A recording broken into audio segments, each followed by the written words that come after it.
Okay, should be live. Hey guys, welcome to the stream. We're actually doing a part 2 to this. Let's see here, just making sure everything is all working. Everything seems to be working just fine. Good. Alright, let's get to it. So,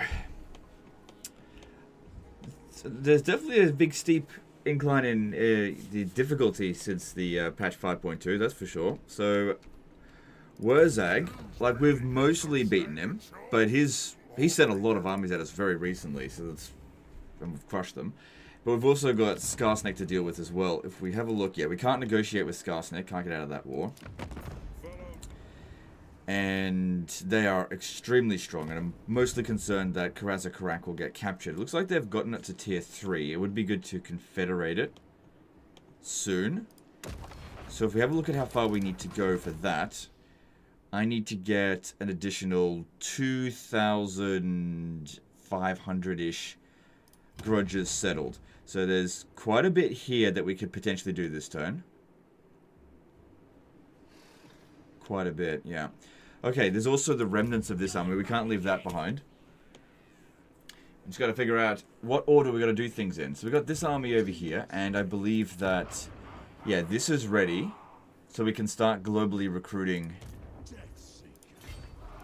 Let me just have a look. So they would cost 1,348 each. Kind of expensive. I could afford one. So, I mean, I'd love to, like, recruit them here and bring them over, but there's no time or resources to do that. Now, here's my Grudge Settler army, which is quite good.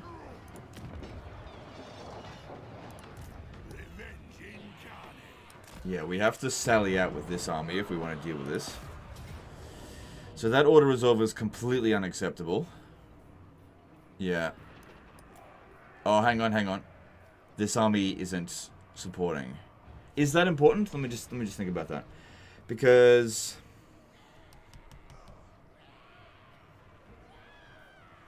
I mean, there's a lot of stuff in this army, but I probably should get their help, because at the very least we can restore their casualties maybe a little bit, even if I don't actually use them. So let's try to bring them in just a bit. Maybe over to here.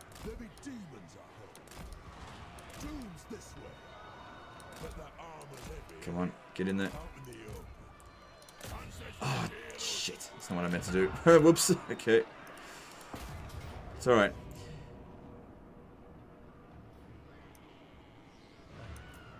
Okay, that auto-resolve is better, but we still have to fight it manually. I'm just wondering whether I should control large army or not. Because there's... Okay. Because, yeah, if we want to deal with these feral wyverns, then we would really benefit from having this one here. But if we don't control large army, we could definitely delay it from showing up. But I would have to lose these guys in order for Belegar to show up. Well, that's not so bad. If I do it that way. Because this army here is nothing special. Alright, I might try to really slow this battle down a fair bit so that I can reduce the amount of casualties. Because what I want is for Belegar and...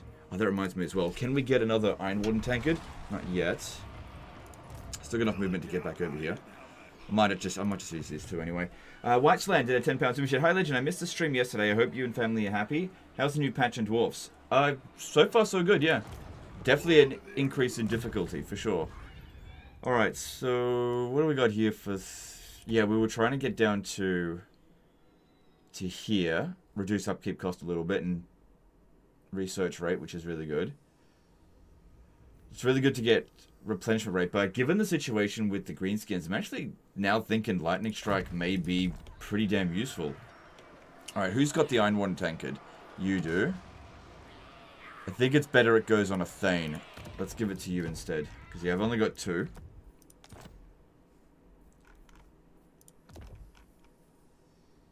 I don't have a lot of items to hand around. Okay, let's do this.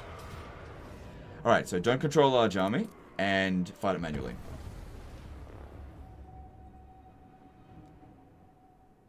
I don't know how much the Prime sub helps, but here you go, Legend. Have an awesome day / night. Oh, thanks, dude. Yeah, I mean, they help. For sure.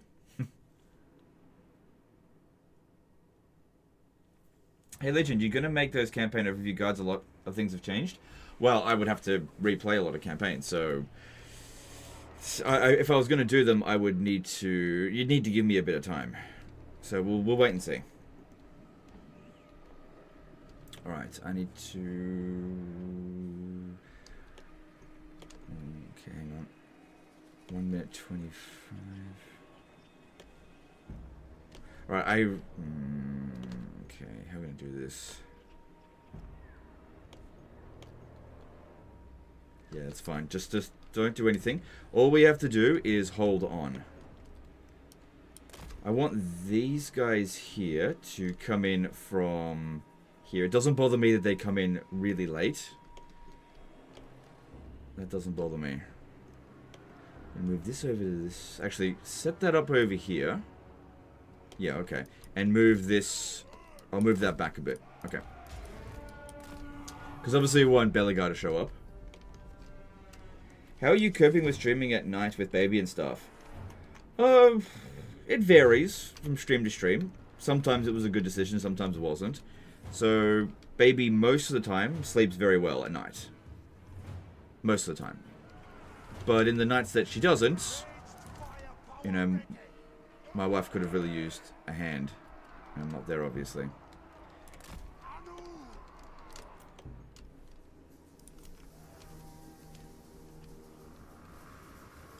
Alright, we can't withdraw units from the battlefield in this battle. Which means if we want to get them out of here, they have to actually be routed. Now, Belegar...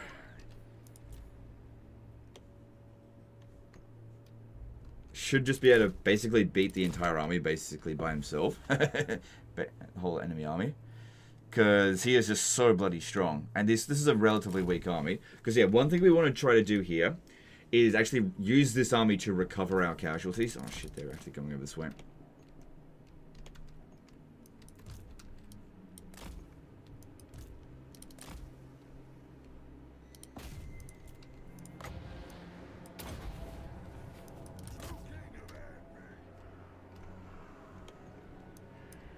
Especially with the Grudge Settler army.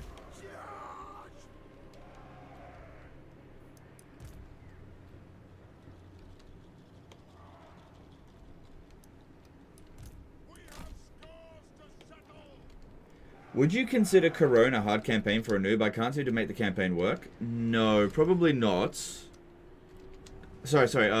It'd be like a medium sort of campaign. I don't know. I haven't played much Bretonnia in a very long time. So it's really hard to say. I can't really comment on the factions that I just don't play very often these days. I imagine a fair bit's changed for them, especially with this latest patch.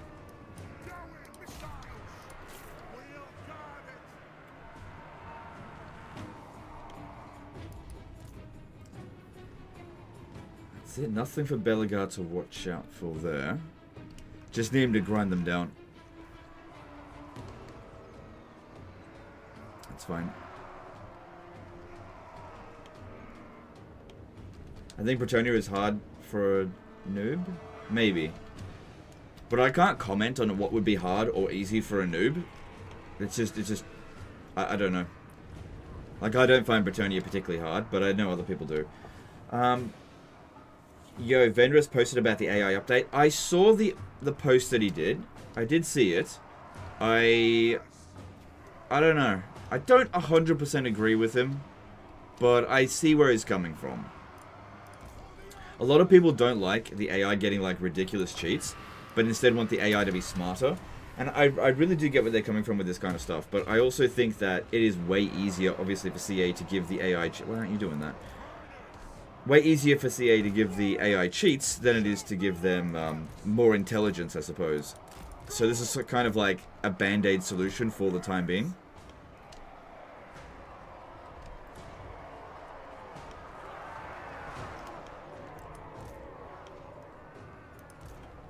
I'm not really sure what else they could possibly do at this stage. I mean, a lot of people just say, just make the AI smarter, but... You know, if you're an AI programmer, go apply for a job at Creative Assembly. Thing is as well, is that a smarter AI is probably going to end up being a more cowardly AI, because the AI will understand that it can't beat you in a lot of cases and will avoid combat with you. A lot of people have been complaining about the cowardly AI, including myself. So, you know, like I said, I see where people are coming from with it, but we just don't live in a perfect situation where we just get everything that we want and it's just perfectly fine. I just don't think that that's working right now for it.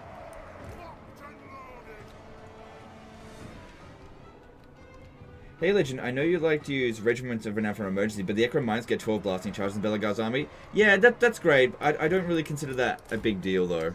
I'm aware of that. Still rather have them as an emergency.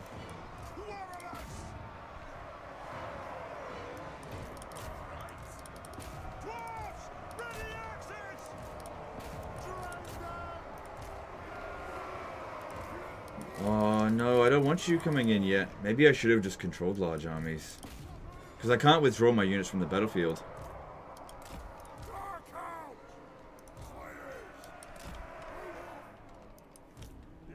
I'm really not sure if I made the right call with this. I don't mind Belegar's army mostly getting wrecked, that's fine. Because it's very easy to replace the miners, and he recruits them at very high level, and they're cheap. You can't die. If you die, I think the thing disappears.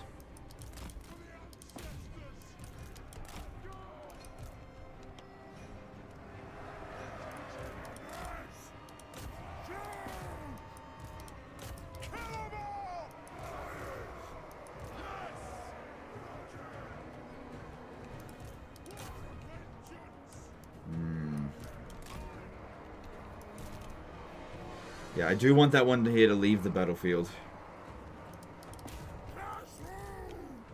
Still got some of the initial garrison left on the battlefield. I do want them to go. Belegar is doing a great job over here, getting loads of kills and taking no damage.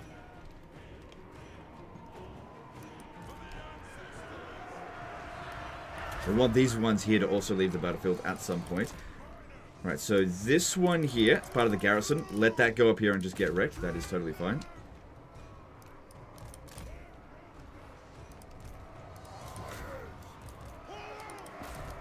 That one back. Where are you?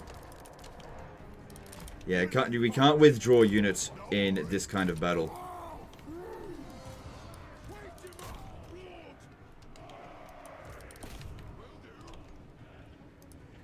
Okay, that unit should survive the battle, I guess. So slightly. Yeah, I want these crossbowmen wiped out so that I can bring in other reinforcements to the battlefield.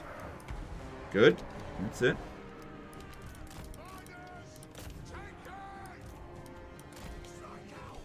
No, I want you to leave the battlefield. Whatever.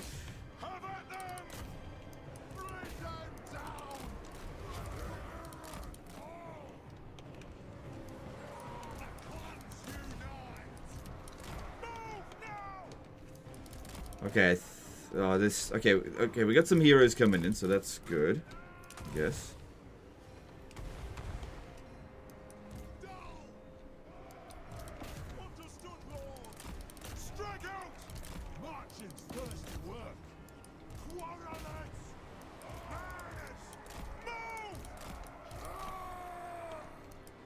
Belegar doing a good job there. That's good to see. Alright, these guys... Yeah, I should have probably deployed a little bit more over this way with them. We demand blood for the ancestors.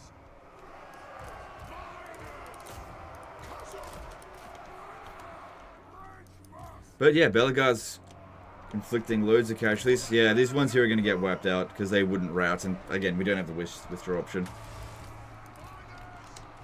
A lot of miners. Yeah, you gotta keep Dr. Disrespect away from this army. I'm sure loads of people already made that joke.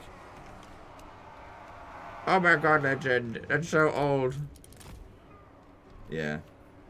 Alright, there's our other Iron Warden tanker dude. Send him in over there.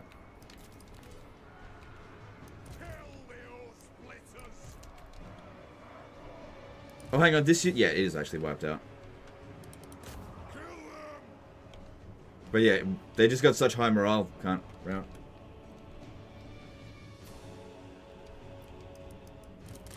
I don't know, yeah, you go in there. Belegar, yeah, you're fine, you just keep going.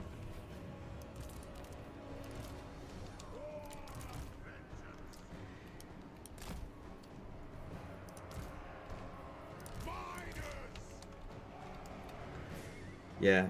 Creative Assembly had to remove the chat feature because, like, you'd be playing the game and then all of a sudden you get a message. It's like, hey, good looking, what up, miners? Whatever, I don't care.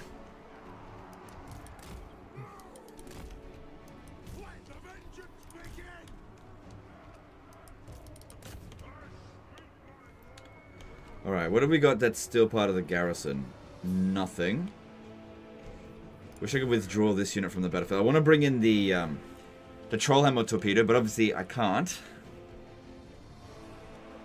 But, you know, if Belegar and this one here just sit here grinding them down, that is totally fine. I don't have any problem with that. This one here should be the... Oh, hang on. Get them back. Kill him if you can.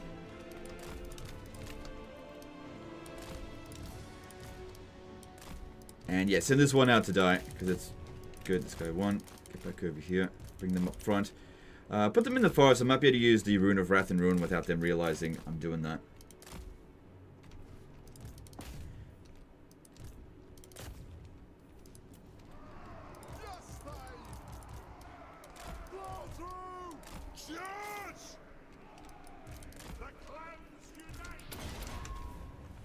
Do you think that 5.2 will make Scave and other aggressive factions more fun because the AI throws more force at you similar to Warhammer 2 days? Yeah, I think they will actually, yeah. Does Belegar have a Rune of Spite? No, it's I haven't got enough Oath Gold for that yet. It's more important to get the Iron Warden tankards first, then get the Rune of Spite. Because yeah, we just need Oath Gold. We're still in the fairly early stages of the campaign, so just got to get that Oath Gold together first. And that takes time. Okay. Yeah, okay. It was a mistake to bring them up over this way. Let's bring them back. Because they're fine. But yeah, definitely would be good to pop down a Rune of Wrath and Ruin, but these two don't have the regen. Not yet.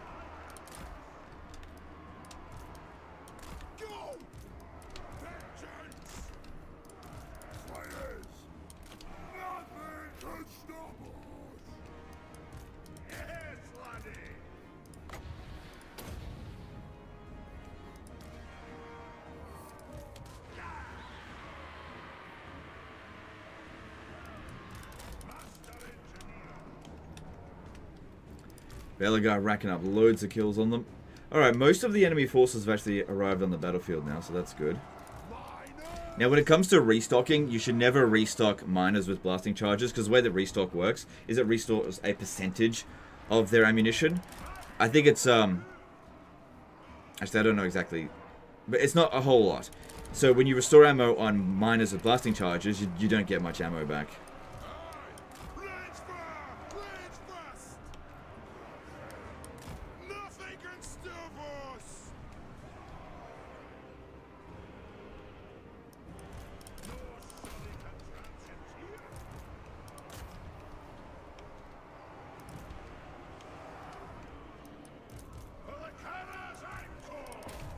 Okay, another one in. That one doesn't have it either. So now, the last of my reinforcements are these ones here. I don't think that Trollhammer torpedo is coming in for this battle.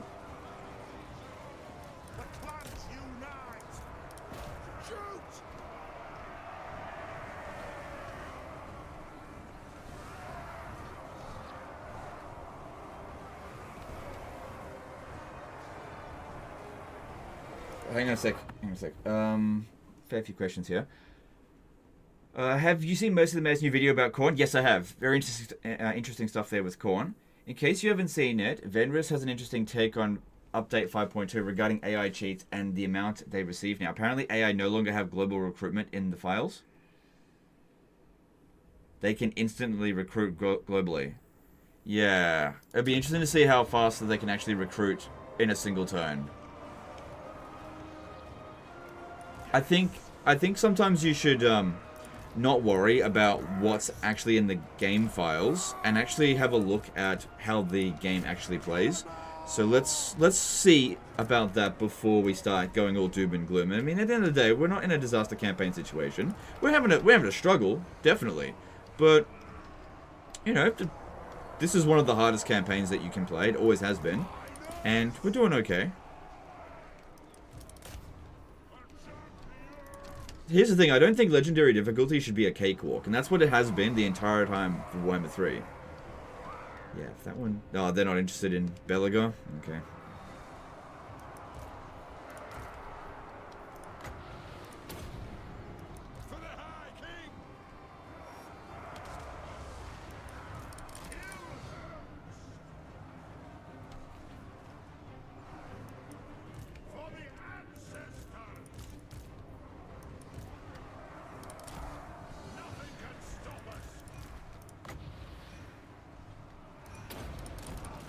Bring them in, and I want you two to shoot this. I just wanted to get in close enough so we could restore their ammo.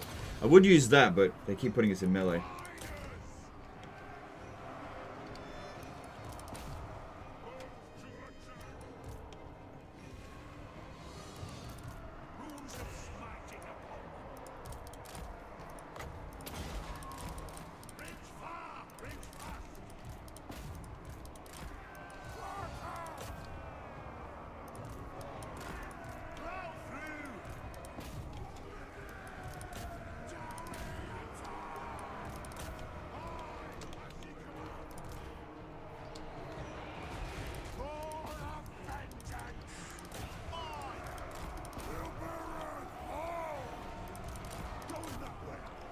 Get in there.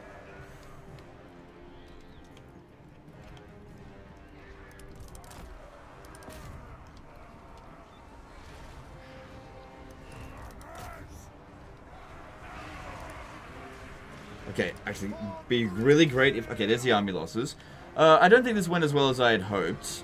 Our minor army, so Belegar's army, is going to be very severely damaged.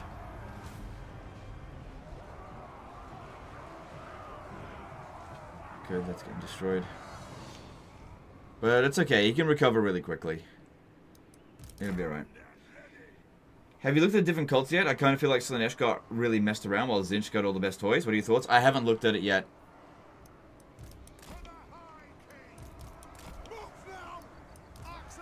I haven't looked at it yet. Yeah, I've only looked at the dwarf stuff. Everything that you've seen so far is all I've looked at. I haven't got a lot of time to play in my own time. So a lot of the testing that I do is in these live streams.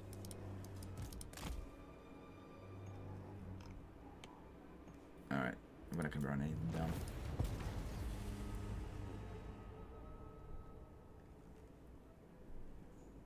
Alright, so it'd be interesting if the War just disappears, because there's not much left in this one. We did kill the Lord. And they had 3 or 4 wyverns in there. But in order to wipe out the War, you have to kill technically the commander unit, which I think we did do. I'm just not sure. Yeah. Well, let's just see. So if we get replenishment here, that will apply replenishment on these 2 armies.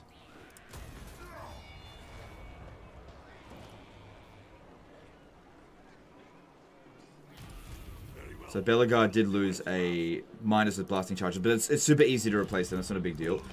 Now, I did want to send Belegar over to here. Yeah, we did get rid of the War, so that's good. So that was good for... Let me have a look here. Okay, we can confederate anyone except for Thorgrim. He's still a fair bit ahead of us. It looks like Ongrim's about to die, but rushing to save Ongrim is fine. We could always confederate him after he's been wiped out. That's fine. This army here isn't going to be able to beat them on their own.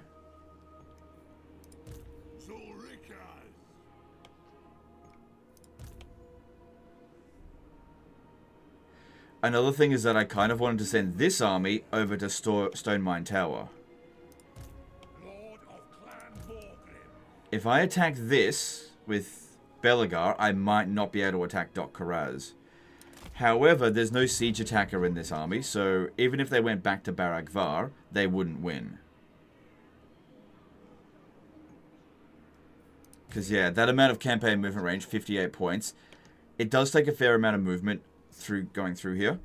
And capturing this settlement here would be more important than killing this. Plus, if that one survived, It's most likely would just run away, and there's nothing particularly dangerous in here anyway. We definitely want to stop this one because, you know, it'd be interesting to see how fast they would recruit. I'm not willing to test it out here. But yeah, another 900, nearly 1,000 extra grudges settled would be really good. Just wrap around here, get all this stuff here, and we should be able to confederate Thorgrim. So, yeah, I think we go for Dot Karaz, just with Belegar's army. Yeah. Just auto it, should be fine. Yeah, hardly any damage, that's good. Tempting to sack it, but no. Income jumped up a fair bit, that's good. So looking at this again, we now only need 300, actually it's like 250 grudges to be settled, and we can confederate Thorgrim. This is why I really want to get over here. I can confederate him this turn. So if you come over here, and we attack with this, I'm fairly sure we can win. And there's a few grudges on that as well. These guys won't be able to run away. Alpa2210, subscribed at tier 1. They've subscribed for 6-month streak, saying howdy. Thanks, dude. Appreciate the support there on Twitch. With the rate that the AI now builds armies, do you think that a This Is Total War game like the one you did as Orion would be more fun? Maybe. Possibly. Don't know. Okay, the big question here is, do I fight it manually or auto? Because I don't care how much damage is done to this one here, but I'm trying to heal the Grudge Settler army, because that's the only way we can heal it, is by post-battle loot. But if we auto-resolve, they will take casualties. Because, yeah, if we bring in the Gyrocopter Trollhammer Torpedo, we can easily get rid of these 2 units, no problem. Yeah, I'll fight it manually. Because, yeah, that Grudge Settler army has been so useful for us. Keeping it healthy is very important. Another thing is, sorry, why not confederate White Dwarf for campaign buff blue line? That is good, for sure, absolutely. But you got to consider that Thorgrim's got some serious buffs as well. So Thorgrim's buffs are really good. So one of the buffs that Thorgrim provides is the Age of Reckoning Grudge Settler army can get 5 additional units. So I want to try to get him before the next Age of Reckoning, so that our Age of Reckoning army will be 15 units instead of 10. Alright, so I don't want to fight. Just hang out over here. If we hide, then they'll know where we are. Sorry, it's not that they don't know where... God, idiot. They don't know where we are, but they'll look for us. That's what I don't want. Alright, looks like they're taking a defensive position. Let's just set up over here. We've got time to wait. Meshi... Oh, God.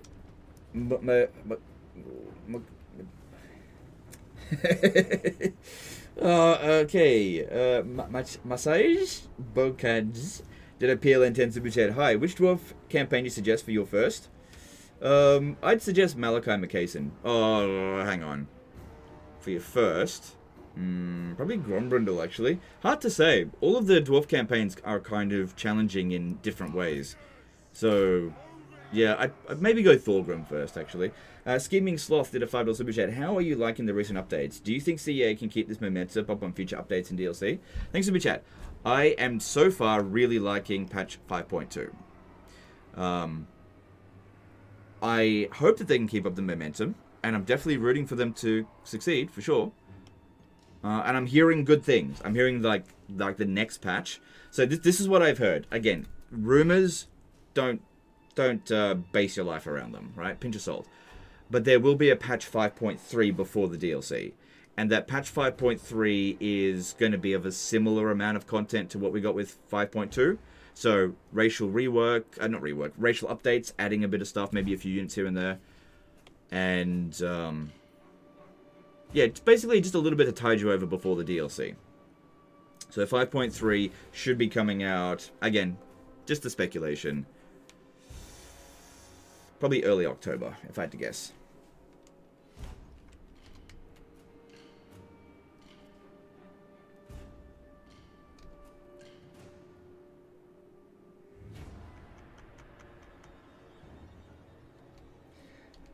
Dominic Baldrus became a member for 3 months. Oof, you recently created a disaster campaign yesterday. I'm not used to seeing part 2 of a campaign. Wish you the best of luck. Okay, thanks, Super Chat.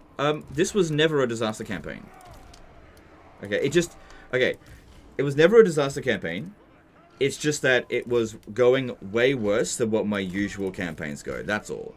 But it was not a disaster campaign. I also want to point out that in this campaign currently, I actually haven't suffered a single battlefield defeat. It's just that at one point things were looking a little bit dicey, but it was never a disaster campaign. Because here's the thing, if somebody submits a disaster campaign before turn 20, I usually reject it. Because you can't have a disaster campaign before turn 20, right? It's just restart your bloody campaign. It's not worth doing. So, post turn 20, everything was like in way better state. Like we're not like healthy in the campaign, but it's not a disaster. There's a big difference between having a strong campaign and a disaster.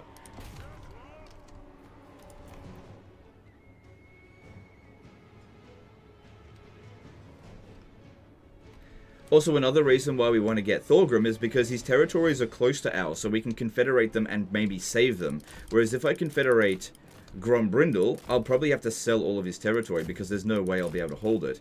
So you got to think a bit more strategically about the confederations you want to do. It's not always better to just confederate someone, but don't get me wrong. Grombrindle would be a very good character to get his global buffs. It's just that I think Thorgrim's would be better, because we can incorporate his territory, including Karak, a very important settlement, into our territory fairly easily, considering we've got the same enemies. Whereas if I do Grombrindle, I'll be forced to go to war with Valkyria or Malekith, you know, all of which I don't really want to fight right now. We're at... oh, lost one. I'm already at war with the other guys.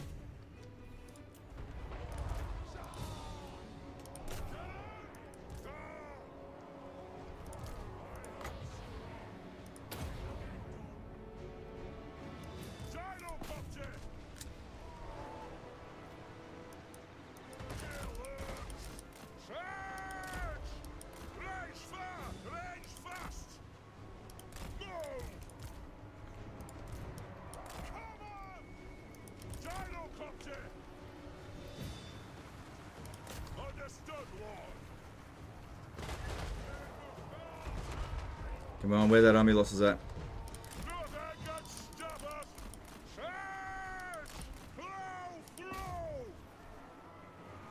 I drop bombs on them, but I can't risk taking more damage. Because part of what we're trying to do here is actually heal this army here. Like I said, don't really care about that one. But some of the damage will be restored on them before these guys.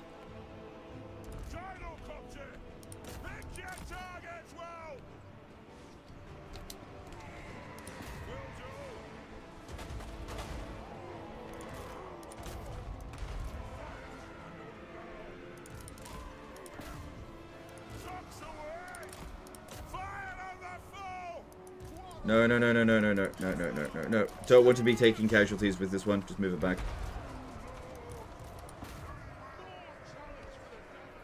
Hang on, there's a troll over here.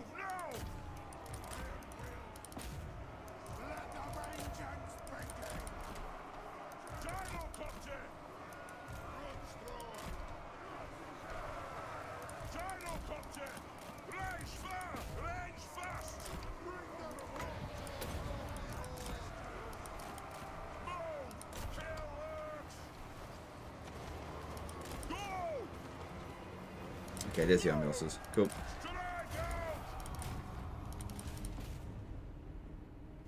Try to run down as much of them as we can, but they will get wiped out.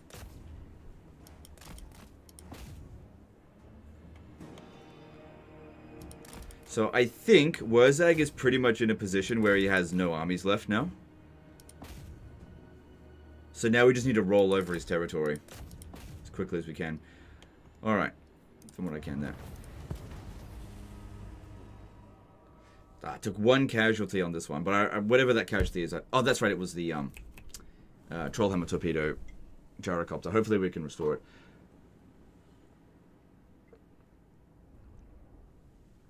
Didn't you say yesterday that you were going to upload a disaster campaign today? Reckon it'll come out later? Yep, I think I said that before I realized that this needed a part 2. I also wasn't sure if I was going to be able to live stream today.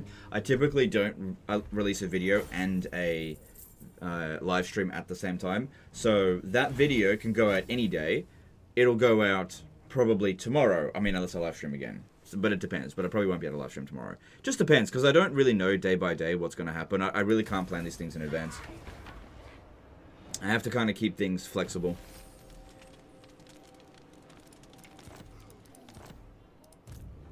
Oh, good. It came back. And yeah, we healed that army a little bit. That's good. Alright, now this one here, like I said, I want it to take Stone Mine Tower. If I do that, I can confederate Thorgrim.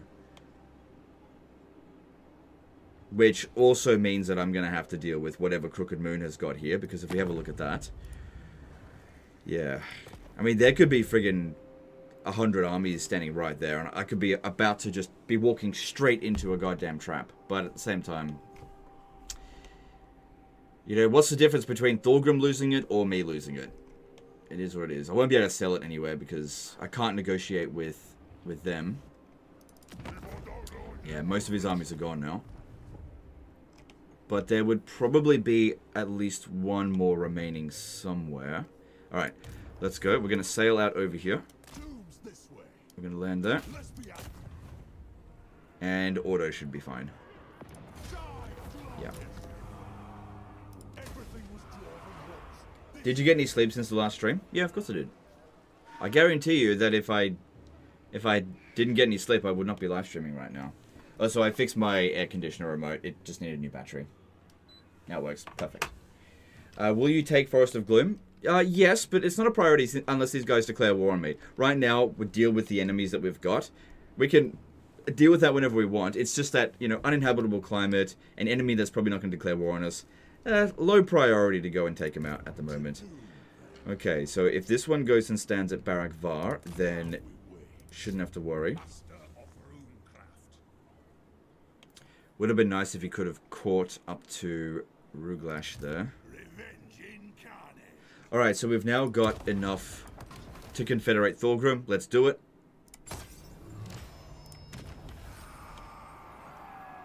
Oh, shit. Okay, let's have a look here. Well, there's Thorgrim. He definitely lost his starting army. Wait, did he? No, these are the two. No, he didn't lose his starting army.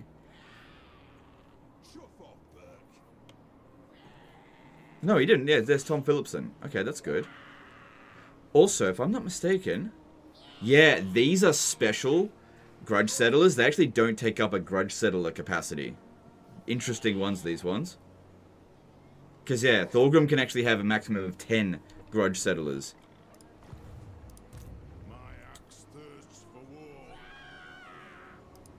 Let's have a look at what we've inherited. Come on, give me a Trollhammer Torpedo grudge settler.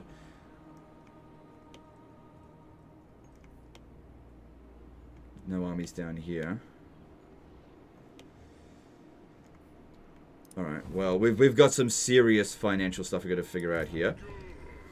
He's in ambush stance. We could attack this one, but I kind of feel like they're going to run away. This guy here might be the key to being able to catch it. Okay, get out of there. Karak is at tier 3. Okay. The AI always builds the Toolmaker's Workshop. They never build the Oathgold one. Are there any factions that are quite easy that you see being greatly affected by this new update? Well, probably. I think it largely depends on who plays them, rather than faction being affected by it. But I'm not entirely sure. I haven't played it enough to make these kind of assessments yet. Because don't forget, I didn't get early access to it or anything. I've played it probably less than you have. So my insight on this is probably just as nuanced as anything that you can say. Just need more time with it. Yeah, okay. Leave it to me. Can I help you?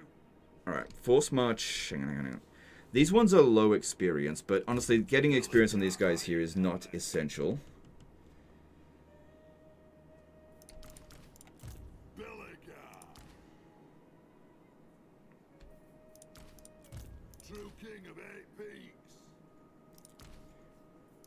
Trying to salvage the most experienced ones. Now, the way that it works in terms of merging is that the one with the lowest entities will always be merged into the one with more entities. So you try to make sure that your experienced units are the ones that survive. But, like, for example here, if I merge these two, this one will survive, which I think I will do there. Because we want the one with the most experience, but you're losing a little bit. So that's 3. And we've got 1, 2, 3, 4, 5, 6. Alright, so we need to merge a few more. I would love to build Bugman Rangers, but yeah, finances at the moment, just not the best. So I can merge 2 more of them.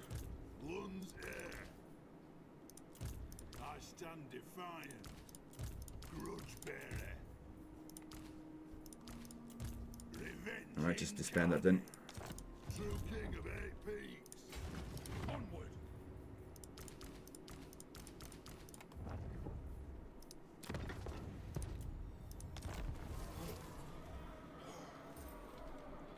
Why miners with charge is better than normal miners? Of course they're better than normal miners.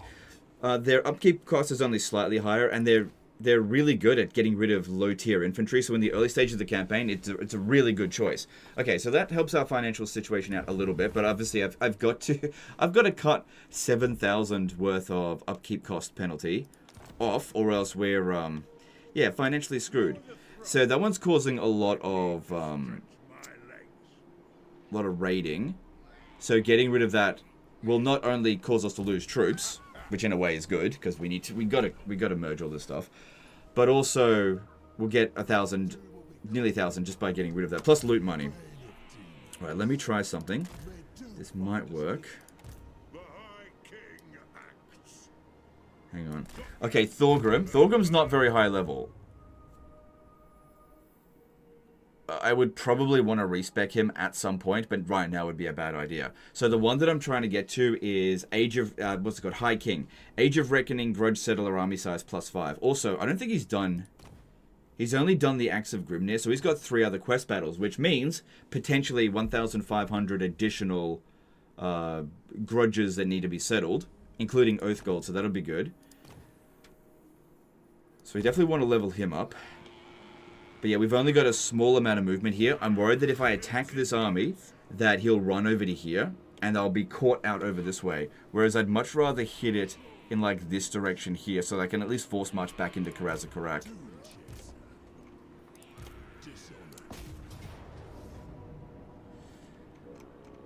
The problem here, though, is that Thorgrim isn't involved. And I need him to be involved. Now, if Thorgrim stands 1 tile over, I doubt that this guy here is going to stand and fight. Yeah. But, alright, I might actually be able to launch the attack with Thorgrim, because I need him to get the experience. That's really important.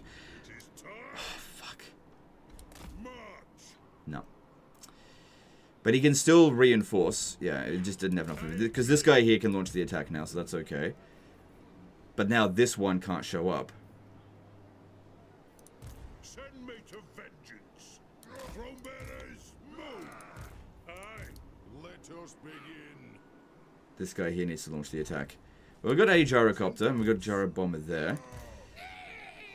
This is not an overly impressive army. Do you know what I can do, actually? I can give Thorgrim a Iron Warden tankard. Because, you know, he doesn't have one on at the moment. He does have no, it's fine. Yep. Because he could end up taking a lot of damage. Okay, and then send him in. Because the other guy's got no movement left. Okay, well that's a better auto resolve result. But should I take it? Yeah, it'll be fine. Let's just auto that. Because we want to make sure we wipe them all out. That will give us the most amount of experience. Which we really desperately need. Yeah, that damage is pretty easily recovered. We could take a bit of money. A little bit of replenishment. No, I'll go with the money because we really need to sort this out.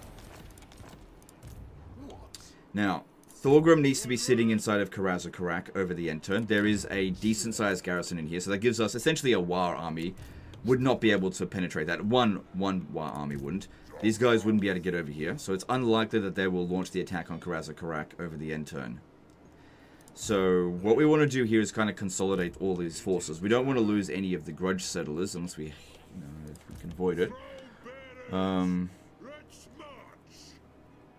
of Spite for Thorgrim. I don't have it, dude. I don't know how many times I got to say this. I don't have it. I need Oath Gold to get it. It's not free. Actually, now that we're fighting the Crooked Moon, there's actually a mission here. Where is it? Yeah, if we fight 3 more victories against Crooked Moon, we will get a Rune of Spite. But yeah, the one that you're thinking of in here, if we have a look, it is a character rune. Master Rune of Spite costs 500. I can't afford it. Okay, and then you stand out here. And we'll force march Thorgrim. And he gained 1 level up, but I needed him to gain 2, but whatever.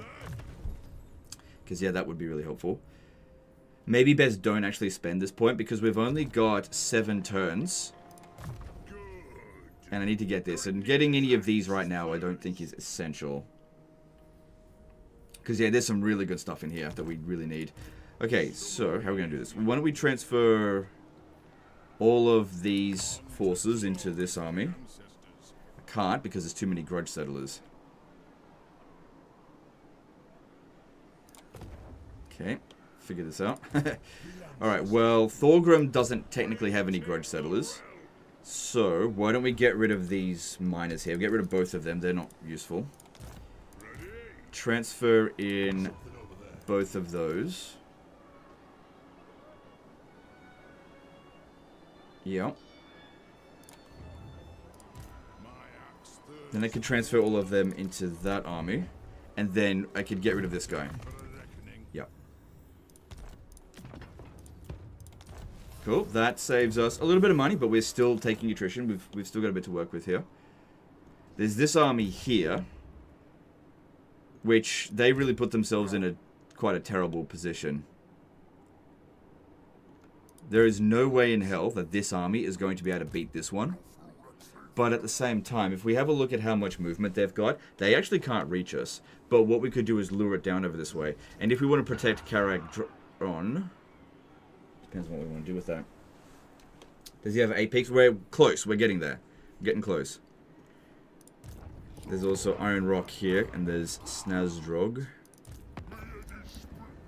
Let me see if I can do some diplomacy before I disband anything else. Okay, there's... Oh, he's doomed. Yeah, he's out of here. Ungrim. Can't confederate him because I've already done a confederation. Might as well get some money out of him before he dies. But yeah, he is doomed. So maybe he's happy about that. There's Zufbar over here. Yep, I don't see any reason why we shouldn't trade with them. Probably not a good idea to get a military alliance with them, although I'm not entirely sure. Because they're not at war with the vampire counts, and I am.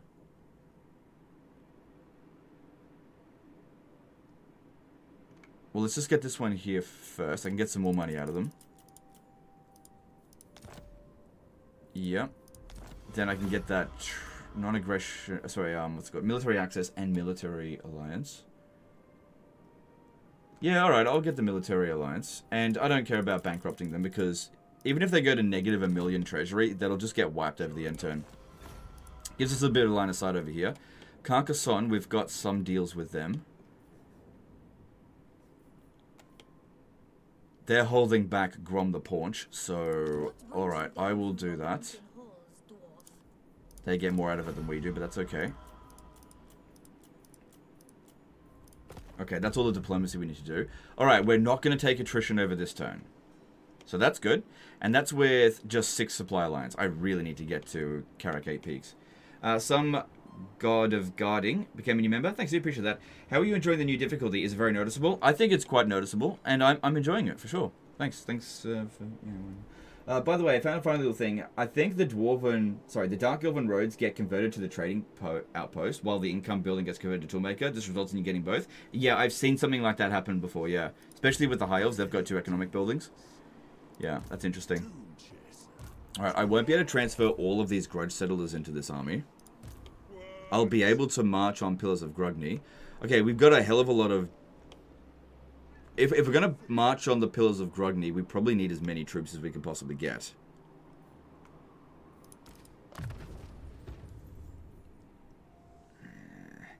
How much ammo do we... We don't really have a whole lot of, like, missile units anyway.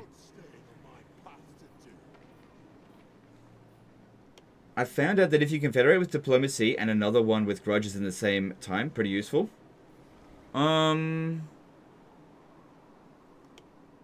If you... Oh, I see what you mean.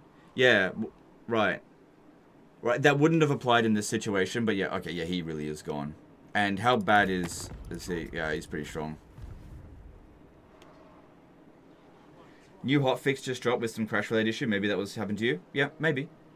Brother Humaya did a 25 SAR super chat. Thank you for the stream. Has the Changeling campaign gotten better with this update? I don't know. I'm not playing the Changeling again. I have no interest in it whatsoever. But thanks for the super chat. Alright. So do we go with a little bit of movement? Honestly, we should be able to make it to the Pillars of Grogny one way or another. Because, yeah, it's probably better that we have just a little bit more ammunition.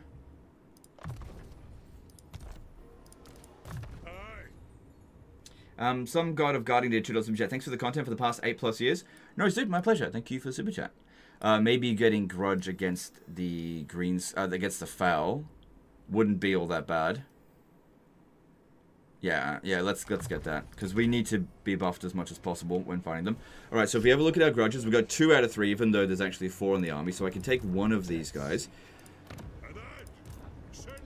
I think taking the grudge thrower here would make sense. Because, yeah, I could merge some of these guys. And then there's this one here. I think with this one, I just need to try to, like, get back to Karak drawn and just hold on. But here's the thing. I can't make this much money per turn in loot. There's no way. And now I'm fighting on multiple fronts at a time. Like, this one here, that's not really a big deal. What's it called? Wurzag, because we got him on the run. But we definitely do not have Skarsnik on the run. And I just cannot maintain this army for very long. This is where we can recruit the... I think we need to forget about recruiting for the time being.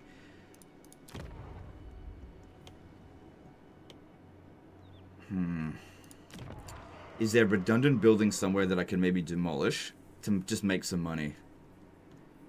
They'd love to build the military buildings in these major settlements. I would love to get that going, but I can't be spending any money.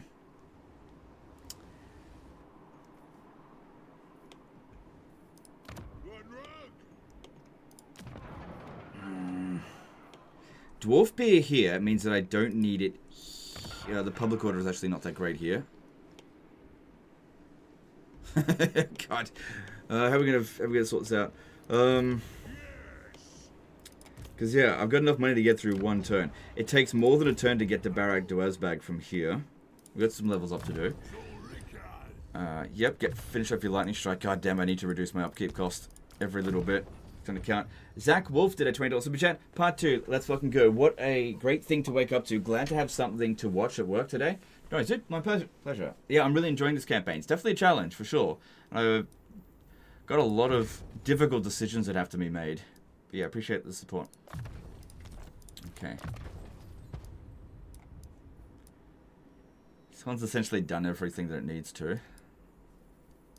Extra speed for them is good.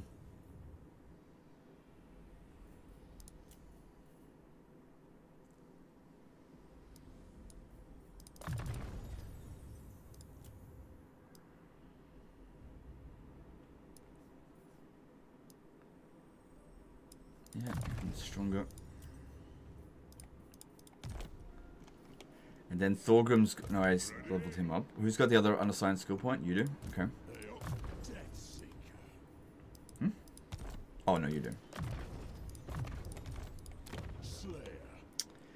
Not going to demolish this stuff right now because finances are kind of rough.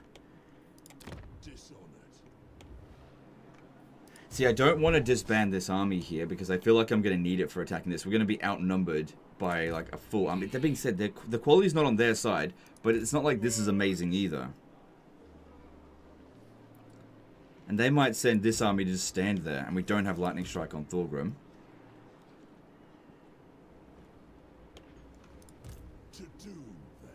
I think I just need to get through this turn with this huge expense, and I'll have to find some way to make the money. I guess one thing I could do as well is sell to borrow for money. Let me have a look. No. I'm not going to get any money for that. I'd rather just hold on to it. What territory could I potentially sell? Oh, well, they're gone. Oh, there's another one of our armies. I didn't know this was here. Okay. Oh my god. This is a huge expense that... What the fuck is it even doing here? This guy's level 14. So, fairly high level, but not really a great trait. Kind of really can't be so fussy at the moment, so just take that off and respec him. And he'll just end up at Black Crag. Get rid of him. Yeah, what the fuck were you doing out here? Maybe he was trying to take Black Iron Mine. Whatever. I have to get rid of this. I cannot afford it. This guy's level 16, though. I can also sell some of these shit items to make some money, but... Okay, that is much more doable. Alright. So let's go through these armies again. Since Wurzag is on the run, do you need every single army on Wurzag's front, or can you cut one? Well, okay, so that's a good question. This army doesn't cost us anything. This one's Belegar's army, and this army here has a Grudge Settler unit that I have no intention of getting rid of, ever, so somebody's got to have it. So the short answer to that is no. Excuse me, because I already cut off an army from this. So this is only 2 supply lines here, and then we're using 3 for Thorgrim. Yeah. Like I said, I need this army here in order to attack Pillars of Grugni next turn. Because I don't want to be on the defense, I want to be on offense. If I get rid of this, then I won't be able to attack that. I mean, that will give us some loot money, so we'll see how that goes. I cannot afford to construct anything, but let's instead have a look at things that I might be able to demolish and just have a bit of money. I've got enough money for 2 turns. I could maybe get rid of this. I'm not going to be recruiting right now. It's not going to give us much back, but something. We can pop that down there. I don't read... the growth could be useful. Leave it. Could cancel some construction, but I'd rather not do that. At Argolis, I'm probably not going to need that there anymore. There's an empty build slot here. Actually, no. Keep that there because Skarbrand could show up.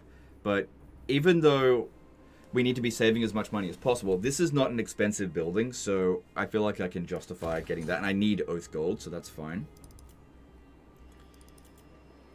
Karak Angazar. Probably don't need this here.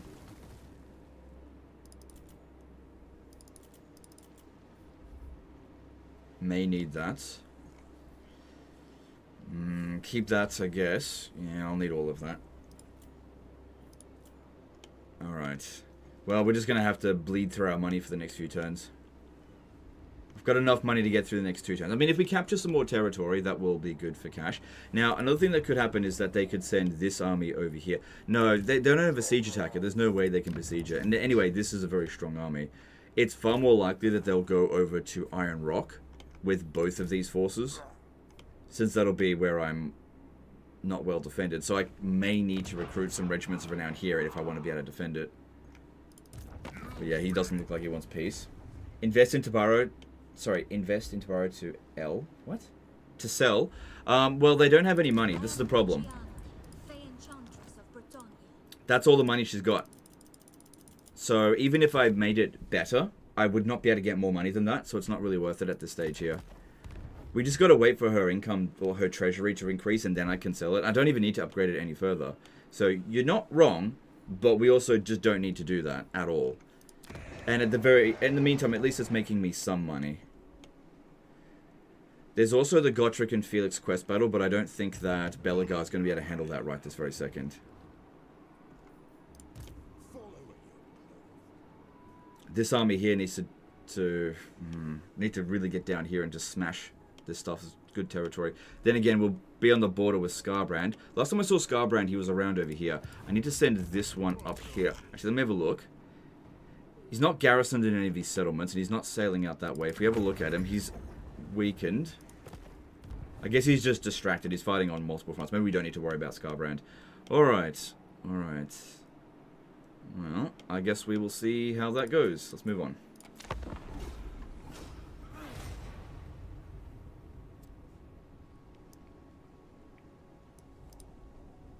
Only true vengeance will make me happy. Is that what you offer?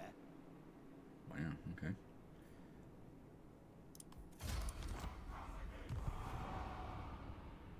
You know, I'm not the one with 8 peaks.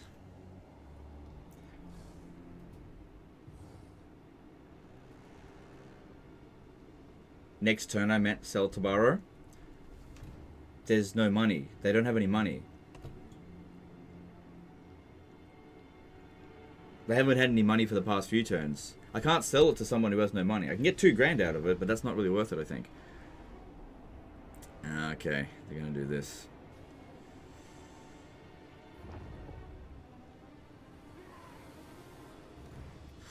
We do not have enough force to be able to attack that. No, don't steal my technology. Any unusual location showed up for you yet? Yeah, I think I've got 3.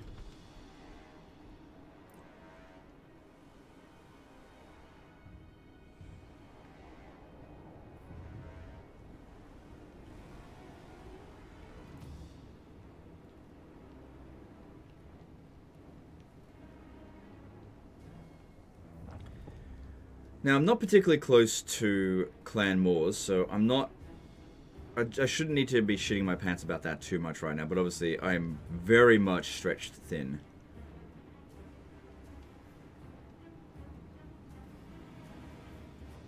Oh,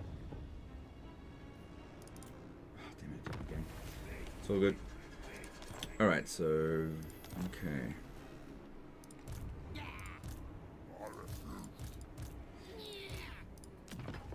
Yeah, he's never defeated Skarsnik.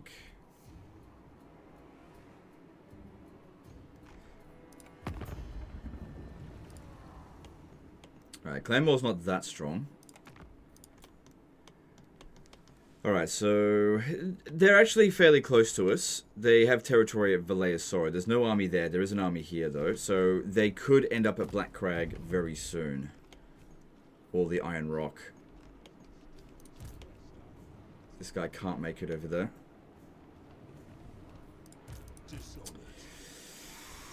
Ooh, I mean, there's a lot of garbage in there. Well, you know, nasty skulkers aren't exactly garbage.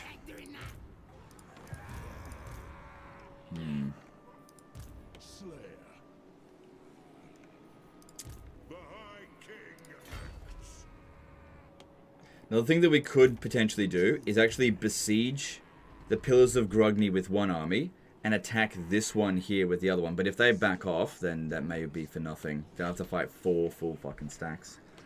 Wait, there are 1, 2, 3, 4, 5, 6 armies here. They can't bring them all to bear at the same time. Interesting. That'd be one hell of a bloody battle. I'm not even sure if I can win it. And these guys, yeah, they cannot get over there to help. Maybe I could get intercepted. Seems unlikely, though, because our army can't get intercepted by both the army and the War, so I don't think that would be a problem. If anything, I need him to get back over here as quickly as possible. Then, as for Belegar, yeah, he can't make it to Barag Dwazbag. I reckon the other armies are sitting around here, about to strike at Iron Rock. Which, the garrison here is not too bad.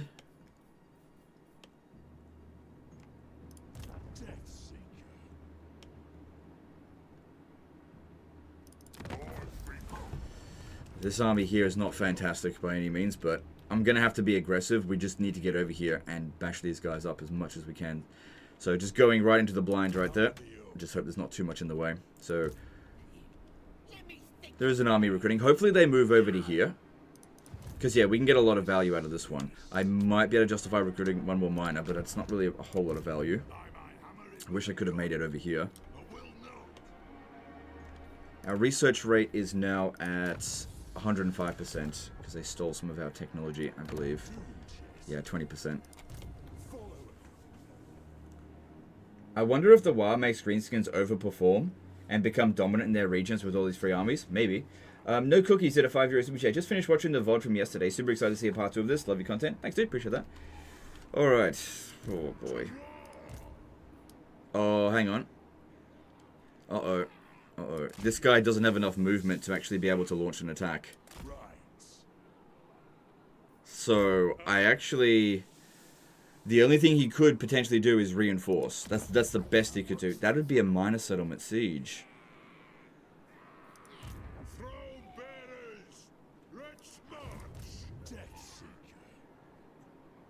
Which could potentially be relatively easy. Relatively. Oh. That is just so much force, but I think there's a good chance that I can actually win. It'll be a longish fight. I may need to hire as much regiments of renown into this as I possibly can. But I'm going to go for it, because if we don't go for them, then... If we don't attack them, we're going to go broke. And they're just going to attack us. So, fuck it, we got to fight. Just have to do it. Close defeat. And the fact that it's a... Oh, wait. Pillars of... It's... Oh, my God. It's... Mount Squighorn is the minor settlement battle. They need to... Yeah, whatever. Ambush them? No, unlikely to work. We can still probably make this work. Alright, let me just see here. So this is just with one army, and we're going up against... It's not that bad. It's not that bad. Just do it. I'm gonna do it. I'm going to. I just need to make sure I've got enough. So yeah, I'm gonna need regiments of renown here. If I have another full army, I think I can manage it. We're also gonna need the Iron Warden tankard on probably you. Items. Yeah, I know. I'm not gonna launch the attack just yet. I'm just seeing what other things I could potentially do to generate some oath gold or some money. But I don't see anything here.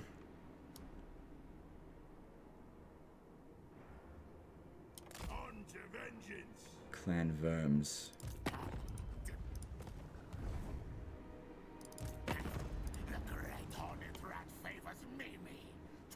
Oh, Karak Azul is still alive. No, they're not. No, not really. Okay. I could strike at that one. I could get some easy money out of beating them. And they get a lot of grudges. So that makes sense. Alright, go to Karak Azul and offer to join war against Clan Verms. I just want the money. Oh god, it doesn't have much. Whatever. Because let's face it, they'll declare war on us if we don't declare war on them anyway. So yeah, strike here. This could be an easy auto resolve. Hang on, before we do that, make sure you get that Iron Warden tankard off Thorgrim. Make sure you give it back to Thorgrim. Okay. Looks like I have to fight this manually. That's fine. Yeah, I'm not seeing any problems with this. I just have to be fought manually. Sell items for Rune of Spite for Thorgrim. Yeah. That actually, I think you're onto something there. We should get a Rune of Spite this turn. You're totally right. Yeah. Yeah, we'll recycle some trash. That's a great idea. Alright, well, we want to keep our army in as good shape as possible. So, just send Belegar and the hero squad in, because at least they can... they can't all heal in one battle, but they can mostly heal. So, which one is the one with Iron Warden tankard? I think it's the other one. It is, yeah. You go into that one. Let's see if they just sit there. Just try to keep them back. They don't have Menace Blows. No, they're not going to have Menace Blows out here. What are they even doing out this way? Hey, Legion, can I get new units without Malachi DLC? You mean Malachi's new units without that DLC? No. No. So, for example, you won't be able to get the Thunder Barge unless you own Malachi's DLC. Oh, they don't want to engage. How dare they? I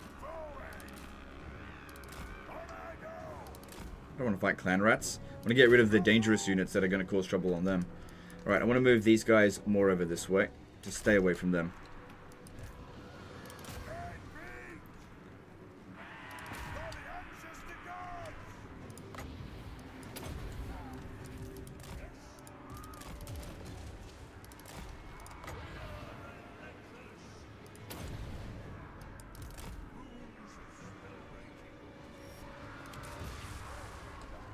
Alright, I need them to go back around this way to hold off them, because it's clear that they're just not interested in going up against the heroes, which is the right call for them, for sure. That's why I want Bugman Rangers.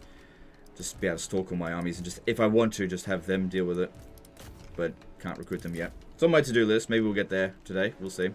But, you know, we're under a lot of pressure. That's it. Just bring them out over here.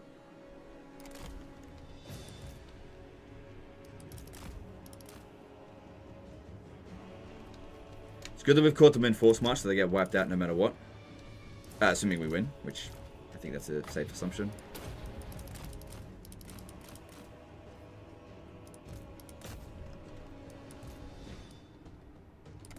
Try to avoid the main force if we possibly can, although it looks like they are pretty determined to get to us.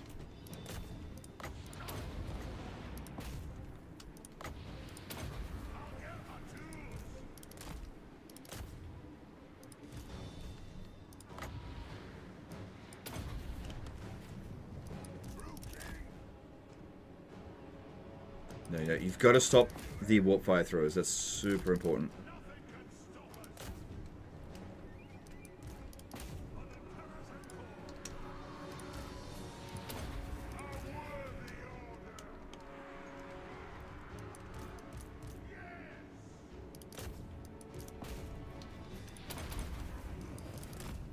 He's got a lot of kills.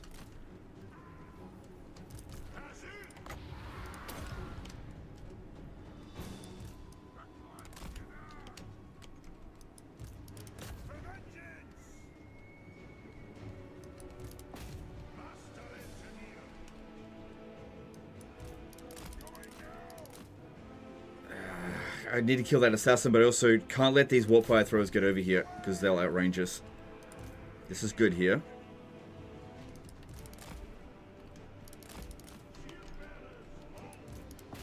Problem is they're avoiding combat with us.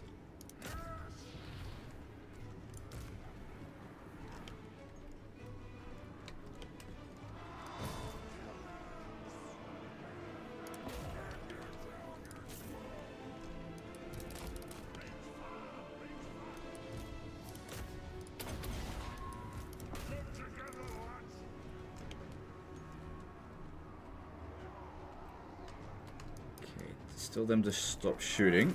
Don't waste your ammunition on units that have essentially shattered.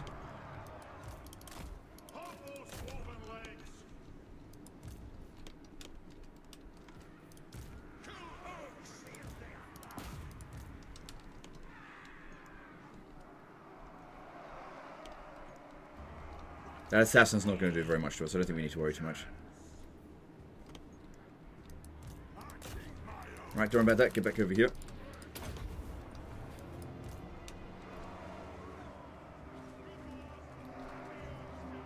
Seems like they're willing to actually get friendly fire to kill this dude, which I'm fine with. Still not worth overcasting that. Yeah, keep shooting him. I don't want him coming back. Although, hang on.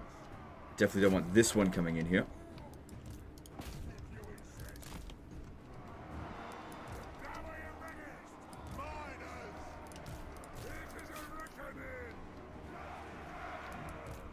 So far going pretty well.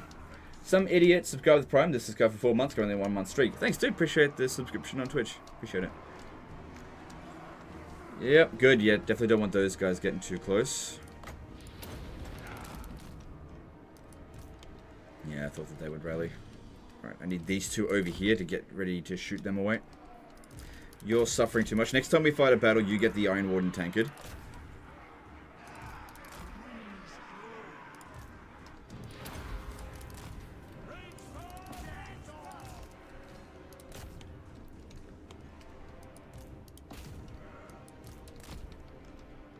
Might be able to walk out of this with nearly no damage, apart from the damage done to the hero. No, you stay back over here. Go kill that one. That'll be good. Alright, the warp fire throwers, sorry, the warp grinders, they've got magical attacks, so they're bypassing the physical resistance there. That's probably what's causing all the damage. Killing him would be worth a fair bit of loot money, but I'm not sure if we're going to get him. He's small.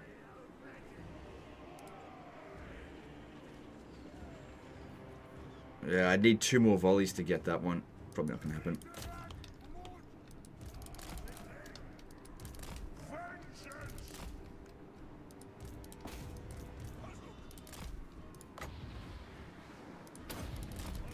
Good.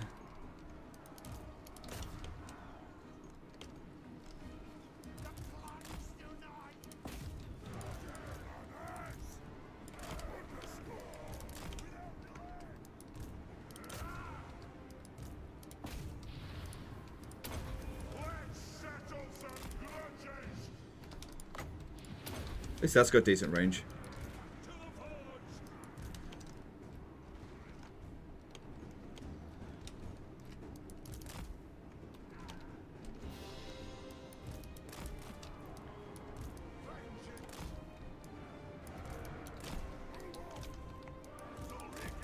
No, don't worry about that. Need to get this guy back before it takes too much damage. Do you ever hear from Burnout these days? Thanks for stream. No, I haven't heard from Burnout in years. I miss Burnout. It was really useful. Like, it's a really useful moderator. It was really good. I think what happened is Burnout got burnt out. Alright, so the more kills we do on them, the more loot we'll get. And because we need every bit of money that we can get. Although we're just not that quick. Skaven are much quicker than us. So that's not going to work. Still, minimal casualties, way better than result than auto resolve. Daleboy002, subscribe with Prime. Thanks, dude.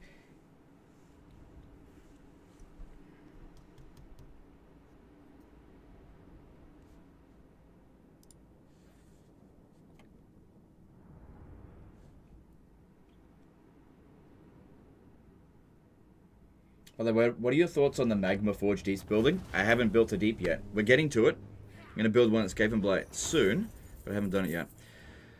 Alright, well, I'm going to take the money.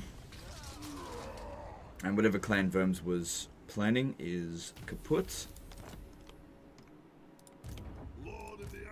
Alright, so Snazdrog can't reach Iron Rock this turn, so that's good. Also, we're getting really close to Karak 8 peaks, but at the same time, we've got to clear this out. We can't just not do that. You will need to just sit there.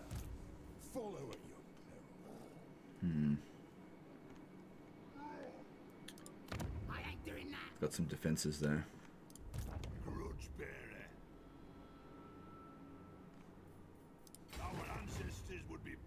Yeah, can't be standing in this area here. We'll take attrition. If I stand here, I won't. But it's good to know that these guys here can't reach this, because that doesn't use up any of their movement. Sure, they're raiding us, but as long as they're not threatening us, that's fine. Just stay right there, because I'll still be able to reach Karak Drazbag next turn.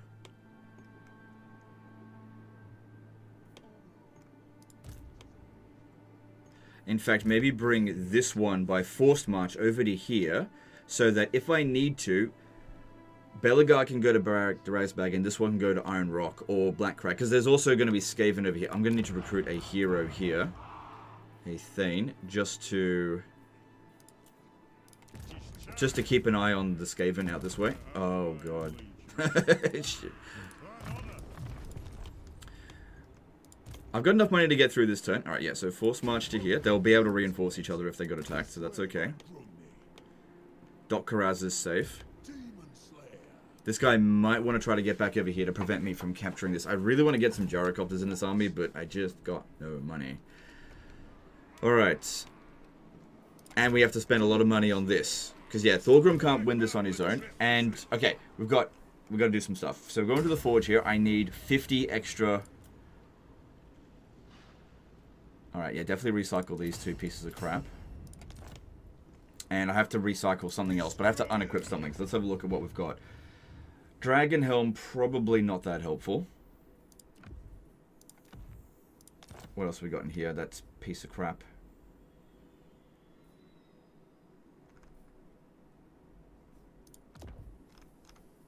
Because I can't get rid of these.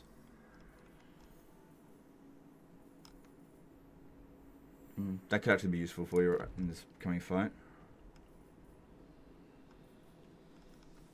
Runesmith Apprentice is definitely something we could sell. But yeah, the problem with this is you just don't make much money out of it. Stonemason, we don't need so many of them, so we can sell some of those. Troll Slayers are good. Keep those.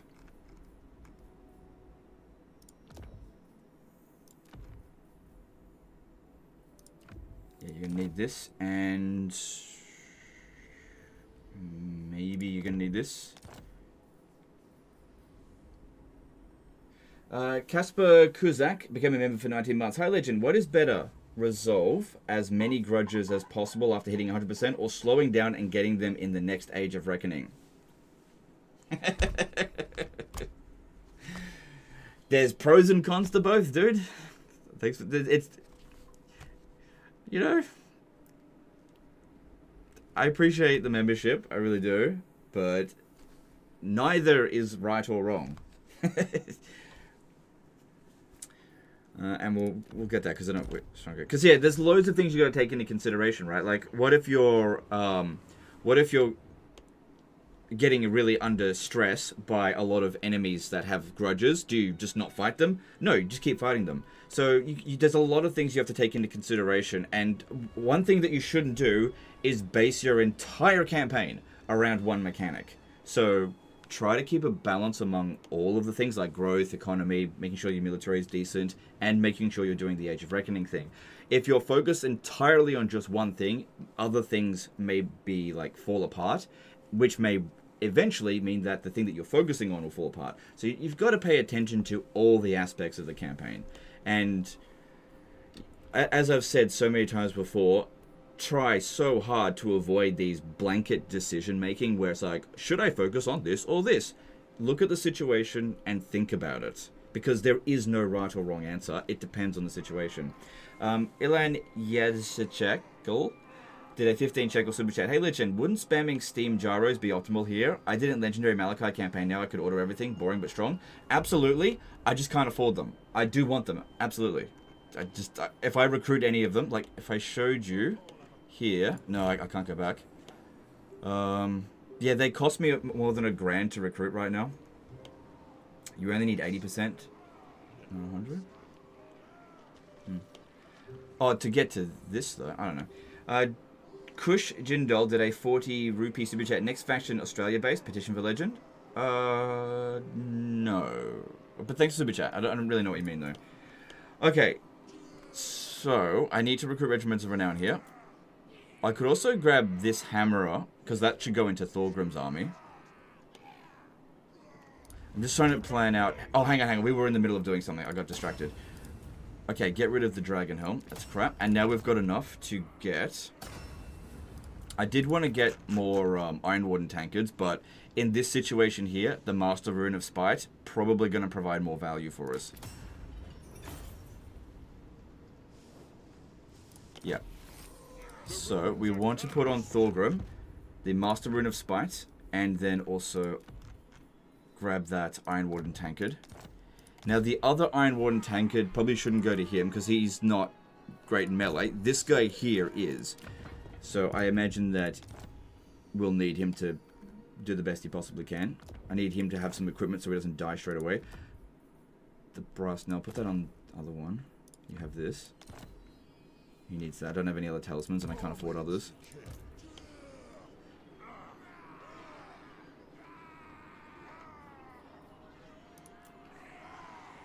Because yeah, I can only get one Grudge Settler unit in this army, because we're almost at our capacity.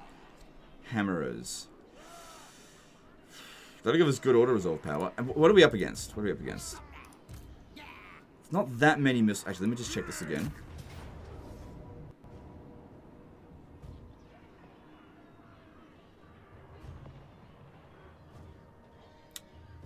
I think it crashed.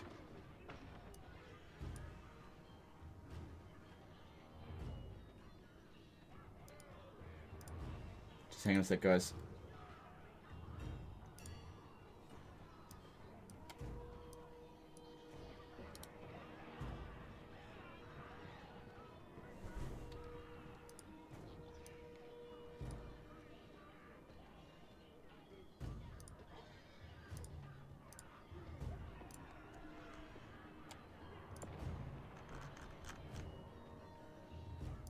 Yeah, it crashed.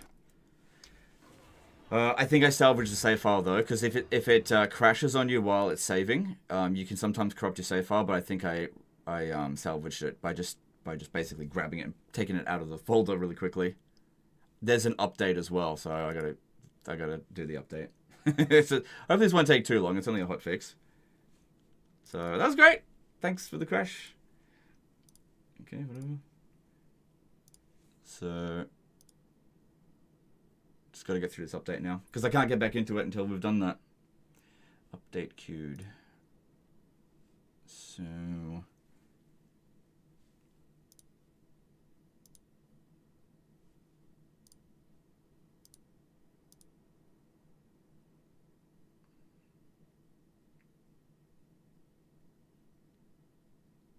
what's going on? Why isn't it doing it? Oh, there we go. Here we go.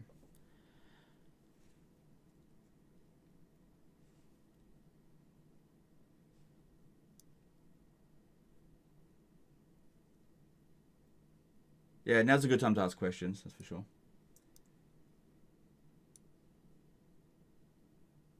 Hotfix any good though? Let me just check to see what they're saying about the hotfix. What is actually involved. So they'll need to install the hotfix. Downloading it's quick.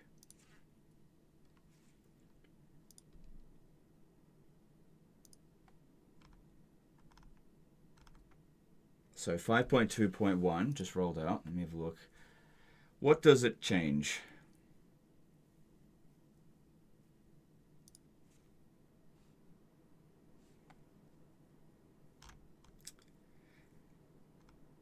Just fixed a crash when hovering over specific settlement resource icon. Well, I don't think that was what caused that crash.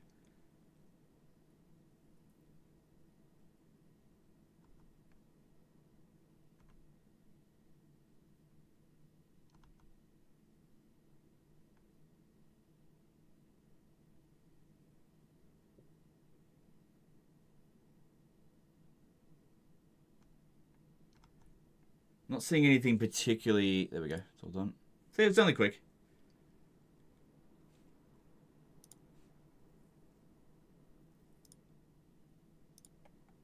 Okay, and this save file, put that back in the folder here. There we go. Should all be... Let me have a look here.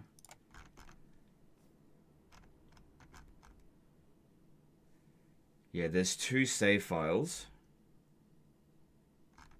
One is probably corrupted. Because I've had this problem before. If you remember, like I think it was a Volkmar the Grim campaign. We would like turn 30 into it and actually crash during saving, and it corrupted the save file and I couldn't load it anymore. But I'm pretty sure I salvaged that. So there should be two. There isn't two save files, right? We'll just grab that one. Should be fine.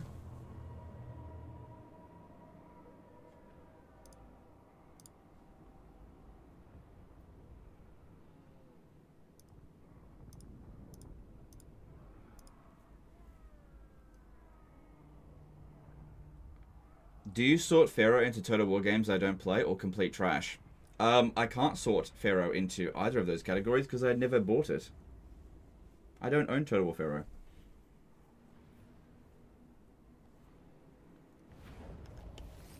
Yep, it's all good. We didn't lose any progress. I think all that happened was that I force marched Belegar to here, and then force marched this one to here. And then there's a bunch of stuff I had to salvage, which I probably have to do again because it didn't save it. Yeah, still got the dragon helm, so take that off.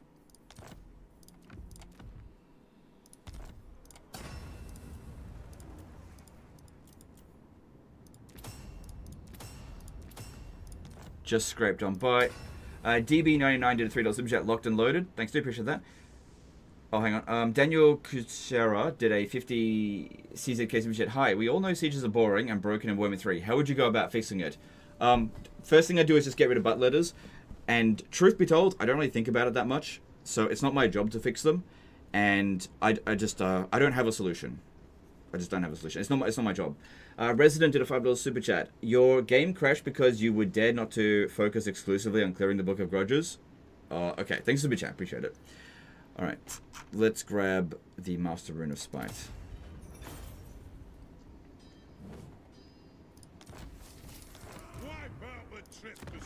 Alright, so he needs the Iron Warden Tankard and the Master Rune of Spite. And he also needs a bunch of stuff from here that we did. Take this and that. And there was a few things that we sold, like Runesmith's Apprentice. Stonemasons, I sold a bunch of those. Don't need that. Okay.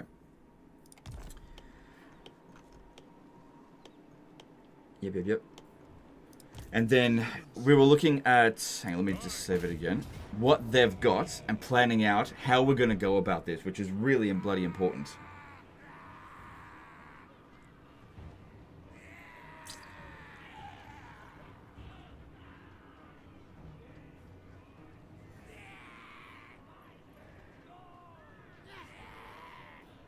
So what's his resistances at the moment? 5% and 13%. So not a heap load of resistances. Good amount of melee defense. He definitely won't be able to fight forever on his own. But, you know, the Iron Warden Tankard is a good item. And he's got the Master Rune of Spite. But another problem here is, like, how much are they going to blob up around us, really?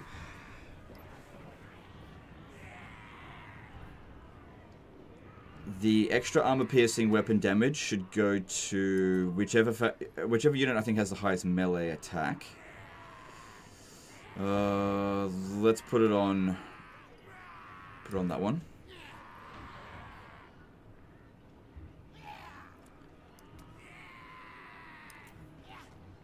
They've already got magical attacks.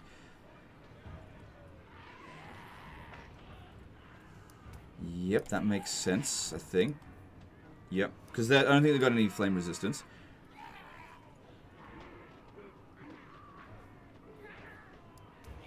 I don't think it matters who gets this. I think Thorgrim's already got magical attacks. Is he likely to get hit with spells? Oh yeah, there's a possibility of that. Put that on him so for the spell resistance. Hey Legend, did you try a new core and cult mechanic? It's so OP and you can get more than 50k gold after just one battle and turn 20 plus. I haven't played it yet, no. Just focusing on this for now. Alright, if I bring this guy over here before recruiting everything that we need, that's, you know, all we got. So, again, check this again, looking at the enemy. Gotta really make sure that we get everything correct. So we're up against essentially a little bit more than 3 full stacks, but there's a lot of trash. I really think that not controlling large army is going to be the right call. So they come in just a little bit at a time. They've got loads of Winds of Magic. That'll be one of the last units to show up, hopefully, because that will be a bit of a bother to get rid of. Loads and loads of bloody goblins. Okay. So which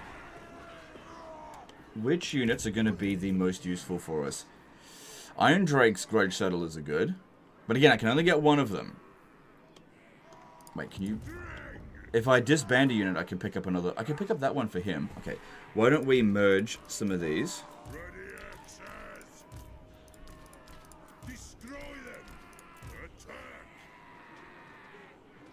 There's nowhere else to put them.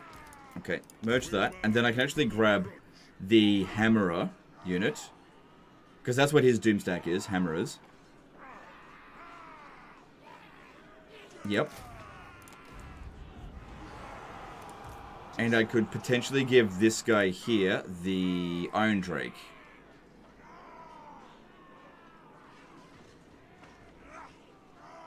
Yep. Okay. Can't get any more Grudge Settlers into this army, but I can get Regiments of Renown.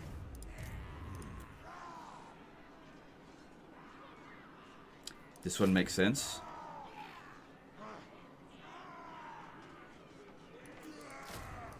But the more money that we spend, the more broke we're going to be after this battle. I need to make sure I've got enough money to get through the next turn as well. Sorry, this turn. We're going to get a lot of loot money if we win. If we lose, it's basically, they're wiped out anyway. This guy here needs to get that other Iron Warden Tankard. And the other... Charm Shield, I guess. Don't have a lot of equipment. Okay, this guy here needs the Okay, you've got the brass cleaver. That's good. Yep. Alright. What else here is going to be super useful for us? Those aren't too bad. But something like the Norgrimling's Ironbreakers will kill so many goblins. Very expensive unit though, but...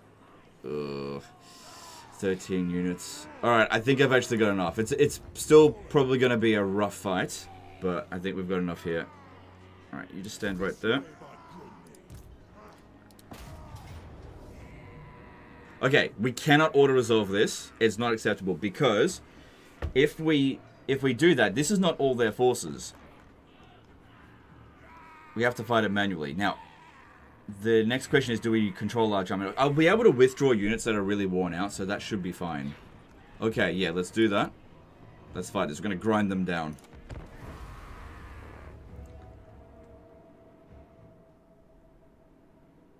Think auto will be fine here? Well, you're correct. We can win it in auto-resolve.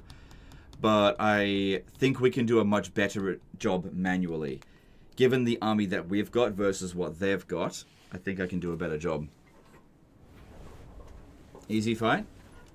Again, we're going to win this. We're going to win this. That's not a problem. Well, we'll see. If I do a bad job, we won't win. But I'm assuming we're going to win. But we also need to do a good job because we got to keep in mind they have other forces. We have to think beyond this battle. Alright, now we should set up close to our reinforcements and... Ooh, decent defensive position up here. Okay, and these ones should reinforce from that position right there. Yeah, 2 minutes 33 is fine because they're not coming in right at the start anyway. Okay, the gyro bombers. If we could get them to kill trolls, maybe? Yeah, because I put the flaming banner on them. Thorgrim, you just stay up front. And yeah, hold them back as much as you possibly can. Okay, here we go. Alright, 1, 2, and 3. Because yeah, once this one's used up all of its ammo, I can withdraw it from the battlefield to bring in my other reinforcements. Start moving these guys back. So, that's fine. We just need to make sure we actually use up all this ammo. The trolls are going to be, I think... Oh, hang on. Those are... Actually, let's use bombs on them. Don't fire at will just yet.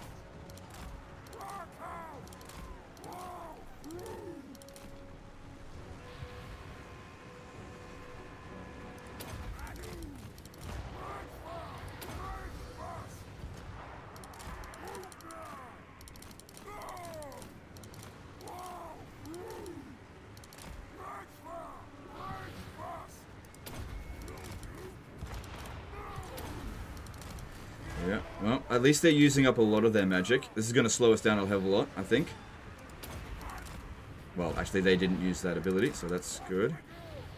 They are slowly grinding down my... Okay, now they're advancing.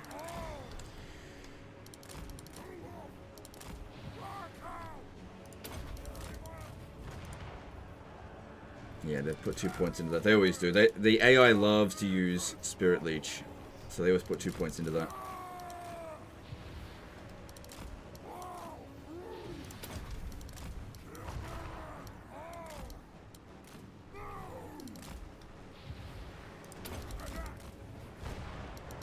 So, we could probably get better bombs in, but because they're focusing on us, we need to just get these bombs used up as soon as possible before our actual bombers get destroyed.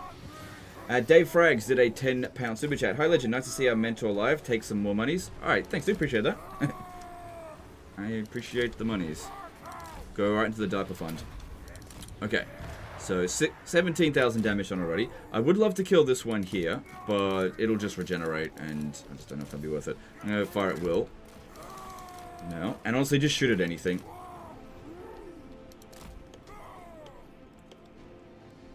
Okay, we're not done over here yet. They don't have any fanatics, do they?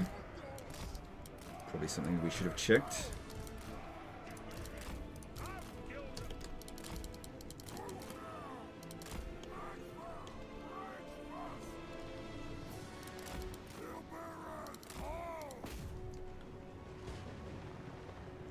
it's pretty good against the trolls, but just getting shot by those guys there. Not ideal. Really not trying to waste their ammo. Good. Every troll that goes down is good for us. Because, yeah, we just lack a lot of missile units to get them. And this is not anti-large here. And trolls don't exactly have a lot of armor, so armor piercing is pretty useless. Matthew Phillips did a $5 super chat. Thanks, dude. Appreciate that.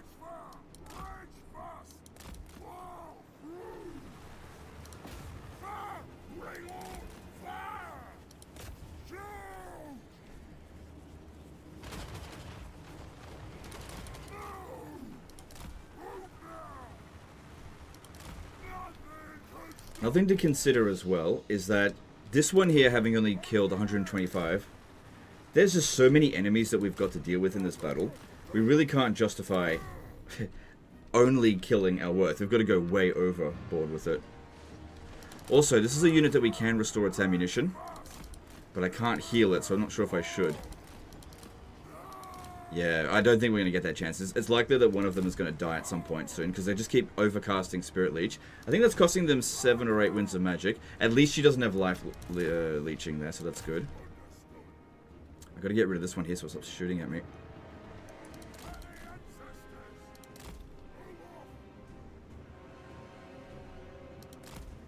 Doesn't armor piercing apply even if the enemy has no armor? Yep, it absolutely does apply, but it's the same. It basically gets turned into the same as base weapon damage. So yeah, having high weapon damage, whether it be armor piercing or non-armor piercing when not dealing with armor, it's the same thing. But when you've got a lot of balance of power on armor piercing and the enemy don't have armor, like the extra bonus goes to waste, if that makes sense. It's like having let's say you got a plus 50 anti-large, but you're sending it up against infantry. It's just going to waste. Sort of. Warren Maroney did a $2 super chat. Legend doing a 10-turn UC campaign. Elspeth or Franz? Go Franz. Good luck with that. Thanks for super chat. Alright, how are we going here? Ooh, hang on.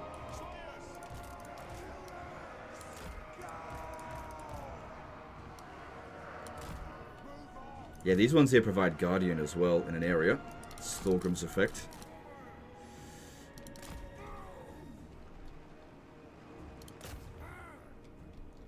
I really wanted to get rid of the trolls, but these guys here just kept shooting at me. It's not like getting rid of them's bad. It's definitely good. Alright, Thorgrim, start moving up a little bit because we want you to get Spirit Leech because you have a lot of spell resistance.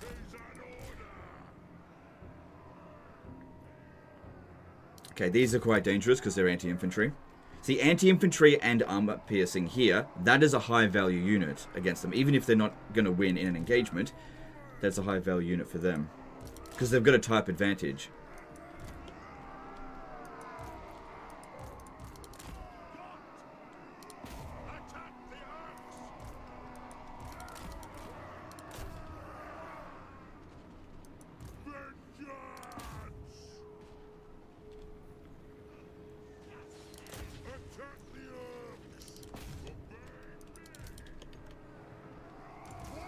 Them using that on this was useless.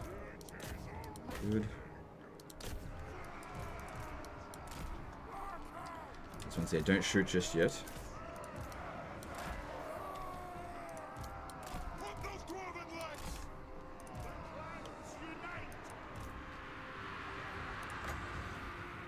Yeah, they're not that interested in fighting Thorgrim right now. That's fine, I guess.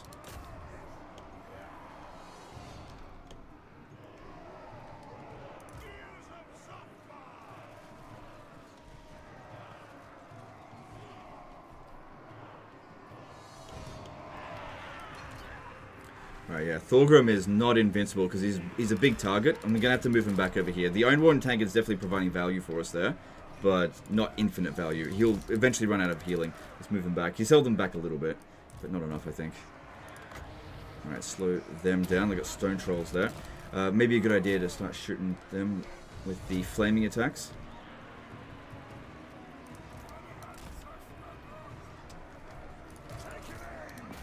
Okay, if this one comes over here, we can give flaming attacks over to these guys so that they can hurt the trolls a little bit more.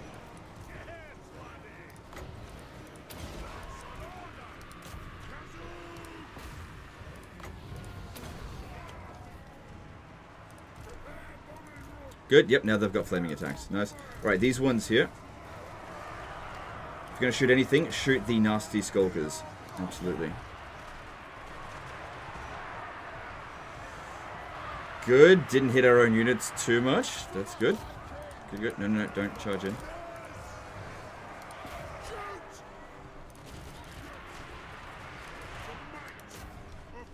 So Thorgrim's not doing an amazing job there.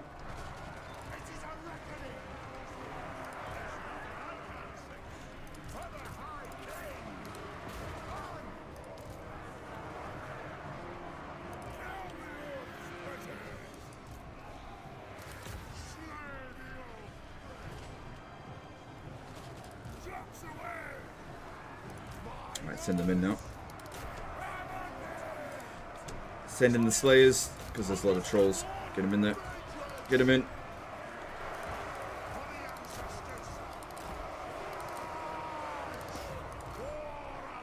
Need to get this guy back over here. We do not want him getting wounded or withdrawing from the battlefield just yet. Thorgrim, you just keep fighting him, that's fine. Okay, this one here is out of ammo, but I won't withdraw it from the battlefield just yet. Because I would... yeah, I'd still prefer to give the ammo to these guys. Because they've got the anti-infantry and shield breaker.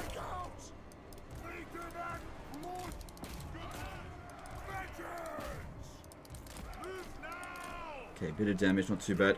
Thorgrim, if you could kill him, that'd be amazing. Because that'll affect the leadership of all of their reinforcements as they come in. Yeah, kill this one here. Oh, no, that doesn't really matter, does it? Because if we win, it gets wiped out. Okay, I'm going to need to pull you back, Thorgrim. Get back over here. And what I'll need to do is actually give this guy here some more ammo so we can go over there and kill it.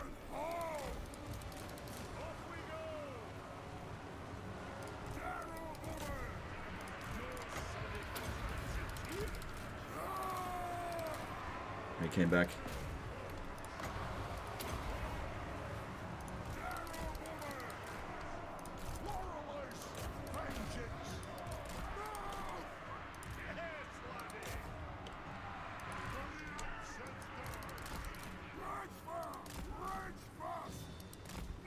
So Thorgrim's got anti-large, so he's actually pretty good against... Good, killed them. Alright, that Rune of Spite has not provided us that much value. I probably would have been better off with just getting another Iron Warden tankard at this stage. But then again, we've still got much more of the battle to go.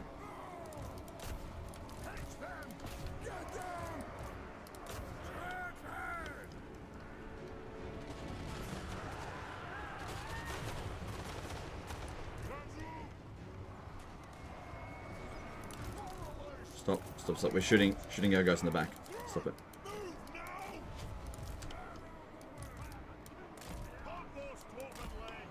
Alright, that worked out, I think, reasonably well there.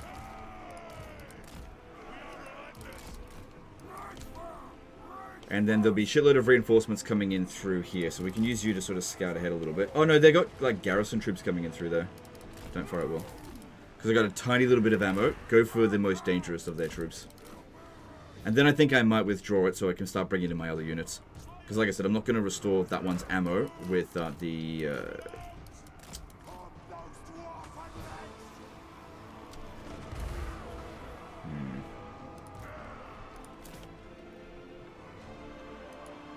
I'm not going to restore its ammo with his restocks. We're going to restore just this one's here. Because that one's going to do all the damage because of the anti-infantry.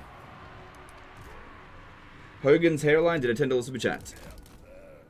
Escort him off the battlefield. Got a message from a person with your username and profile pic on Discord. Going to assume it was not you and letting you know. Definitely was not me. Yeah, look, I can't control people doing that. But it was not me. Thanks for the super chat, though. I appreciate it.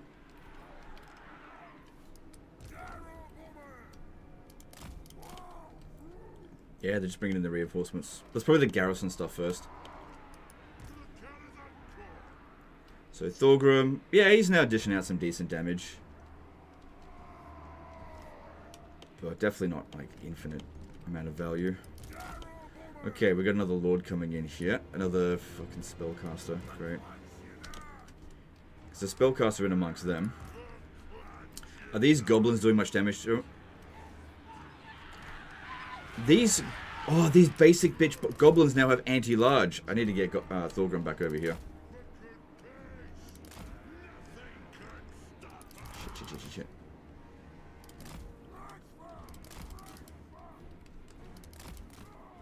Go sort out those trolls. Damn it. Fucking gyrocopter got stun locked. Come on. And yeah, I need to bring him back.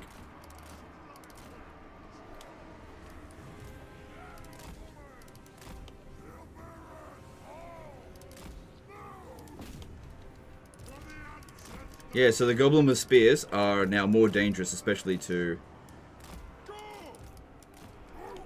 Thorgrim, because they didn't used to have anti-large. Good, that unit is finished. And this one here, I'm done with that. I'm going to withdraw it from the battlefield before it takes another casualty.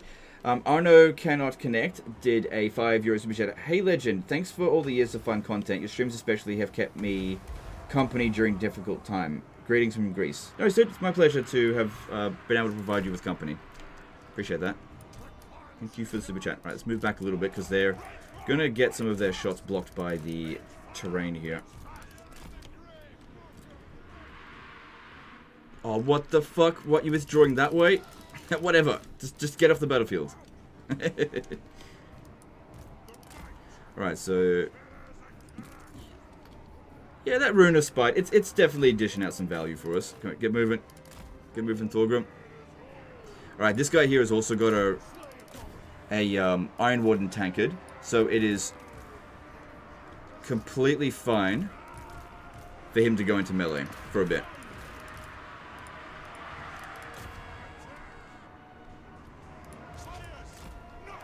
Also, if I bring Thorgrim back over here, these hammerers will give us Guardian, so we've got extra physical resistance.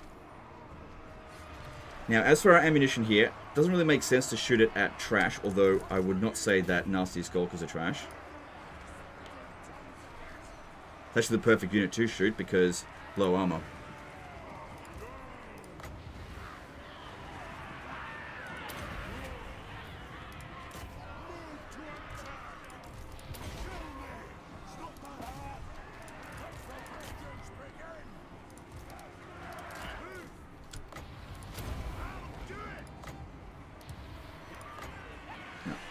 Not going to restore these ones, ammo.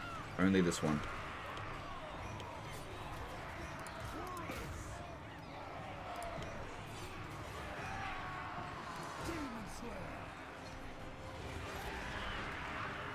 Okay, this guy is taking a lot of damage. I mean, he is a low melee defense lord, you know, for a dwarf. Let's move him back over here. He's getting a bit too stuck into it.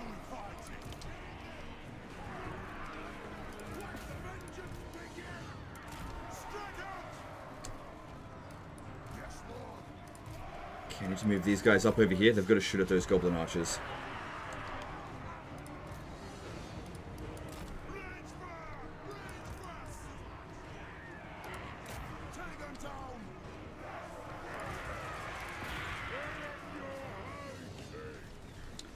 I'm surprised you went with great weapons versus shields, AP damage. This is all of these units are confederated.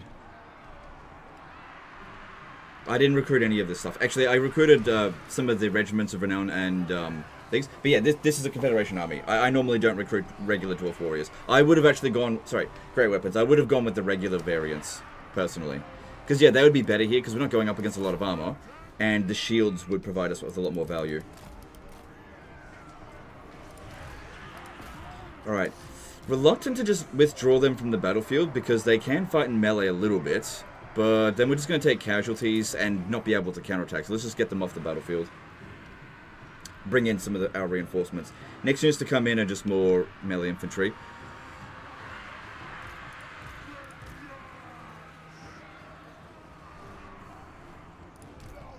Bring them in.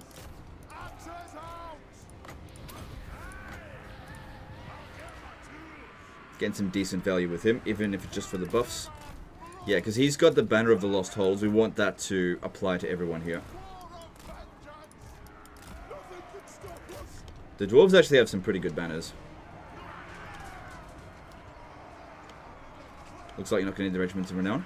Well, we'll see. We'll see. I definitely... We'll see. You know what? The Iron Drakes would be probably the best ones to restore our ammo with, rather than the Quarrelers.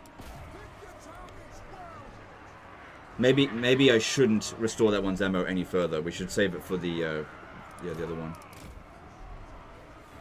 Okay, this one over here taking too much damage. I'm going to withdraw it from the battlefield. How'd they go for kills? They did quite well. Thorgrim is actually getting a little bit worn out.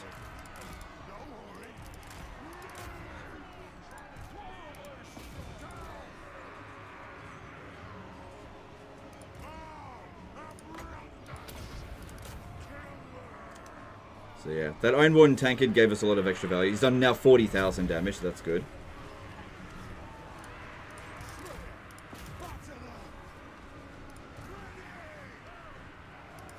And these goblins are... Yeah, they're doing some damage, yeah. Having great weapons was definitely not great for this battle. Let's withdraw this one here as well. When they get to maybe about under 50 entities, that would be a good opportunity to get rid of them. Unless it's a unit that I don't want to get rid of. Get out of there.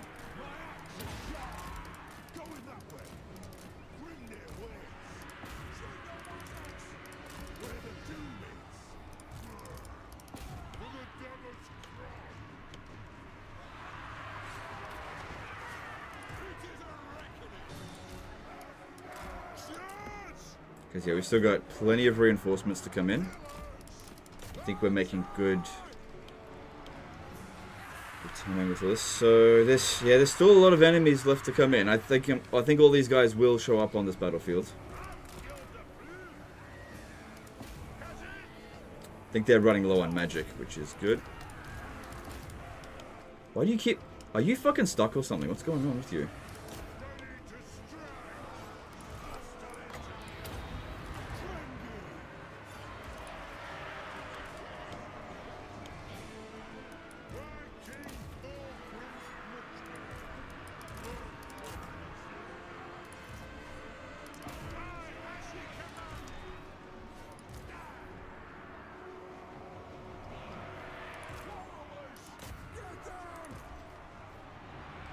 Yeah, save those for the Iron Drakes. Because I reckon they're going to provide way more value than this one.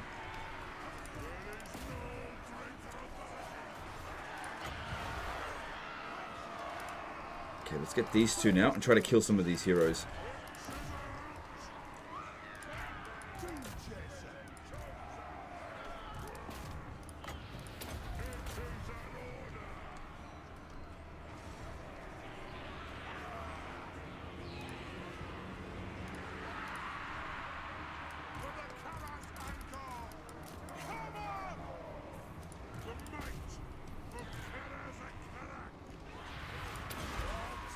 Good, kicking his ass.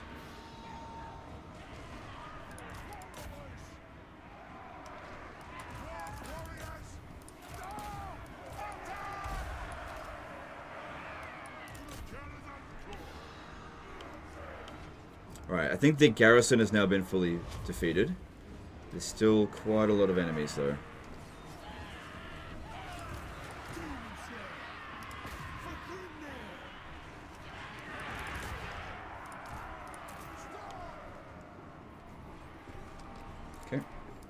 Are there any units that are terrible that you love regardless? For example, I really love Bretonnia Spearmen at Arms. No, I don't think there's any unit that I would ever say to, like, if a unit was terrible, I would never recruit it. So, I don't know, like, what unit do you think is terrible that I would actually enjoy? Like, Bretonnia Men at Arms Spears, like, I could never ever see myself loving that unit. But, you know, to each their own. But I think the units that I love are the ones that are maybe like underdogs. Like, for example, Nasty Skulkers. Some people don't realize how good Nasty Skulkers actually are, but I really like them. Another unit I think that is underrated is...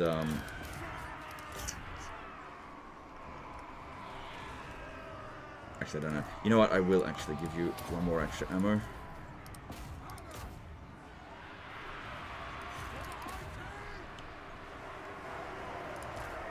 Yeah, I can't think of one.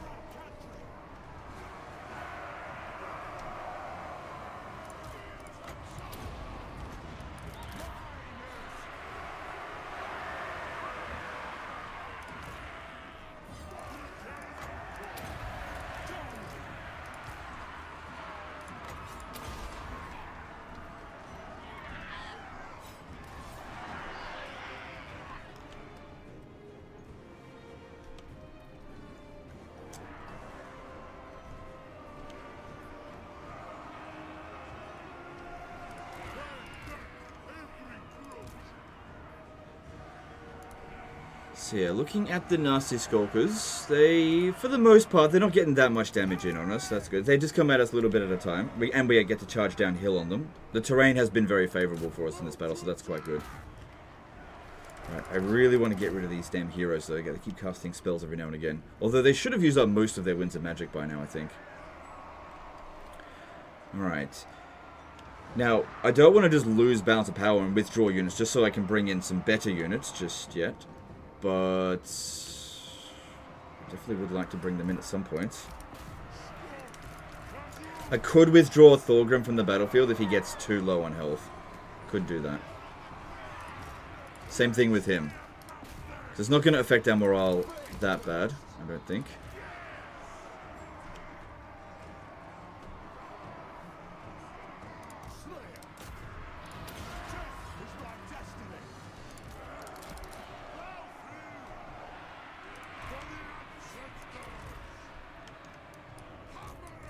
This one here, I'll probably withdraw that from the battlefield soon.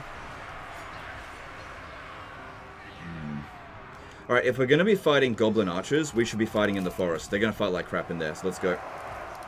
Just keep that one there. Because it looks like there's a whole bunch of goblin archers coming over this way.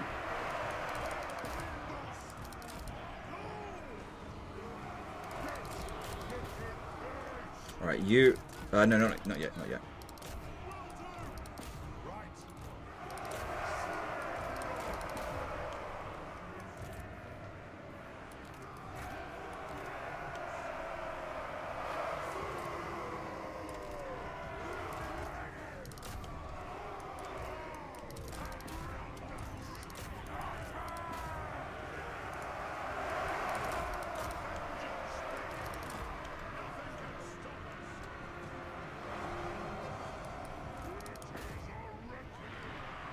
Oh great, trolls. Well, luckily Thorgrim can handle that. What are you doing, Slowpoke? Get over there. More trolls.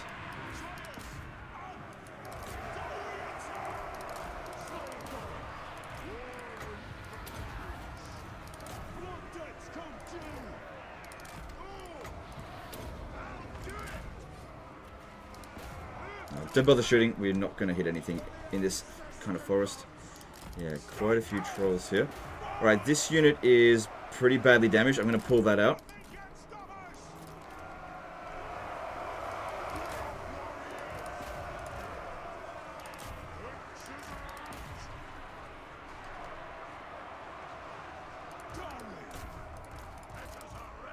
Just need him to be close by because he's got the Banner of Lost Holds. Are you going to play Civ 7? Maybe, maybe. I've always liked Civilization games. I just don't know if I've got time for it, that's all.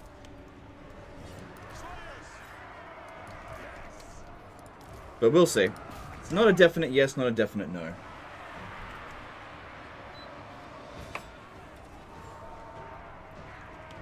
Civ just seems like worse Total War. It's really a different type of game, Civilization. Like, people who play Total War, in my opinion, they play for the battle side of things, the tactical aspect. When it comes to tactical games, there's really no better franchise than Total War.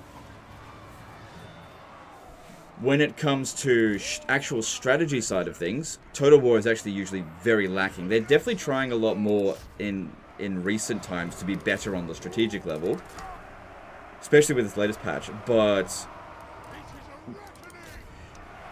games like Civilization and Paradox games have always had the edge when it came to the strategic depth. But the problem is as well, is that if you put too much strategic depth in a game, like, say, Crusader Kings or just Paradox games, right? If you were to add tactical aspects in those games, the games would take so long to finish that you would never get through it. So it's just different. That's the thing with Civilization. It's just a different type of game. Some people prefer it over... Civilization and Paradox games are bigger than Total War games by a pretty large margin.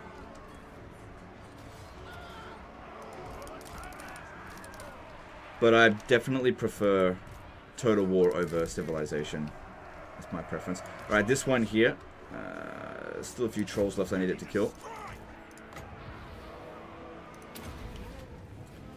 Alright, we're getting down to their last few units now.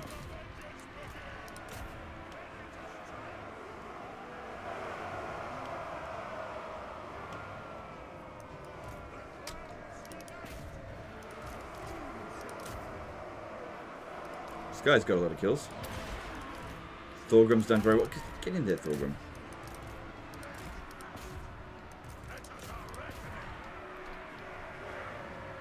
Towers over you, subscribe with Prime. Thanks, dude. Appreciate that. Thanks for the subscription.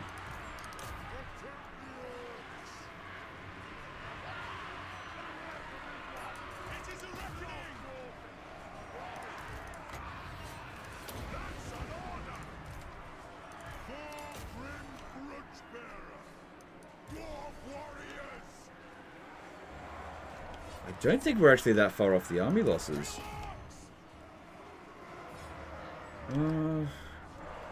Hard to say. I mean, they are just throwing more and more trash at us constantly. Could you please withdraw?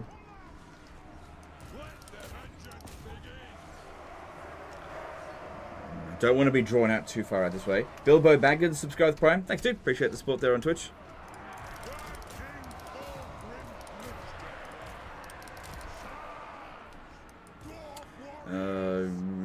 Just we're never going to be able to run down these guys. Just get back over here.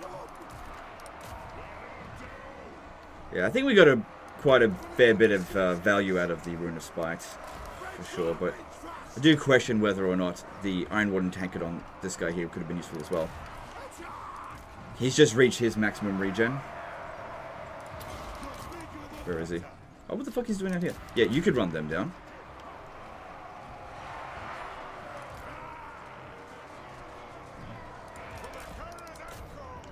Okay, we got some more reinforcements. Alright, bring this one up. Seems like we're not going to retake that defensive position. Use up the last of that one's ammo and get it off the battlefield. How are we going? Okay, these Slayers here. There's not really that many trolls left. We'll be fine without them. I need to try to preserve that unit. Bring it over here. Withdraw, because we've still got plenty of reserves over here. Never mind, there's the army losses. I didn't actually end up needing the majority of these units. Well, maybe... Here's the thing. If them in reserve still counts towards our overall balance of power, right? Maybe they were useful to get them early army losses. And maybe they'll be useful in the subsequent turn to repel whatever counterattack they do. But this is definitely a good start against Skarsnik.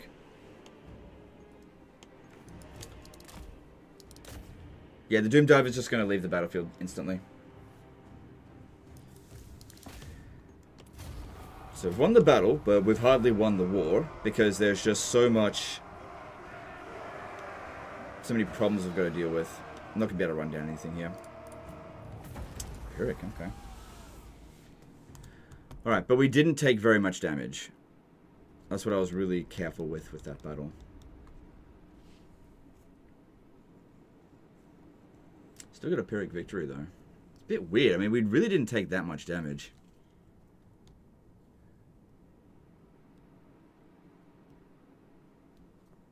So this army here and the garrison gets fully wiped out. But this one here, for example, we didn't wipe that one out. Okay, that's a Wa, I believe. It's possible that that got captured. That entire Wa should get wiped out. Hopefully.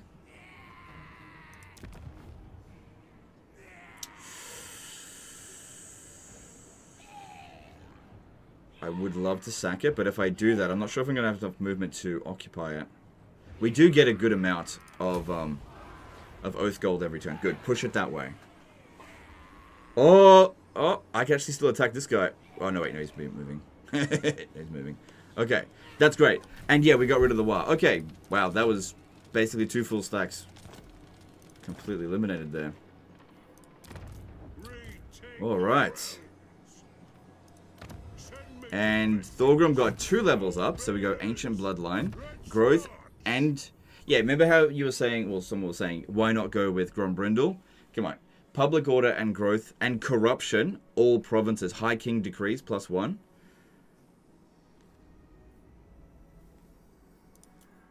Could you possibly, like... I wonder, could you get this? Can you get this?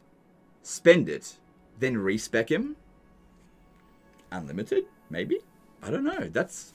Maybe I'll try that. We'll see. But yeah, we definitely want High King here. And there's another High King decree.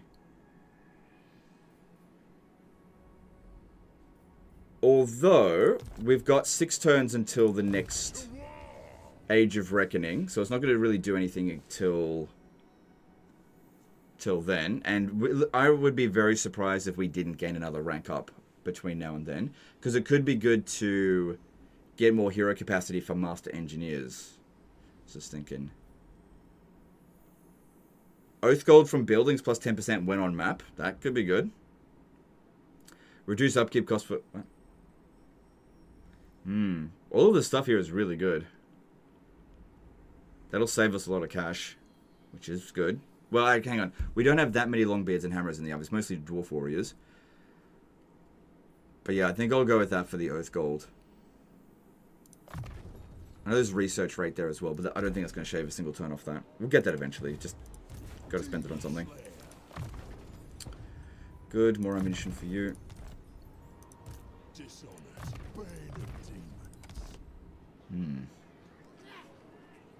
I could have sacked it. Could have got 200 Oath Gold for that. Oh well. I didn't know.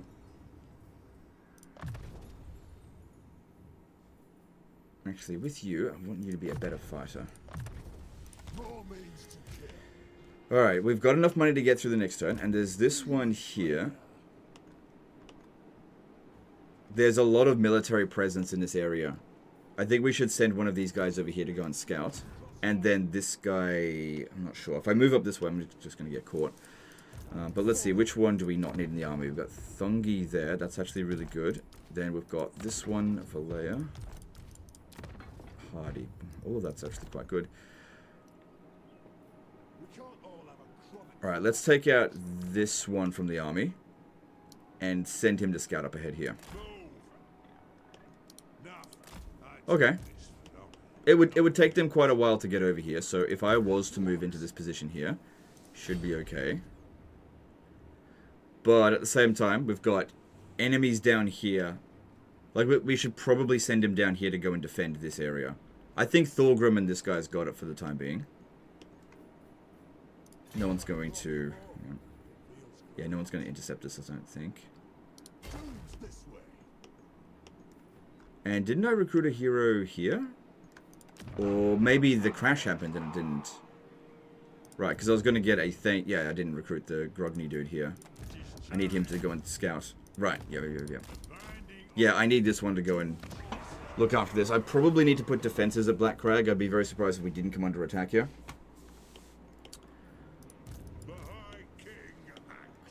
Alright, let's have a look. So... I can't put any more Grudge Settlers in Thorgrim's army, so I got to keep this one somewhat, at least. I don't have to keep every last one of these units, though, so maybe merge a Dwarf Warrior. Try and save a bit of money. And transfer over...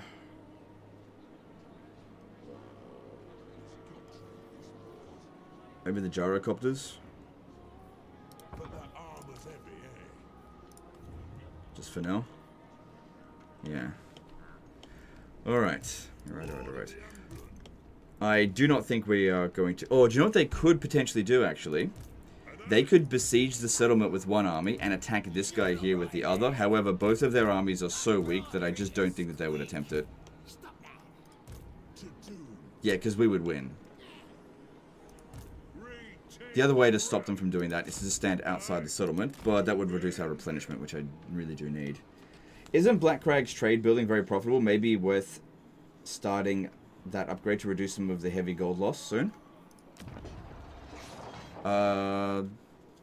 This. Okay, well, because... Well, I'd get an extra 100 gold per turn. It will take a fair few turns to get a return on investment. So, I think right now I just got to get this under control before I construct anything. Just got to be careful with it. Because, yeah, upgrading this, for example, like, it cost me 3 grand. If I spend more than 5 grand, I'm going to be taking attrition next turn. We can't have that. And we are making a decent amount of money through loot. Alright, let's have a look in diplomacy and see if there's anything going on here. No. Don't get me wrong, I definitely want to build it, but with this situation here, I've just got to make sure... Like, I can't be disbanding my armies right now. There's just too many enemies to deal with. Otherwise, I would.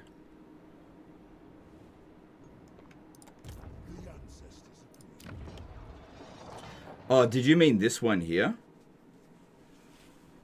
Okay, so deep magma caverns will provide... It'll take 10 turns before it gets a return on investment, just on the income alone.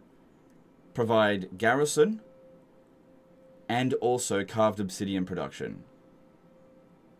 That would actually be worth spending that money on, and what we can do there to make it cheaper is pop down Grogny Dude here. Yeah, this would be worth building. So that'll be less than 10... Well, actually, still about 10 turns return on investment, because it takes 3 turns to build it. Yeah, that would actually be worth it. I can't really justify doing that. I'm gonna... Because, you know, while I've got the reduced construction cost, I'll do that. This will have to be demolished at some point for the Earth Gold. Maybe. Yeah, that's all I can really justify with that one. And then get rid of him. Okay. So, yeah, we're okay. Oh my god. Jesus Christ. Okay. I actually need to find some money. I may need to disband something. Is it worth dismissing the regiment around the Second Army next to Thoric? You mean Thorgrim? No, not really, because I'm gonna... Like, I've got a big push towards Mount Gunbad. And I can't be recruiting anything. Otherwise, I would. And these are valuable units. Marcus Wilfard did a $25 super chat. I know this wasn't planned, but I'm glad that you're streaming again today on my birthday. Greatest present. You're an absolute legend. Alright. Thanks, dude. Appreciate that. And happy birthday to you as well. Bankrupt by 1 gold. Yeah, well, it's actually not saying that we'll take attrition. Okay, what I could potentially do is merge this one and just get rid of that. Because that'll save us 200 gold. Man, if I can get to Karak 8 peaks, that'll save us so much money. We're almost there. But we can't just leave this shit here. We've got to go take it. Are they? If they come in here and take that settlement, that's okay. Because I'll be able to confederate them later down the track. Scrag could declare war on us at some point. He hates our guts. But he's also super weak. I think I've moved everything that I can. No sign of Scarbrand, but we definitely want to keep an eye on this area because it doesn't mean he's sitting inside the settlement. It could be anywhere. I think it was a really good call to make Rapance go to war with him. She's probably chasing him out of this area. Maybe, I don't know. What are you doing as well? Could you go to war with Exiles of Khorne? No, they won't do that yet. Alright. Well, I've got enough. I've got enough money to get through this turn. Looting this is not going to give us the money that we need. What could I do here?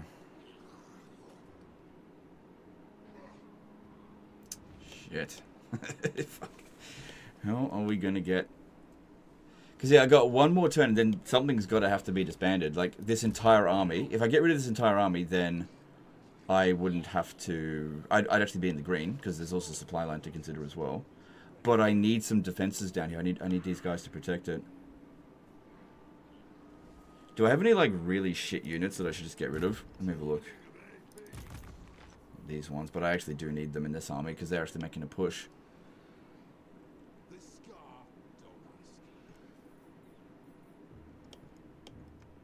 Wonder how quickly this army will recruit. See if it gets to full stack in a single turn.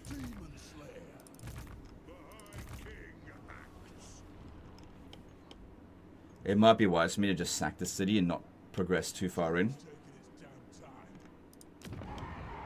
I don't know. Easy enough settlement to capture, I guess.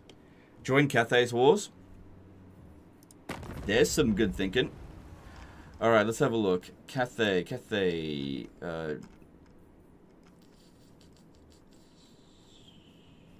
We haven't met anyone from Grand Cathay. What?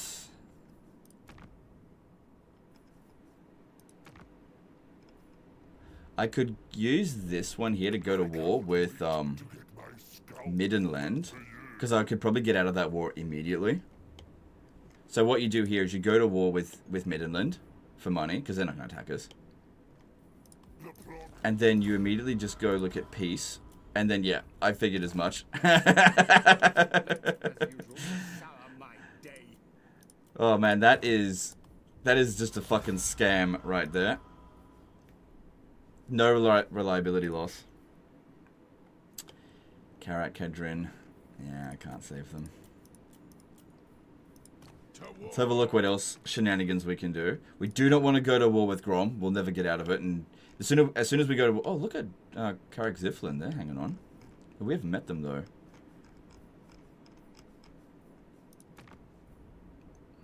If I offer to join war against them...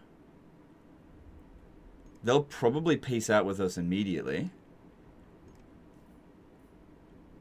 I can't imagine anyone else being at war with them.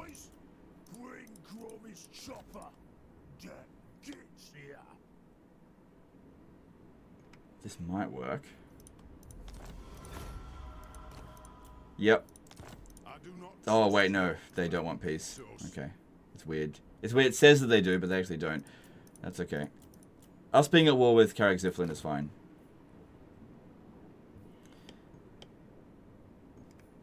What are some other shenanigans we can do?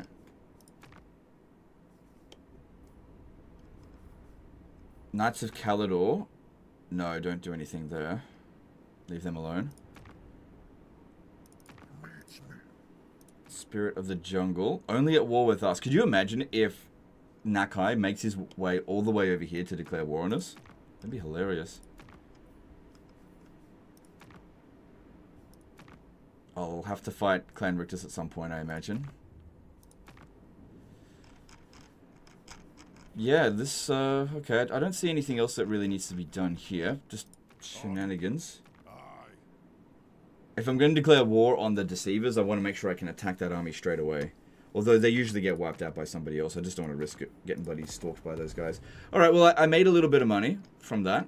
And that means that I have to make less money next turn in order to get through the turn at least. May have to do a bit of plundering. Also, if you ever look at Pillars of Growth, yeah, okay, well, we're not going to demolish any of that. I can't see myself recruiting anything here. Although, no, just leave it. Just leave it. Because I was just thinking about demolishing it so that we could make some money out of it. This army here could potentially attack Iron Rock. I just realized that. And then this guy could force march over there. I just realized that they could potentially do that.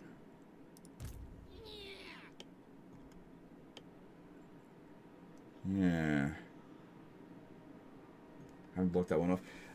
Modesty Mustachioed did a $2 super chat short. Thanks to part 2. Thanks, dude. Appreciate that. But I've already recruited a lord here, so I may have actually made a gigantic mistake.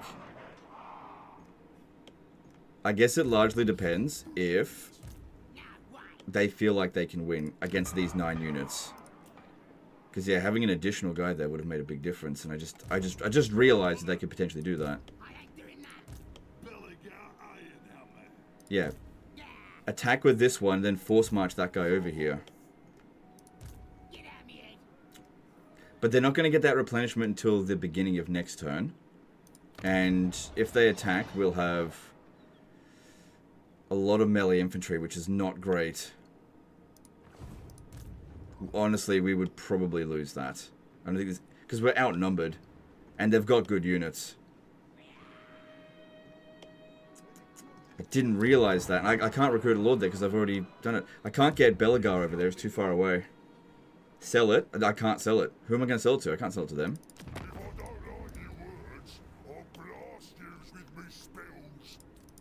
No, I can't actually get out of the war. It wouldn't be worth it though, because I'd be able to instantly recapture it.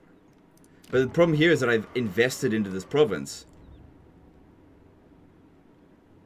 Because we haven't suffered any defeats in the campaign yet, but if I'm going to, that would probably it right now. So we haven't suffered any losses. If I even just had a lord there, that would make a big difference, but I've already disbanded the dude. I can't get another one there.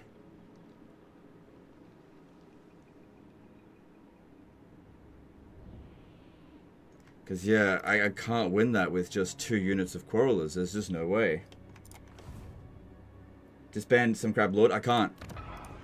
You're right, I should do that, but I wasn't thinking that these guys here could strike at this with these guys reinforcing. Because either one of those lords won't be able to win here, but both of them together, hero action to block army, I don't think I've got enough movement to do that. Yeah, we don't have enough.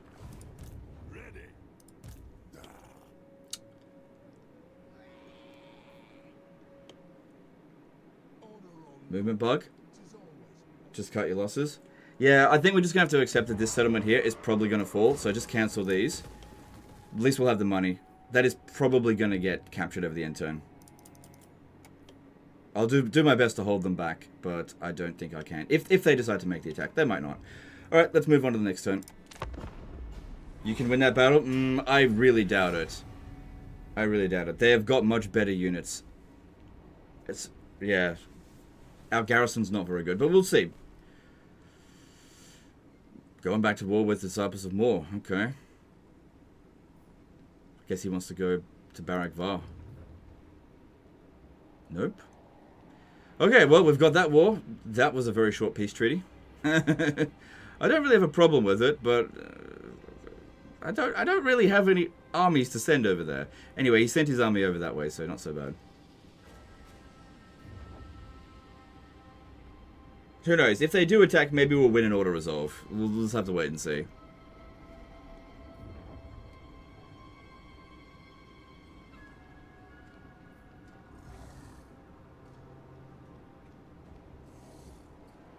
You could have gotten the Lord? No, I can't. I wasn't able to recruit anyone there because I already disbanded it. It's alright. It's not the end of the world. So what if we suffer a defeat? It's not supposed to be a no defeat campaign.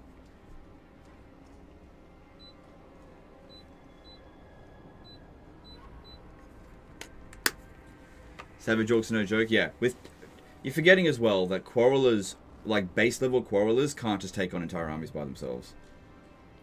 Should have sold to Disciples? No, it's fine. I wouldn't have been able to sell it to them. Who knows? They may not even attack. Let's just see.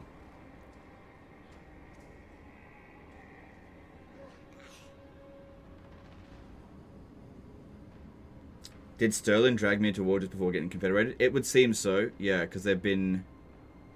Did they just get confederated? I don't know. So what's going on over here? Oh, they're in a bit of a bug. Yeah, they're doing exactly what I said they were probably going to do. Yeah. I thought... We're not going to... Look at... He just picked up shitloads of units. We're not going to win this. There's no point finding this manually. We're not going to win. Good thing that we cancelled the construction. Yeah. It is what it is. Rip no defeat campaign. That's okay. That wasn't part of the plan to do a no defeat campaign. That was a pointless victory for them.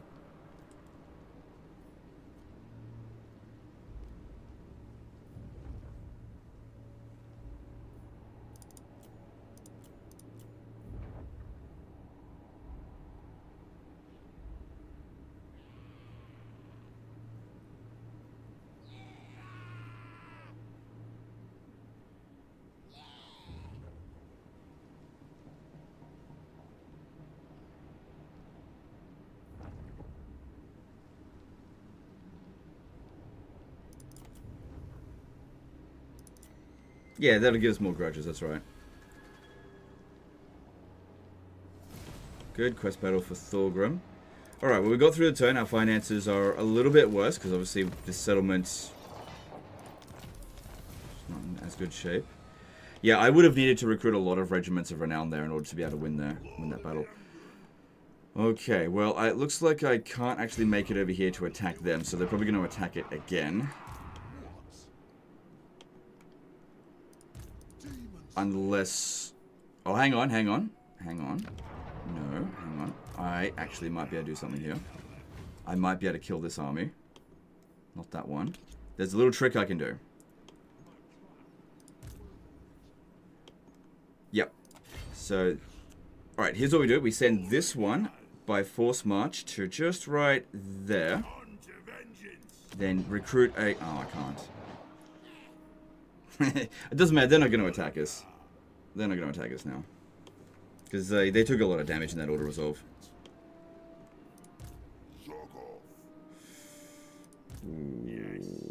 But they could go up this way to attack Barak Duazbek, because I was going to go and capture it with this army here. Recruit a lord and attack? Yeah, I was going to, but unfortunately I can't actually recruit a lord there. Because they've blocked my spawn point, it would seem. Unless, let me just move you one tile over. No. I stand defiant. Slayer. Can't attack because the building is the damage.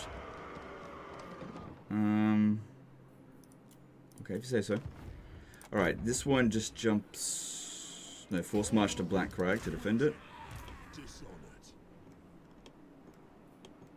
Raise it and see if they ruined well. Why? That's silly. Why would that...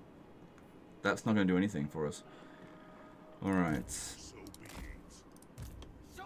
Yeah, we need to move on to Mount Squighorn here. We can just auto-resolve this, I think.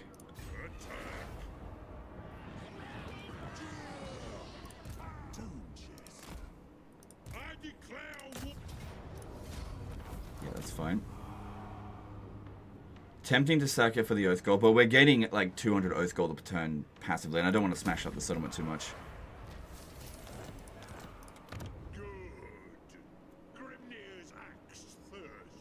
Okay.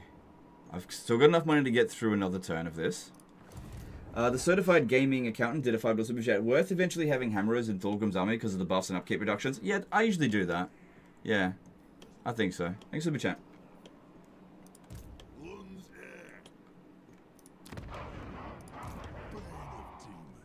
Because we could let Zufbar go and capture it. Although, what's this guy going to do over here?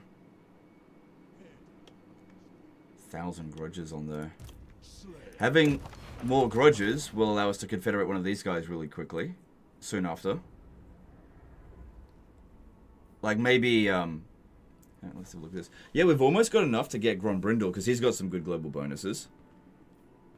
And got a lot of territory, which it would suck to have to be a fragmented empire, that's for sure.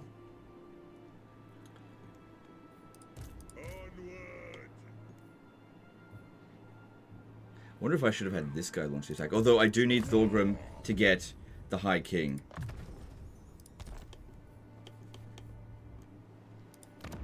One more turn and we can start building the deeps. Yeah, still a lot of armies over here. Right, got an idea. I want to draw their forces in here so that we can fight them. Which... Yeah, so if I stand here, right, he's not reinforced by Thorgrim. If they attack us, I just withdraw, but we're drawing them closer to Mount Squighorn so that Thorgrim can catch them next turn. Bit of a bait and switch. Could be good. Get rid of this unit. Weaken ourselves a little bit. Alright, see, let's have a look and see how things are going with Skarsnik. I think we only need to fight one more battle against him in order to get the... Where is it? Yeah, to get another Master Rune of Spite. What? Yes, yes. So that one there, I think, is a... Yeah, it is a minor settlement siege.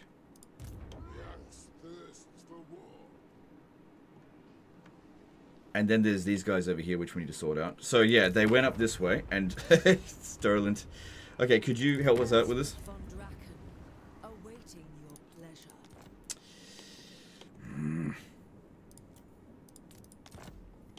Yeah, it doesn't matter if I go to war with the Fekendites. Okay, so if we do that, Elspeth's turn comes after Scrag. So Scrag will probably run down over here to come and fight us.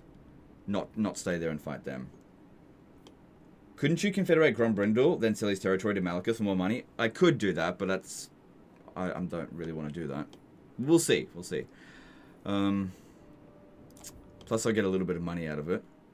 I very much doubt that Scrag will attack there. Especially considering that's Elspeth, and he's got a half an army, essentially.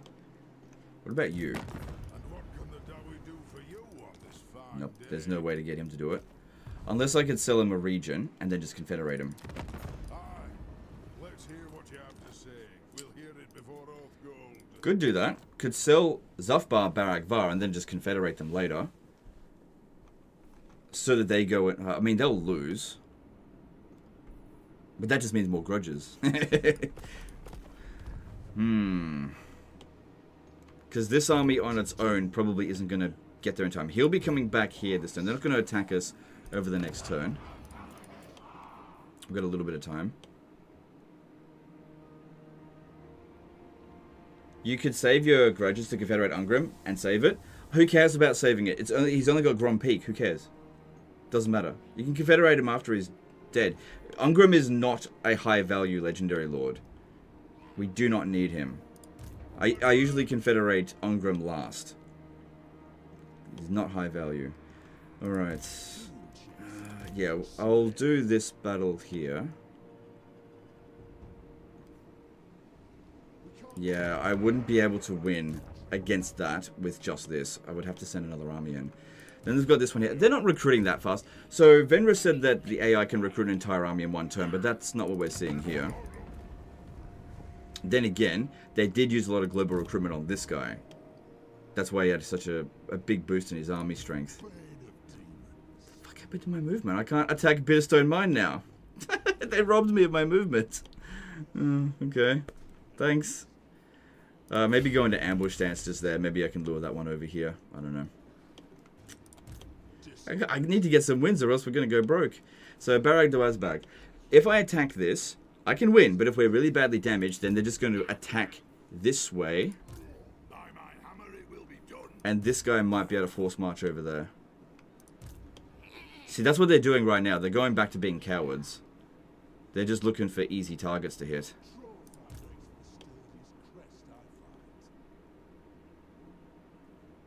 Whereas Zufbar could end up capturing it, although hard to say. I mean, I would love those grudges settled. Alright, I'm gonna do it. I may end up regretting it, because it doesn't look like that army there can reach it anyway. We need to fight it manual. Medium casualties. So it won't leave us very much to defend with. It will be a pretty easy fight. I gotta fight it manually.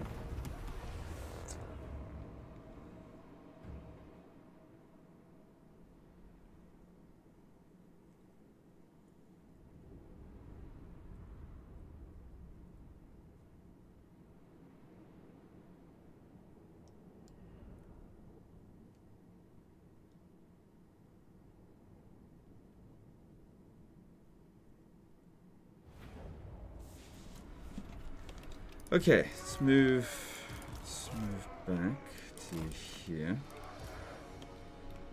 Yeah, I want to bomb this area here if we can.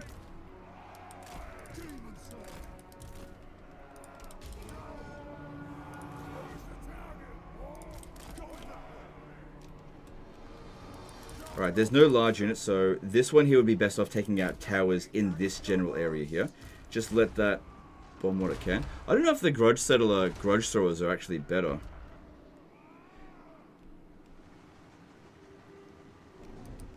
Than the regular Grudge Throwers. I find that they don't actually dish out that much damage.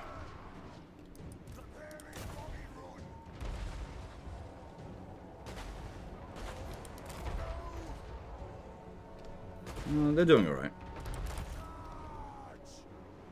Has he captured 8 peaks yet? No, getting pretty close.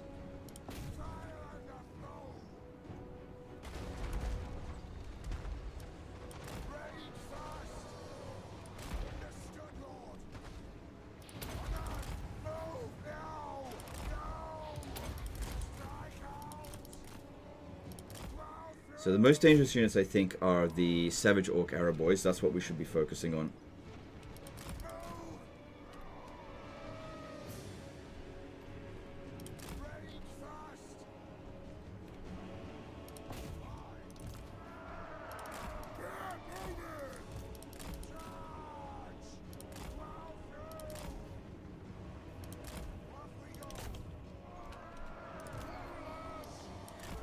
We can outrange them a little bit with the Quarrelers with great weapons.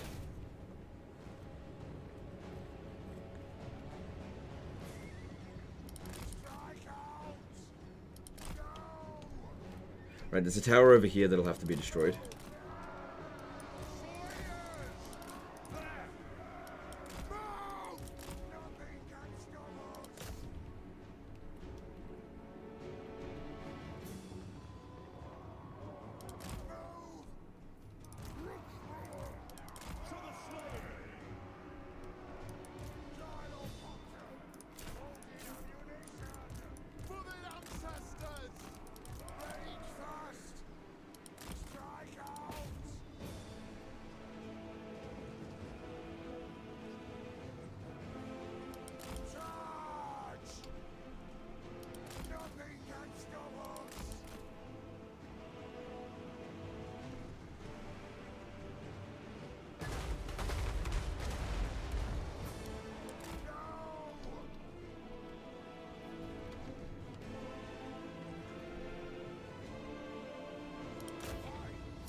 Good, one volley, got rid of that. Very nice.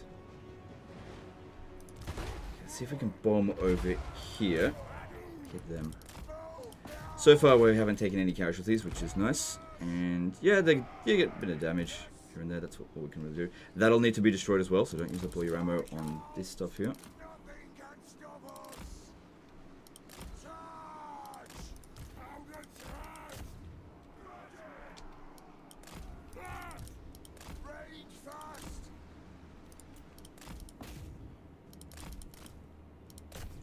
So it'd be good when the next Grudge Settler army that we get is 50% bigger than this. That'll be awesome.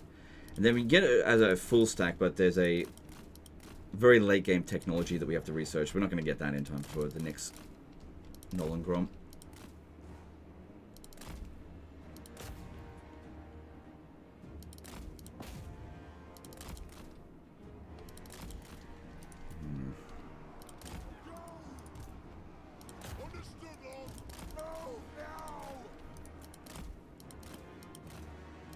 I didn't think we would win this battle without taking any damage, but just be careful of this one here specifically, because this is my most valuable unit as far as I'm concerned.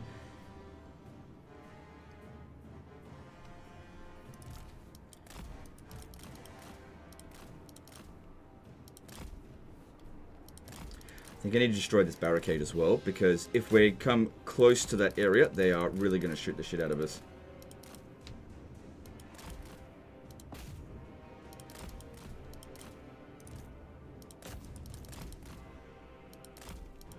Actually, kind of a miracle that we've even still got all of our gyrocopters there.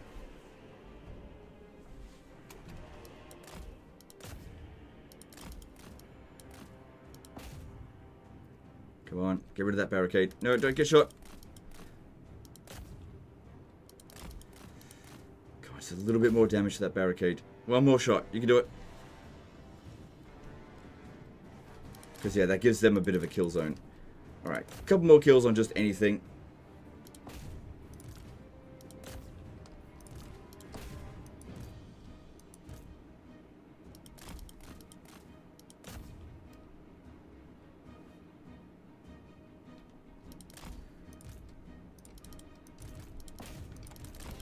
Shit, shit, shit. Oh my god, I can't believe I've still got all 12 of them alive. Okay, get them back.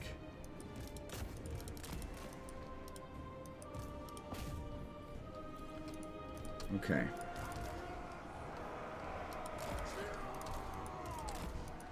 Still got like one more volley left we can use.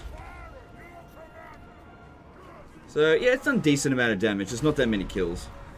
It's a little bit obstructed there. Move it a bit over this way. So time to send them in. Send in the heavy hitters. But yeah, this area here is where we want to be fighting because there's not going to be any tower support. We don't want to go in too deep.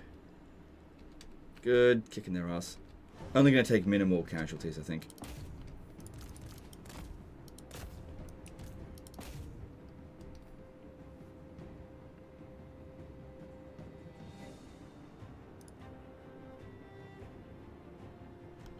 And the hammerers are particularly good here as well because they have magical attacks against these savage orcs, which have physical resistance.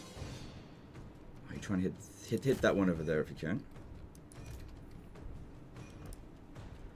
Yeah, they're getting a couple of kills in, but they're definitely not doing their worth.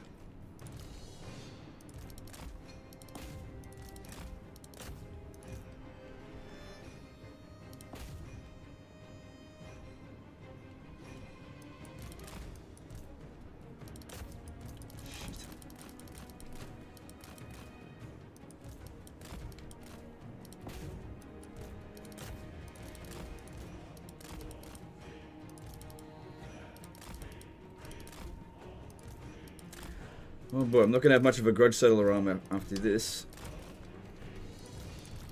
Bring that one in as well. You stay back. Need you to survive.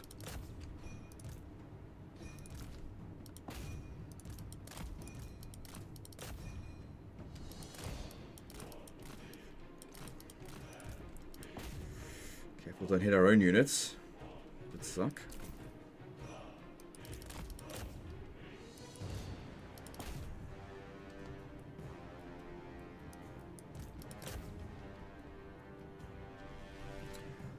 Alright, they've only got like one unit remaining. There's another tower there. I can't destroy that now.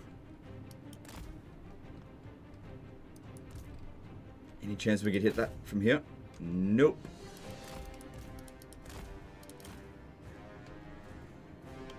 Alright, great. We're going to have to actually progress through here.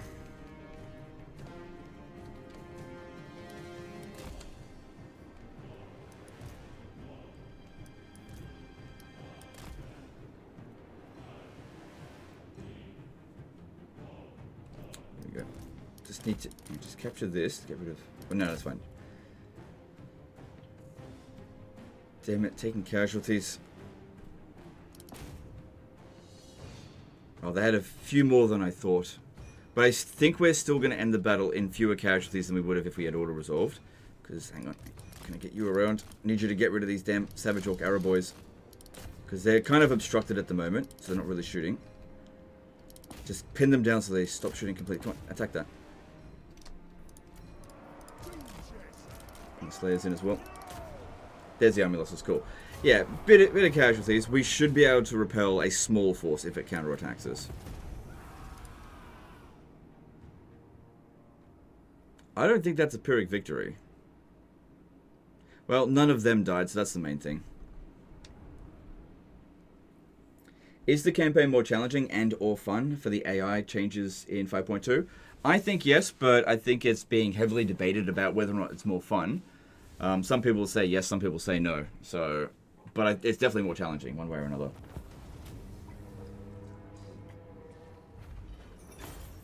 Alright, I do think that auto-resolve would have done a lot more damage to us than that, because medium casualties usually means like half of your army gets wiped out. Also, we've got a minor settlement siege if they do attack. We actually got to retain that, so that's good. That's good. Another thing that we could potentially do is maybe swap Barag Dawazbag for Varenka Hills. Let me just see if that works.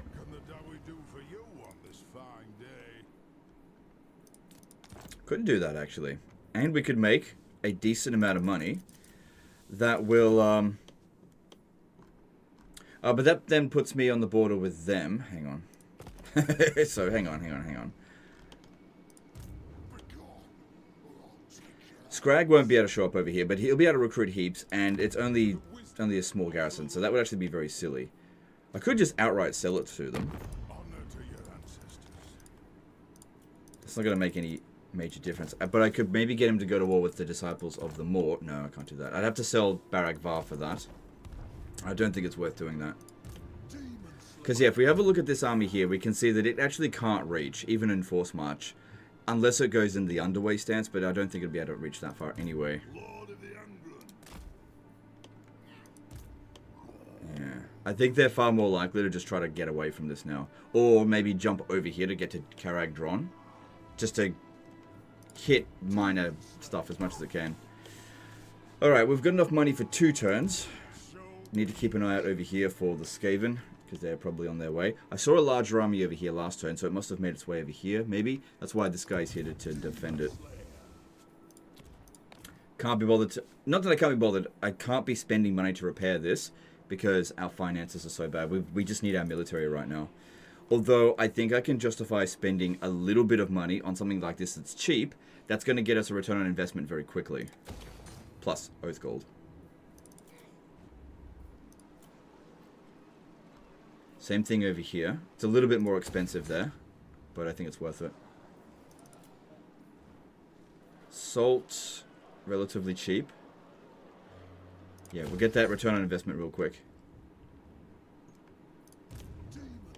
I've got enough money for next turn, but not by much. All right, we'll see what else is going on in diplomacy, and then move on. Okay, hang on. Okay, good. Now I can actually get peace with Karak Ziflin, because I just did that to find out who they are, where they are. Confederation penalty by Clan England.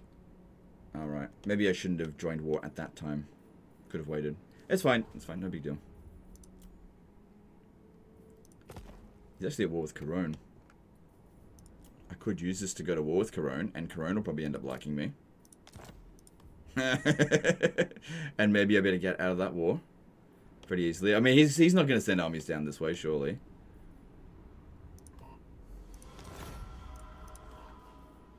They don't want peace, but they're not that strong. I'm just doing this to try to meet people.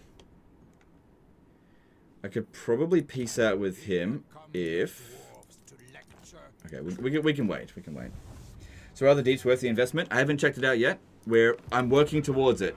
I'm working towards it. It's just not important to do right now. That's all. We're getting there. Karak and Gazar. If we build this, there's no money in that. I just got a little bit of money from Karak Ziflin, so I guess we could purchase that. Get a bit of return on our investment from that. I got all this growth that I need to spend. But yeah, I've also got to get to Akendorf to deal with them. Do they want peace? No, they don't.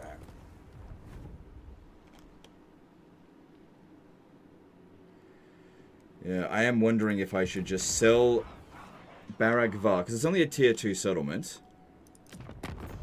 Sell Barak Var for, not for Varenka Hills, just sell it. In exchange, make them go to war with the Disciples of the Great Moor. And get some more money out of them. Because we're making a decent amount of cash out of them. They can't attack me next turn. I don't have to do it now. I don't have to do that right now. Okay. Got to keep an eye on Scarbrand. Make sure that there's no surprises out here. Which, so far, I'm not seeing any armies. Checking his strength. Hasn't really changed much. Okay.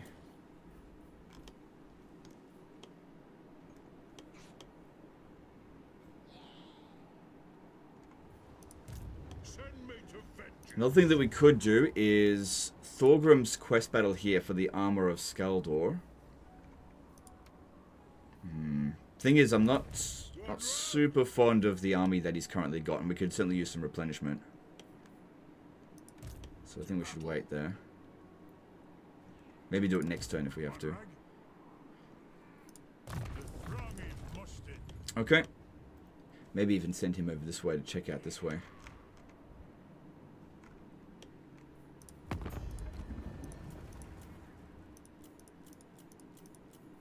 Pretty funny, Karak Kadrin doesn't want a military alliance, but they're like so close to death.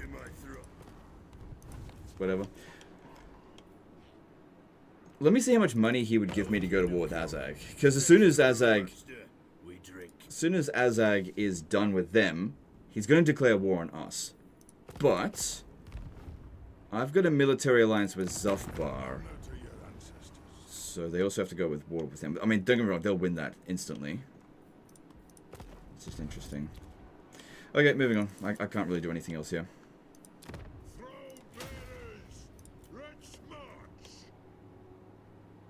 So yeah, I'm hoping that they bring all their force around over this way to try to attack this army, because that it won't reinforce. Lab Leopard did a 50 SEK super chat. I got my Bugman's Triple X Ale and me as by my side. Time to watch Legends Settle Grudges. You better go after the filthy Elgies. Right now we're dealing with the Urks, but we'll see about the Elgies. But thanks super chat, appreciate it.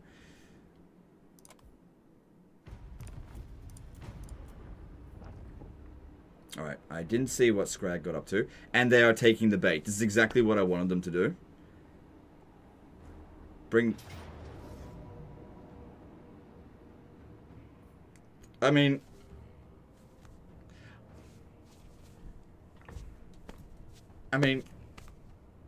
Like, okay. I thought they would bring a bit more. But yeah, I'll take that. That's fine. I'll take the money, because otherwise we're broke. Yeah, that's it. Bring him in. Bring him in. That's what we want. I don't want them running away. I want to fight them constantly, because we're in reasonably good shape. That's it. Bring him in. That's it. Come on in.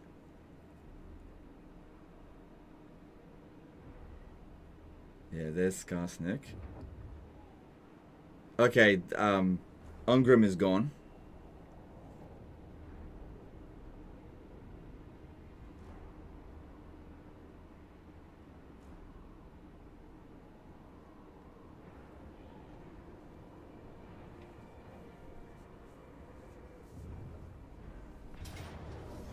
Nice. See ya.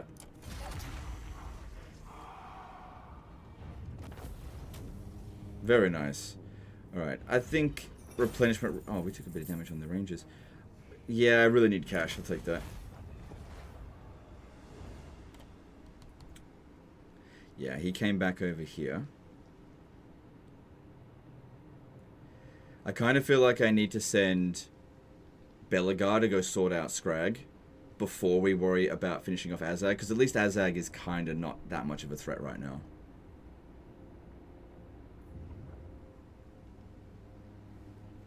Ooh, what's going to happen here? Looks like a big fight's going to happen. But that's a lot of a lot of Empire forces. And vampires usually aren't that great in auto resolve, so they have to compensate it with a shitload of armies.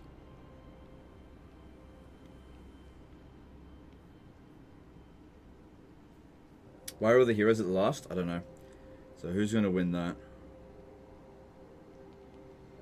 I thought that the Empire would win. Good. Although that does clear out a lot of grudges that I could have settled.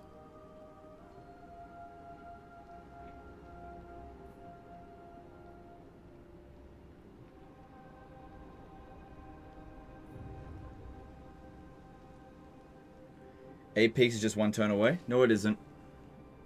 It's not one turn away. It's close, but it's not one turn away. It doesn't have to be on Belegar's army to sort that out. But you're right, it is close. It is close. Yeah, I think we should go after thingy first. That's a good point. Not a great turn for the dwarfs, that one. Okay, we got the Master Rune of Spite as well, so that's good. Got two of them. Almost ready for our next Iron Warden tankard. Okay, I could send this army around to Barak Var to defend against... Oh, but then again, he'll just go for an even weaker settlement.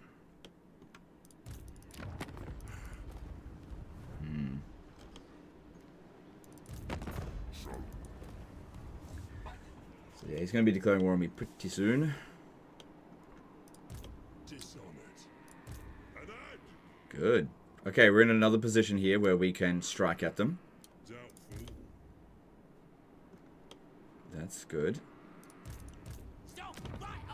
Because, yeah, as soon as we're done with Skarsnik, you know we're going to have to fighting Azag straight away, basically. Oh, okay, here we go. Yep, lots of grudges on them. Yeah, this war with Scrag, that's not really convenient at all. Thanks, Sterland. Variable line did a 20 euro super chat. Enjoy you watching more than playing NE WoW add-on today. Here, have some monies for the diaper fund. Cheers. Alright, dude. Appreciate the super chat. Thank you very much. Is Legendary more fun for you now? I had 14 armies coming for Ulthuan on turn 30 while playing as Altharian. Feels like Wormer 2 days. Yeah, I'd say so. I'd say it's more fun now. Definitely more of a challenge. Belegar Ironhammer. Yeah, I could have this guy sort that one out easily enough. This one here is doomed. If I sent Belegar down over here and they... hang on, I'm just thinking. His chance of being ambushed is actually very low because he has a natural, if I get unflappable, get a very high ambush defense chance. And this is low ambush success area.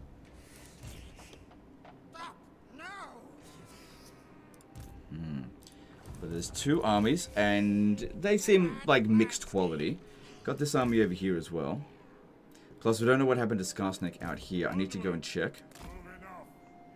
Don't know where he went. I think he's over here. Right, I remember respecking this guy. I need him to go and just scout over here. I need intel. Okay, alright, well, we'll see what's coming. Yeah, that's a lot. There's... Still don't have sight on Skarsnik, though. A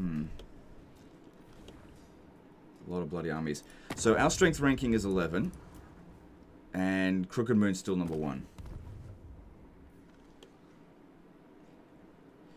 Yeah, getting to Karak Apex would be so good for money. Reducing my upkeep cost by 50%.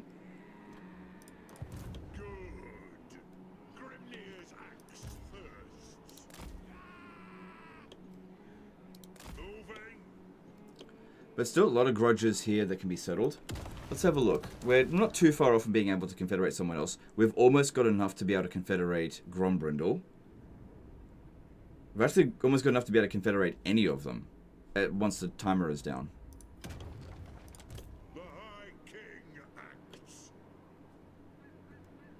Alright, Thorgrim go and besiege. Wow, okay. I mean, that's not good auto-resolve, but I've got another army.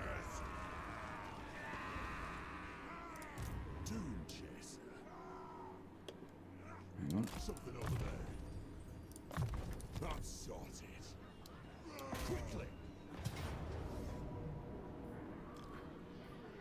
Well, no units get wiped out. And this will wipe out all of their force. I think that's fine. Yeah, I'm okay with that. Alright, so 9% replenishment or 37 oath gold. And tiny... No, could definitely go with the replenishment there.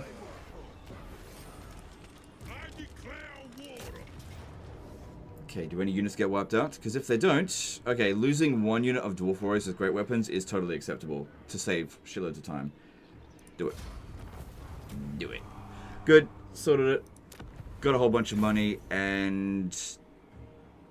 Tempting to sack it, but I'm just going to occupy it. Just tempting. A lot of grudges settled there. And that would have severely weakened Skarsnik. We were close to his capital. Of course, as soon as we get to the capital, you know, we've got to deal with Azag, who has probably got a lot of territory. Usually, Ongrim's the one that beats Azag. But I guess because of the way that the cheats work now, they are now tougher than us. In this particular campaign, at least. Alright. Financial situation is, you know, it's getting better. It was a lot worse than this. It is getting better.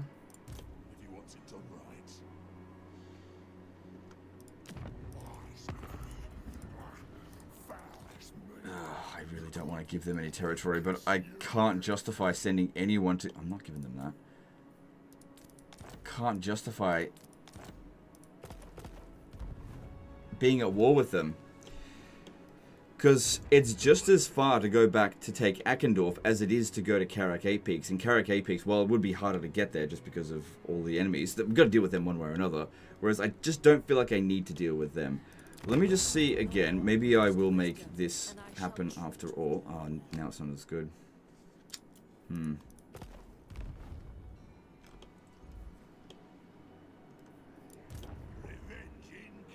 We still don't know where Skarsnik is around here.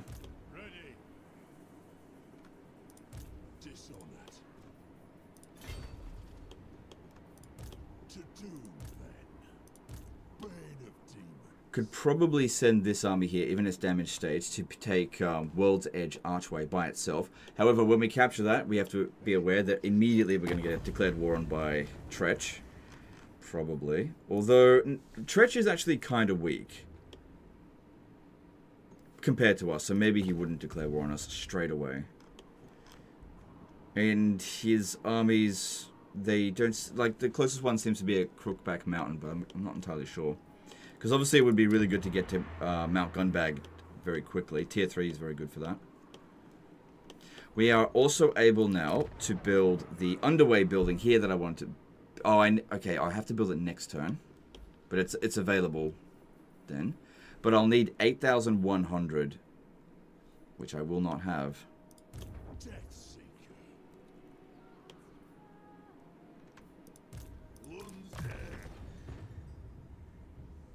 Alright, considering we're now going to have to deal with Skaven, ambush defense chance makes a lot of sense.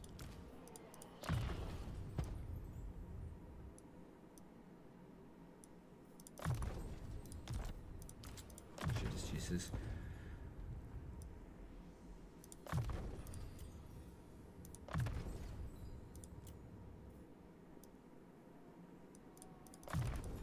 Okay.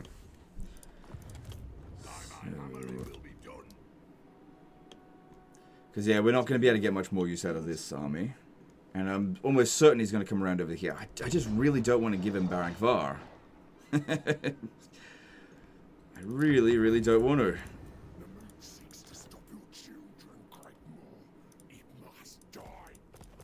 Like I said, it doesn't have to be done this turn. Oh, hang on. They actually might be able to reach here. Because, yeah, the garrison here... I can't make it back there. Yeah, I wouldn't be able to make it back there to garrison it. But it looks like this guy here might actually be able to reach. Because he's in a stance that...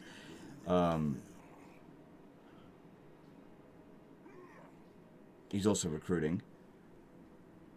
Yeah, I'm just not entirely sure. So what... Maybe I... Again, I could sell that to Zufbar, because we could regular confederate them. These guys are bothering them. Only 31 grudges.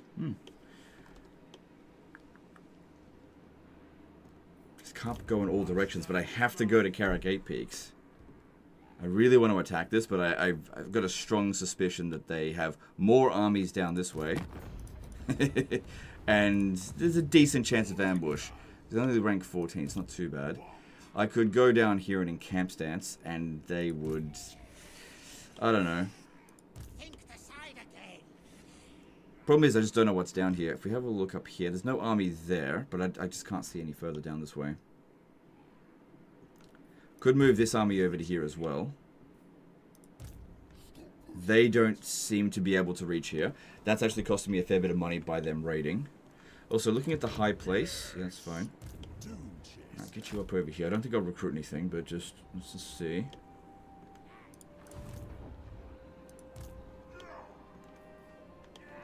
Alright, you deal with this. Oh, are you fucking kidding me? That's so annoying. Okay. God damn, that uses up most of our movement to get rid of this guy. However, it's only got 5 troops. We can just stay on top of it with the Grudge Settler army. If they were to go to Karak Dron, they wouldn't be able to win. No, not with that. So one way or another, we're going to catch this guy. Unless he jumps in the underway and actually gets away. And I don't really need this army for anything else right now. Okay. So Thorgrim got some more levels. Got 2 levels up for that. Right the wrongs. Campaign movement range after winning a battle. That is quite good. Also gives us another High King's Decree.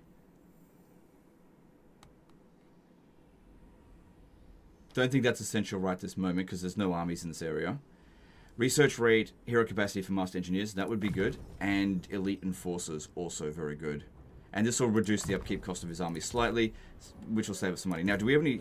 We've got a Longbeard unit here. So that going into Thorgrim's army would be a bit cheaper. I can't put this one in. Unless I took out... Interesting. Yeah, this one doesn't count as a Grudge Settler. See how it doesn't let it in? Yeah, this unit here doesn't count as a Grudge Settler. I can actually transfer that back in here. So hold on to that. That should go over to someone else later. What are we swapping this for?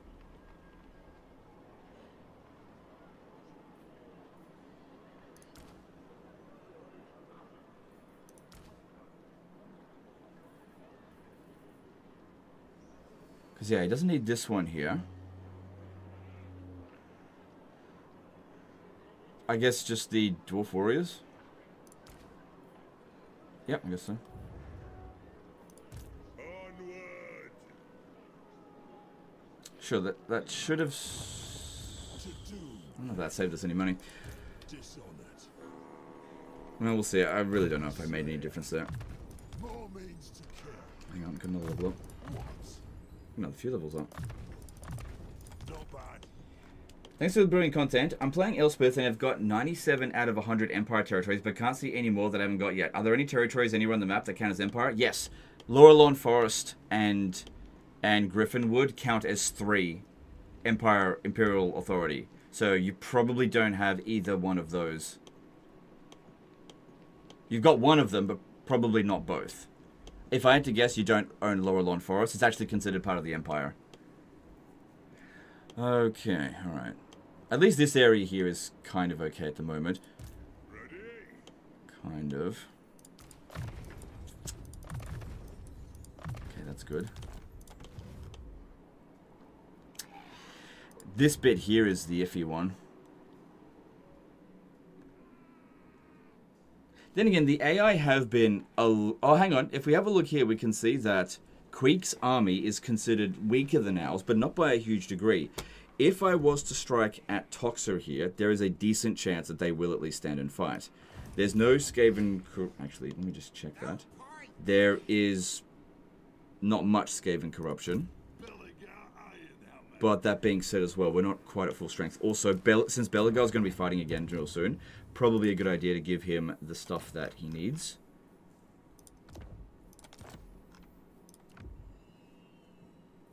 There's no need to put 2 Rune of Spites in one army. And get this back. Yep, need him to be as strong as he possibly can be. Plus, if we wait one more turn before fighting them, we will be able to get another Iron Warden tankard, because I'll get another one next turn. I just don't know what else is down here. There could be another fucking 12 armies, who knows. Another option is just go into ambush stance. Which may not work because they've got a hero here. They'll probably detect us. Or I can just finish this army off. No, this wouldn't be worth it. Very well. Do as you ask. If I move over to here and in camp stance, what about if I jump in the underway stance? It shall be done. If I jump in the underway stance to here, there's a pretty good chance that they'll attack us. But we'll at least we'll have the additional ambush defense chance. I don't think they'll actually succeed. Passes. By my hammer it will be done. Oh, I'm gonna regret this. I am gonna regret this. I'm definitely gonna regret it. I'm just gonna do it. I'm just gonna do it. Okay, alright, definitely a battle that we need to fight manually. I couldn't sit there being passive. I just couldn't. I had to fight. Alright, we can also lightning strike it. So that would give us a better result. But that still leaves us having to deal with Queek later. Which, honestly, we better to fight this over the course of 2 battles as opposed to one big fight. Because they're going to ignore Belegar and the other one. How many menace belows we're looking at? Only 2.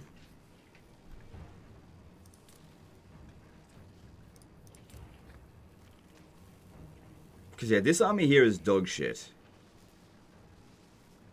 Except for these 2 units. 2 minutes and 30 seconds. He's not on force march, so he doesn't get wiped out. So if we have a look at Queek, no magical attacks. That's good. Because Belegar's got 30% physical resistance. I also forgot to give him back some of those banners that we needed. Queek will not attack. Well, it depends if he's got reinforcements in the area. His army is dog shit. Yeah, I'm actually leaning towards lightning striking. I think that would be best. No, you know what? Fuck it. Let's just go. Fuck it. We're just going in. I'm gonna regret this.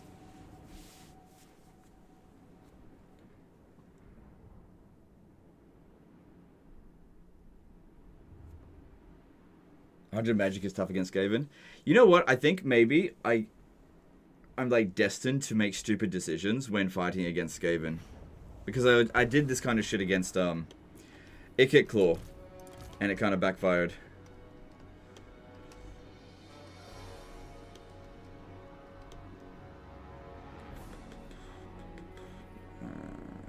Okay.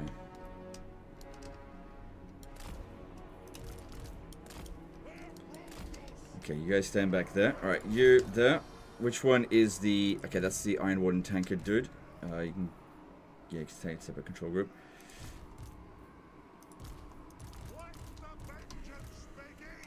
Alright, Belegar is just going in. Same thing with you. Actually, same thing with all of you. You're all going in. It's just that some of you will probably be quite damaged at the end of this battle. This guy's reasonably quick. But yeah, I need to be popping down those Runes of Wrath and Ruin. There's going to be so many, like, just trash around there. Right, we're going in. Use ranges to snipe catapults. I'll never be able to get close to them with the ranges. Never be able to get close. I'm going to snipe them with my heroes. I'm just going to rush right at them. Because they're going to be waiting for Quake.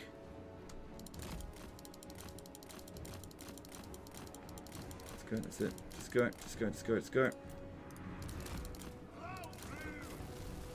Don't forget we got the Rune of Spite as well. No.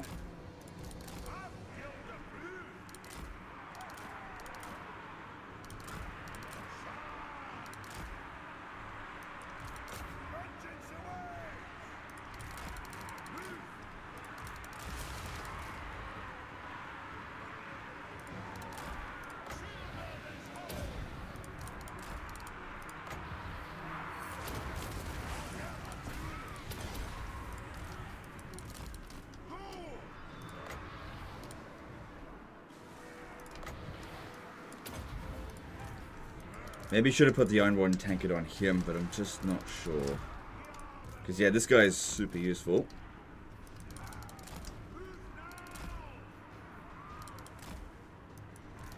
So I'll just try to have him just run, because he's not really great in melee. So they've already used up both of their Menace Belows. And we're already doing a decent amount of damage to this guy. He does have magical attacks, though. Oh, they've got more. I thought they were only supposed to have 2.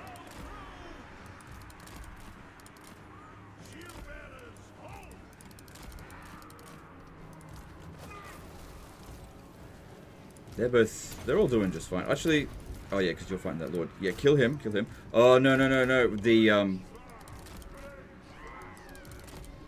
These ones who are advancing. Okay, here comes Queek. That's okay.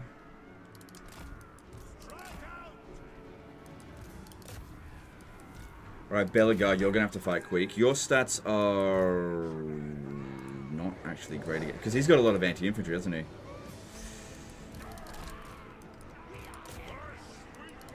Just because he's got regen doesn't make it better. Let's bring him in. Oh, that guy's on a... Oh, shit.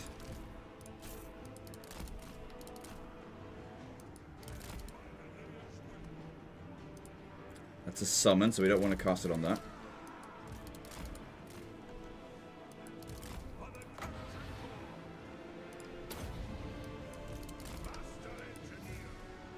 But as I said, I really want to make sure those Plague Claw catapults don't get too close.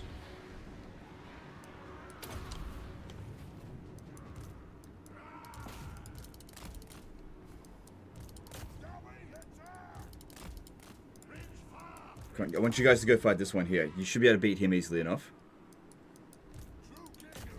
It's kind of difficult when you're playing with dwarfs and they're slow. And the enemies that you want to fight, they don't have to engage you. Playing Skaven music, that's not ideal.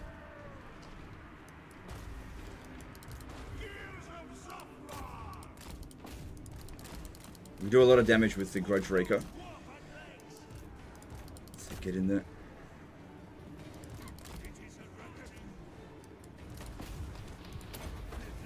Yeah, look at this. They just do not care, do they?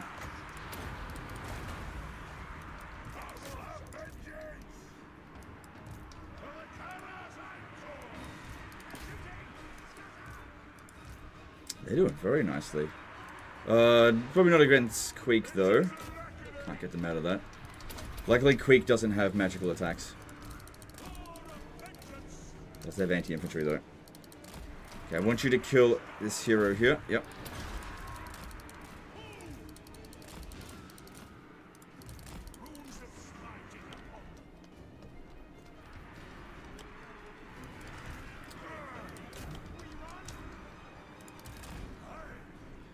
Okay, Belegar's doing pretty well against that. How much damage is done so far? It's done 9,000. That Rune of Spite's not like the greatest thing ever. It is good though.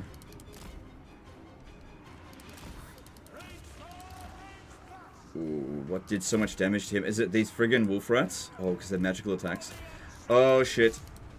Wolf rats. That's what we need to focus on. Get rid of these wolf rats. Very high damage to our high physical resistance, guys. Need to get rid of the wolf rats. I should have put the Iron Warden Tankard on this guy. Get him out of there. Get rid of those wolf rats because yeah, magic bloody attacks. At least Queek is busy over here doing next to nothing. So that's something to be grateful for.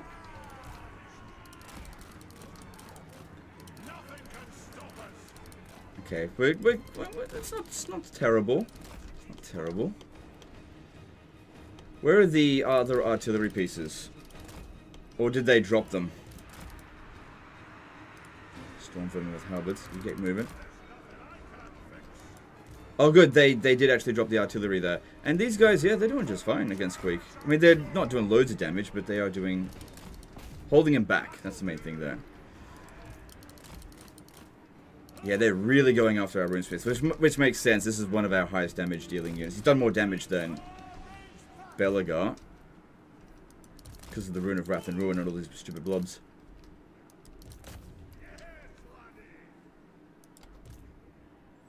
But Belegar ends up fighting some of the biggest trash ever. I need him back. Okay, there. Need to go sort that out. Let's go, go, go, go. Can't let that get over here.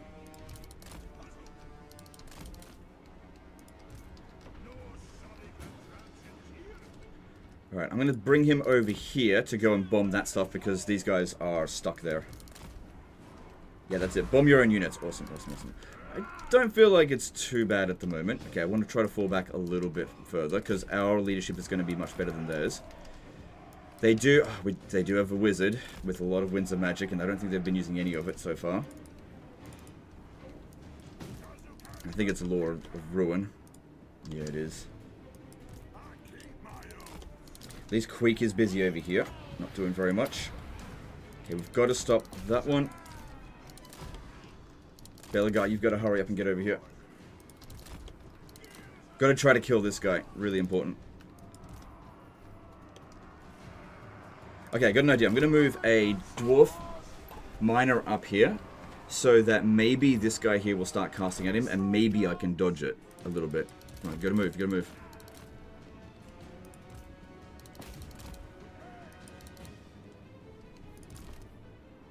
Good, we took that Plague Claw Catapult out of it. Good. How are we going here? They're actually winning against Queek. Okay. I don't need to go back them up too much. Right, get them over here. Good, they're coming back over here. Awesome. No, no, no, no, no, no, no. Well, so much for dodging it. So, that was a bit of a mistake. Come on, don't be fighting that shit, Belegar. Get over here. Yeah, look at that. Doing well there. Queek's not so tough.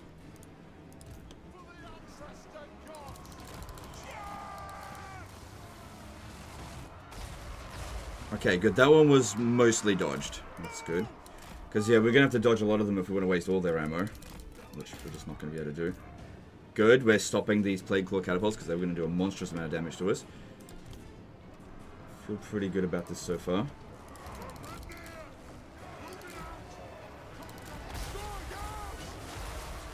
That looked like an overcast. Alright, if you're going to shoot anything, you need to be shooting at the... that one there.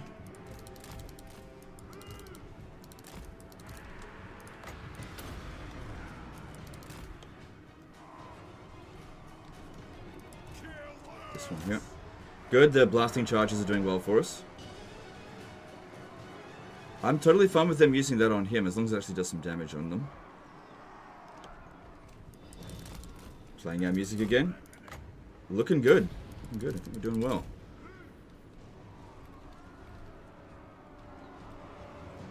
And they're backing off from here. That's good to see. It's actually not doing that well there.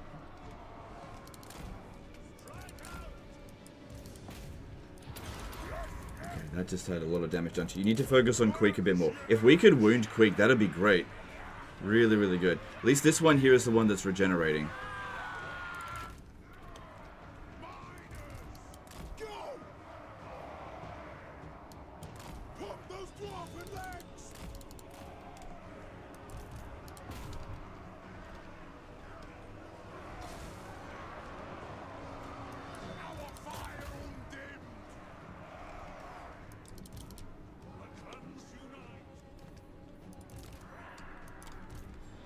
Yes, yes, yes. Kill Queek. That's really important. We don't want him getting any experience from this fight whatsoever. Got terror routed. What are you fighting? Yeah, trash. Not what we want. We want you to be fighting a lot of good stuff. Good. Killed that character. Very nice. Now kill this one here if you can. Although he doesn't seem to be casting anymore.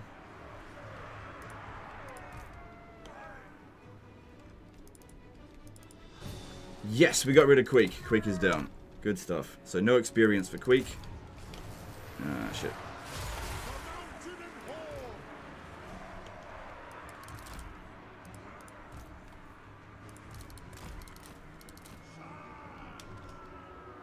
Okay, move these guys up over here. Nothing can stop us.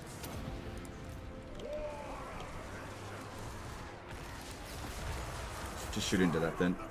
God, that did a lot of damage. But 2 can play at that game.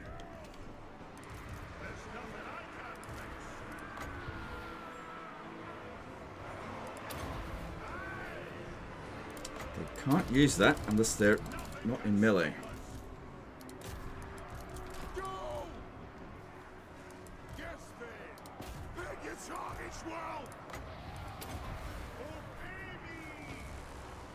Where's that casting?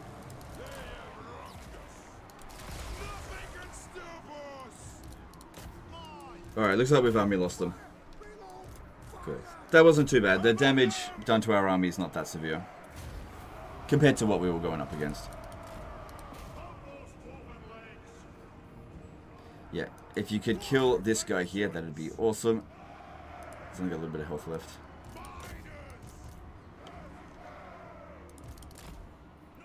And give this guy a bit of a chance more to heal. Quick. Come on, come on. Get out of his way. Shoot him in the back. Oh, he's going to get away, isn't he? Hang on, hang on, hang on, hang on, hang on.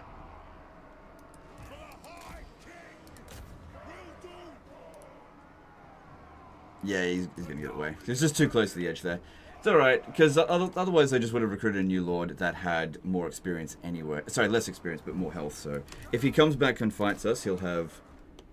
be very easy to kill him at least. And we've got no real capabilities of running any of these guys down. It's always like 50 health remaining. So yeah, just let the battle go on because I need to get as much replenishment as I can on this guy. But we'll need to switch the Iron Warden tankard from him over to this one just in case they decide to attack us over the end turn. Can you avoid battles like these in-game? Seems not fun. Oh, yeah, I chose to fight this. I was the attacker. You can, yeah, you can avoid them, for sure.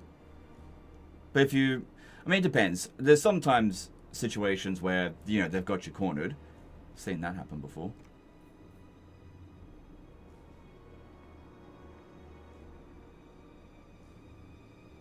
Gnashrak shot. Yep.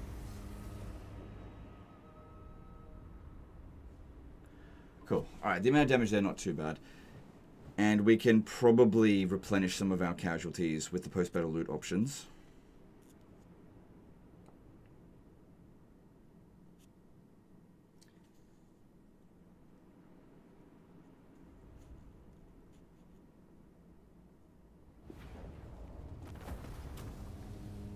10%. Yeah, those 2 heroes being killed is very good. We wiped out that. It's also good. We actually didn't kill half their troops. It's typical rats. 39 oath gold. No, we'll take the replenishment. Now, the biggest problem here is that we're actually in enemy territory now, so we're not going to get replenishment unless I force march over to here. But if I force march there, I could get ambushed.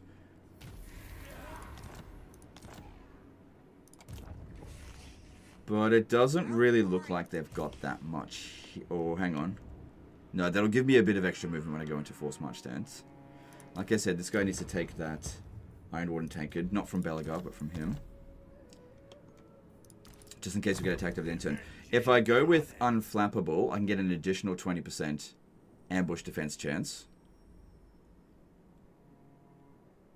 I did want to get Inquiring Mind, but I also don't really want to get ambushed. Because we've also got this one here that's reduced the ambush chance by 20%.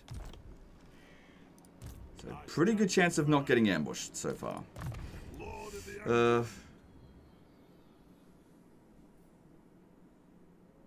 Reduced upkeep cost by 8% could save us a lot of cash. Bad idea. What are the chances they'll actually ambush us though?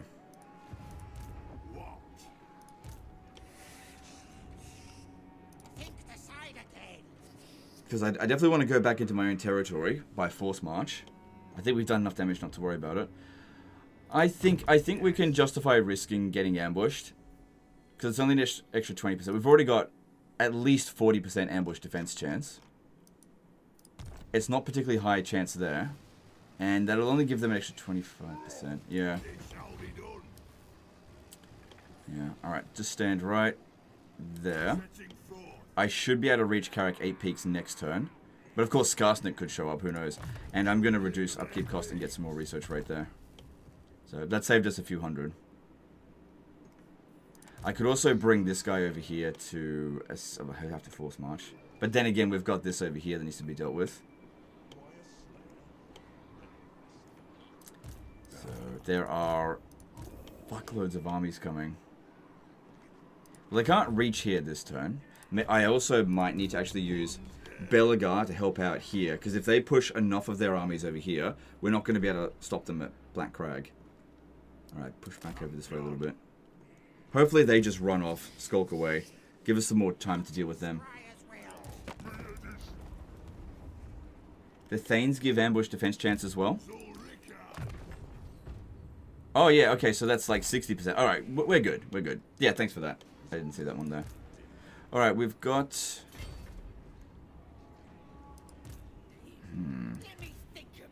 Actually, it would be better to attack that. But this as well. A lot of grudges that can be satisfied. They're super weak. But this is not exactly the greatest army of all time. And this is particularly good for dealing with large units, which they do seem to be recruiting some.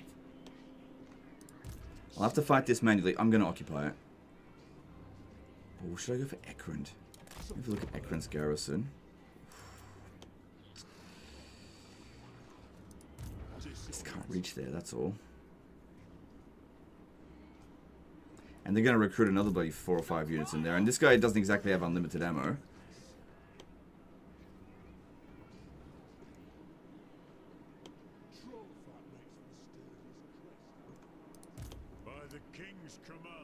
Need to see what's going on over here. So it's just that army there. And these are complete rubbish.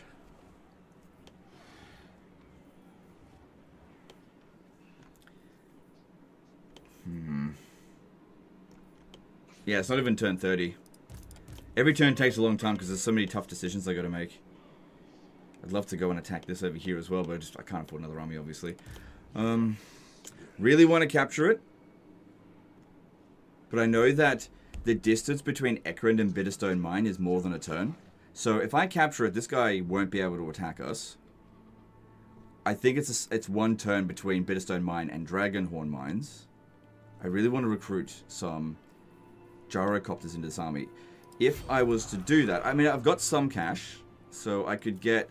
It costs a lot of money, though, to recruit them. Can maybe justify getting 2. If I got rid of one of those, maybe. Need an engineer in this army. Yeah, let's just get on with it. I'm gonna attack this.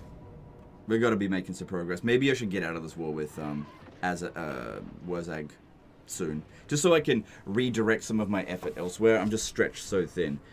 Actually, you know what? We can order this because they can't counterattack us. Yeah.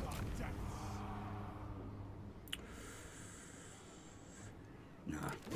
So.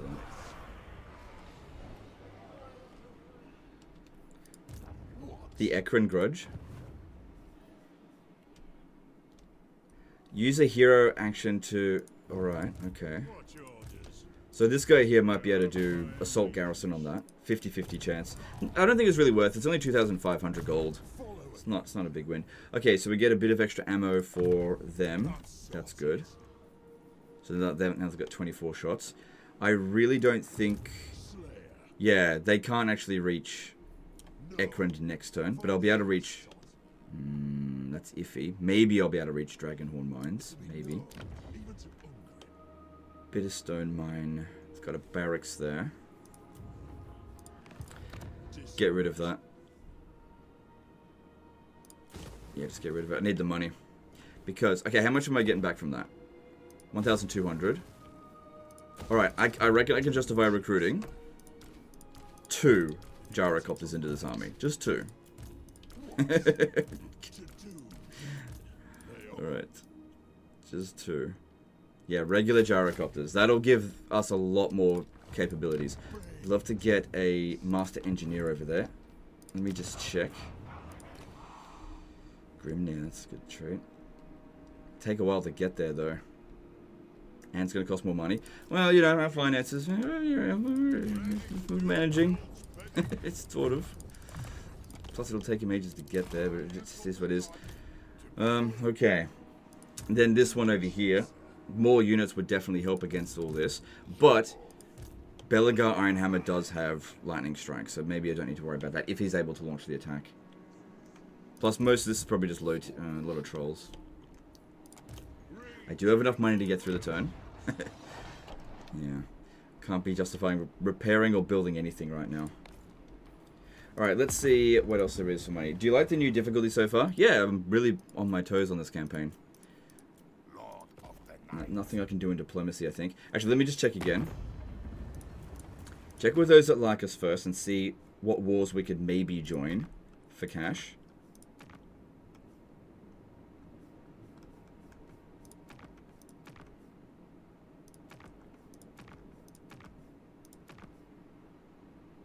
They haven't finished off Greybeard's prospectors. There is little truth in what you are here to say. So hurry, speak, then be gone. I mean, they're not going to do anything to counterattack us. Maybe I should do that if they survive until after the Confederation penalty is over. That way they don't instantly hate us. So I can get the peace treaty straight away.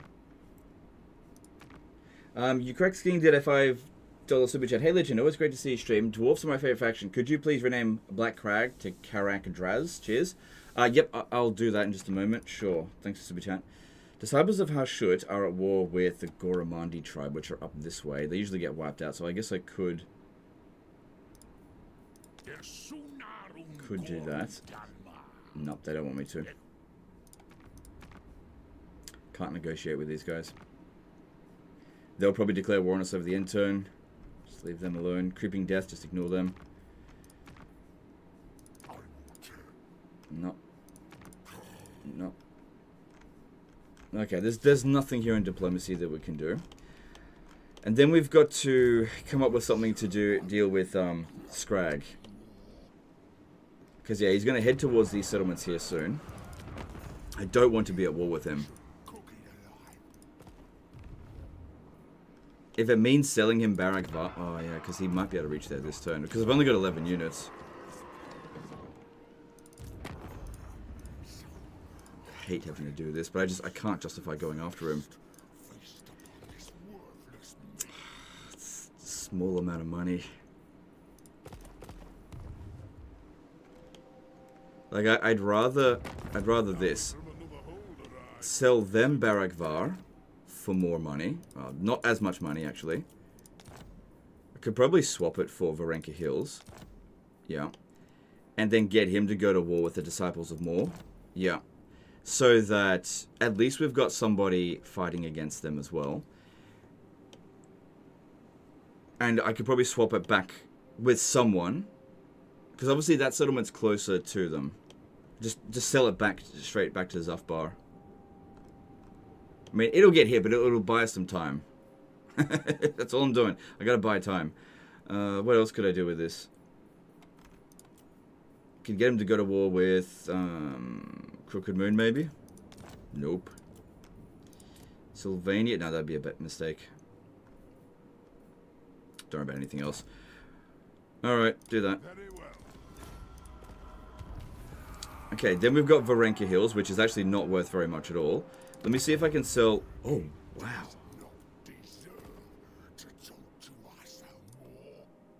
Okay. I could keep Varenka Hills. And just... I mean, it's a temporary peace treaty, but that's the thing. I just need to buy time. Because dragging Scrag at war with Zufbar has made it so that he doesn't want to be at war with us anymore. Let me just see if I can get Elspeth to join war first. Bring me law and lost wisdom, and I shall treat with you well. I can't afford to pay her that much. Not giving her those regions. Yeah, she's got her hands full at the moment. That's why she doesn't want to do anything. Okay, so yeah, let's get out of this war here. So... Yep, just get out of that war. So that splits his forces in between going after these guys here and going after Barakvar. So that'll keep Scrag busy for a short amount of time. Short! Oof. Gotta watch those racial slurs. And yeah, we've still got enough money to get through 2 turns. Alright, I think I've done everything that I can here. Let's move on. Hang on, what's this army doing? Oh, that's right. Okay, let's see. Maybe I could put him in ambush stance to try to draw them over here. Yeah, because this faction goes after them. Move this guy back here. I can attach him into that army.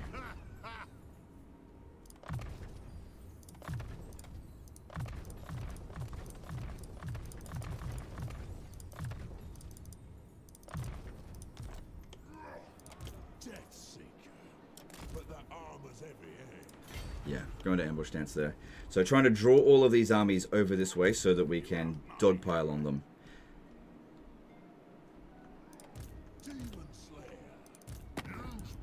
Alright. Okay. Done everything that I can. Let's move on. God damn, long turns. But it's friggin' tough.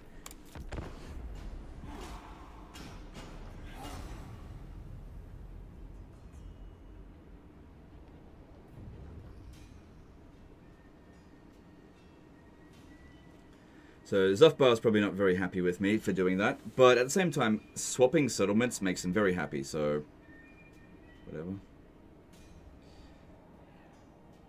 It'd be pretty funny if Scrag finds some way to declare war on me.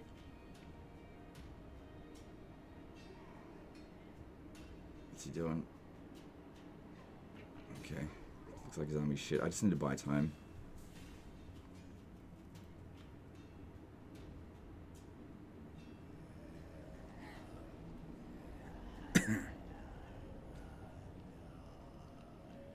Because, yeah, if the... Hang on, what's going on? Yeah, they're backing off. They don't want to go after Belegar.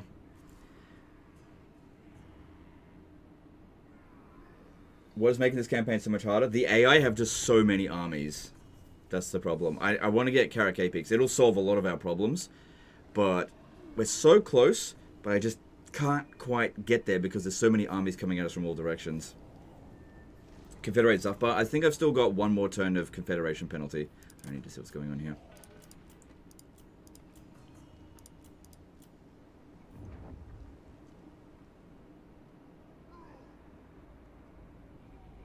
So yeah, it looks like they're coming in over this way.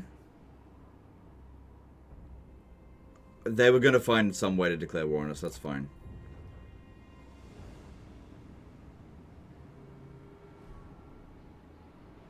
Yeah.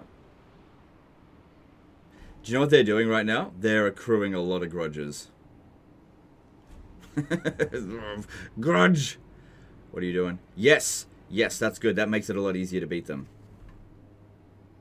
Remember Malachi can't respec? He actually can respec. Somebody showed me, told me how to respec him. I just can't remember who it was. He actually can respec, but he has to have no army. So if he's completely alone, you can respec him.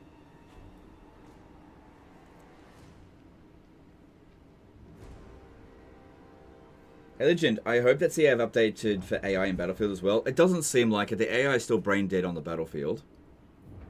They're still brain dead on the campaign map. They just have more armies. That's all. And this is a particularly difficult campaign because extra upkeep cost. Yeah, no. No. I don't have any armies to deal with Scrag. I'd love to kill Scrag. I just... Of all of the enemies that we have, he just isn't the top priority. Oh, there goes Karak Ziflin. Okay. That's a grudgeon. That's good. Very good. Good. Good. Alright. Some good stuff.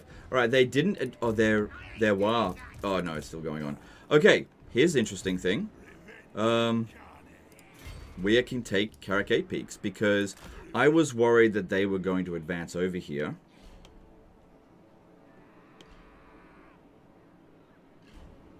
Oh my god, he still managed to escape. This slippery bastard.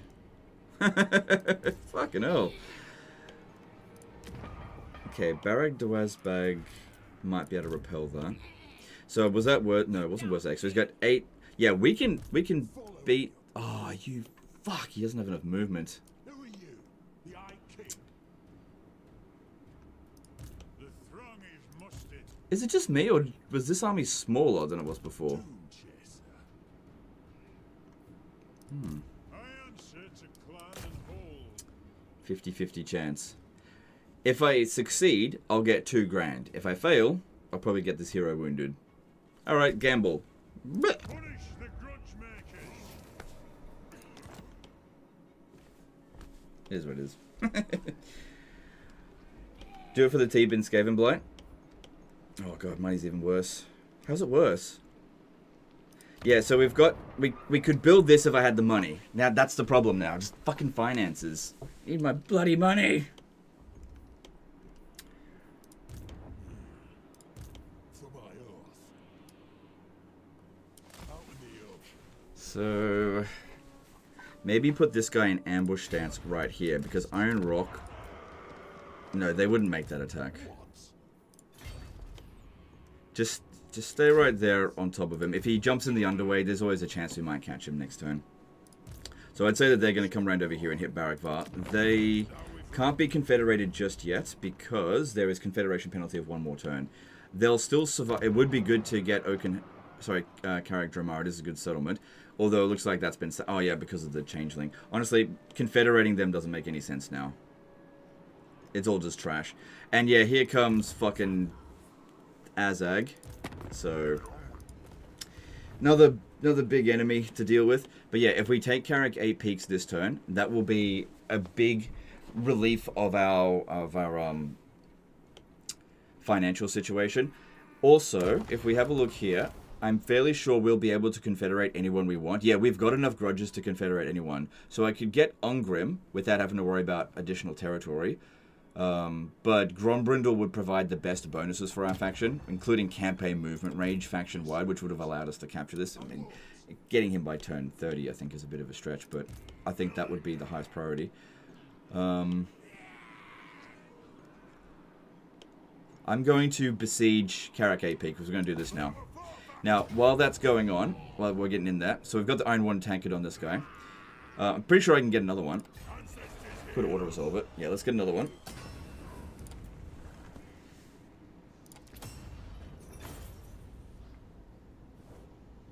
So we're going to take the 8 Peaks, but I've got to go to the toilet, so I'll just load up the battle, and I'll be right back. I won't be long. So I need that for you. Cool. And we're now getting 222 per turn, which is pretty good. Problem is they're not sitting inside the settlement, but we still need to fight it manually because we can basically do this without... I reckon we can do this with basically 0 casualties because our guys are so strong. Alright, jumping in... Oh, I could lightning strike. No. I want to do as much damage to that one as possible because it's going to be an easy fight. Alright. I'm going to be right back, guys. I just got to go to the toilet.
Okay, I'm back. Okay, let's do this. Alright, so Karak 8 Peaks is one of these settlement types. Right, put all of our guys over here, because I just want to use the heroes. We need to make sure we're in full strength as much as possible after the battle. This should also give us a pretty good global bonus. Well, apart from the reduced upkeep cost, which is really going to help our finances. So, make sure we really make it nice and tight in there. Legend dropping bombs. Yep, I was dropping some gyro bomber bombs. No, when you gotta go, you gotta go. It is what it is. Alright, I can leave them out there, that's fine. Alright, control got 1, 2, 3, 4, and 5. Oops.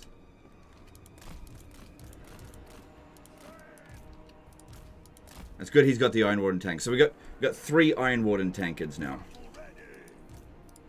Obviously we need more. Washed your hands? No. No, I didn't wash my hands. I decided to shit all over my hands, and then I just was like, you know? Because, you know, I'm a complete friggin' caveman. Also, when I said I went to the toilet, I didn't like go to an actual toilet. I just went onto the kitchen floor and just right there. My wife can go clean it up when she wakes up, you know, because I'm a fucking savage. I'm of course joking. Oh my god, did you hear about Legend of Total War? What a fucking idiot.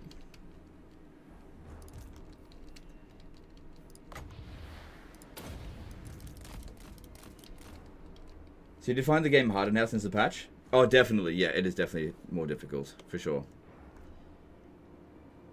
I think it depends. For Belegar, yes. But I think there'll be some factions where the difficulty hike probably isn't that big of a deal. Specifically Skaven. I don't think Skaven are going to care. Because here's the thing. The AI is not smarter. And when you go... With the Skaven, the more enemies you go up against, it's like... fine. Because... You just kill them. You just kill them and eat them. It's super easy for the Skaven.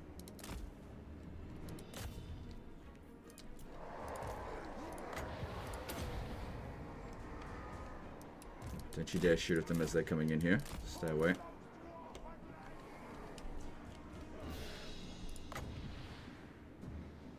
Just this way.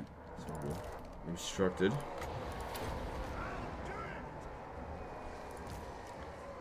I could send him into melee, he's got regen.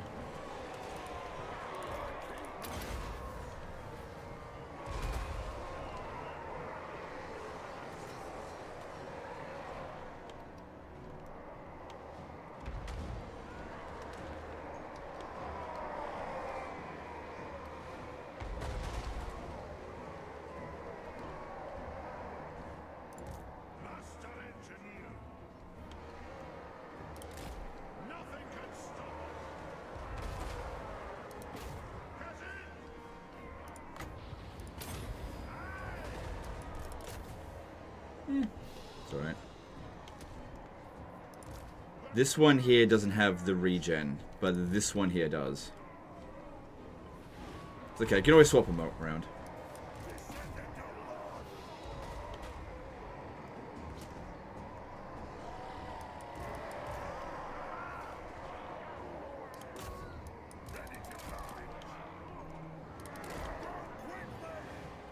There's a lot of potential for the engineer to dish out loads of damage, but it needs to get a clean shot. So I'm just trying to give him that as much as possible. Plus, it would be better if these guys recollected themselves and fought side by side. Good, they handled those trolls very well. And if that's the amount of damage they're taking... Oh, shit. Oh, shit. What the fuck? They're actually... Oh, what the hell? They're actually coming over... Damn it! No! No, that's... I don't want them to do this. Oh, great. They got high-level towers as well. Motherfuckers.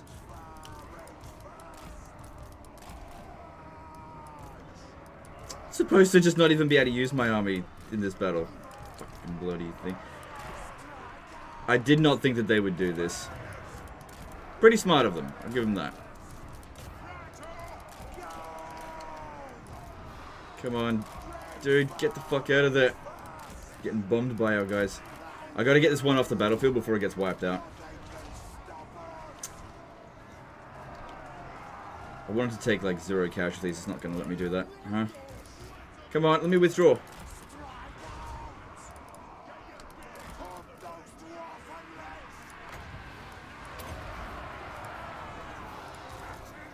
Why not let me withdraw this unit? Retreat then, just get the fuck out of here.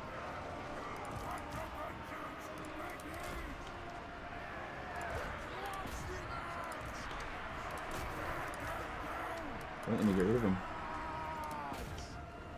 And Darius did a $10 super chat. Love the content. Keep up the good work. Thanks, dude. Appreciate that. Glad you enjoy the content. Alright, maybe I don't need to withdraw it. Oh, that was lucky. The towers here aren't active. That's good. Anyway, the real strength of the army is here, not in these guys, but I did not want to fight them.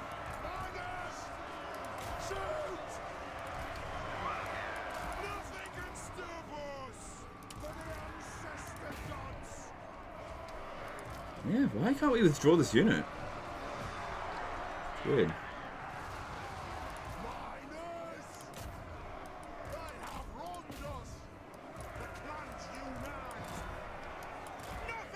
Don't get me wrong, they actually still traded very poorly here. It's just that they did damage to us, and I didn't want them to do any damage.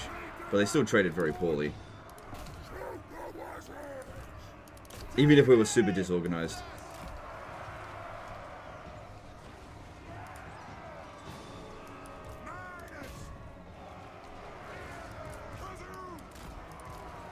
Yeah, what's going on here? Why is it that this... Okay, now they can withdraw.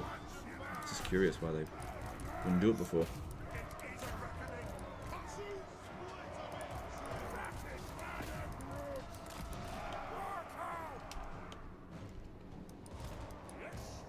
Good. That's all going just fine there.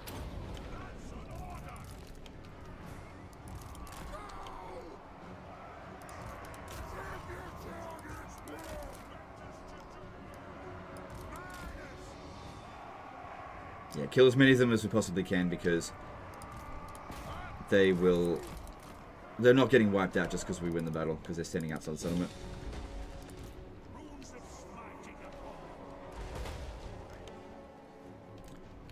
Alright, I'll probably inflict the army losses soon because of that. Can't shoot at him, he's too small. These guys can't get a shot on him. And he's too quick, so he just stays within the middle of these guys. So they just have to outright beat him. Which they will. But it would be better to shoot him. Good, they're not operating the towers anymore either.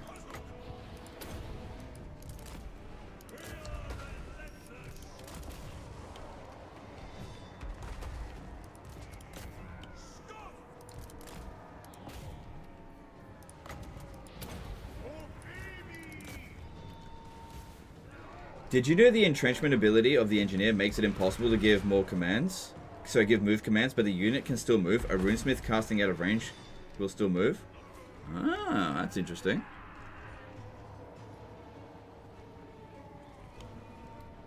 Ah, let's actually give that a shot. Let's have a look at that.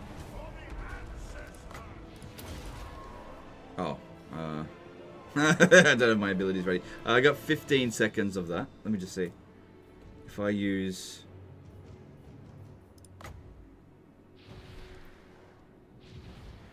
Yeah, it won't... Hang on. Oh, no.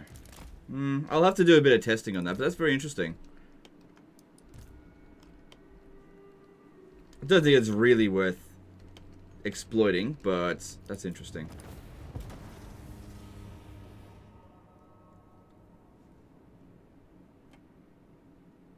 Do you prefer the shotgun engineer or the long range? It depends on what I'm building in the army. So in Belegar's army, I prefer the shotgun one. But in most other cases, I prefer long range. It's because I use the ancestor heroes to like get in close to the enemy forces because they have so much physical resistance. So I don't really care that much about the long range. Because if you go with the Grudge Raker shot instead of the long range, it also improves their overall combat stats, making them better in melee as well. You promised to rename Black Rag? Sorry, I forgot.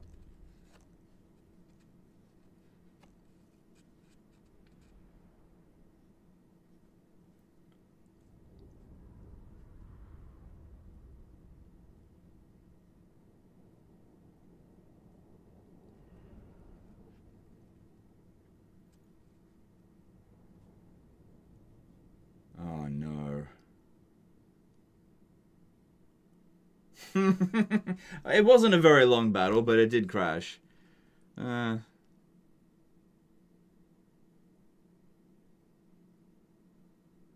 have to do it again. It is what it is. Yeah, I got to crash.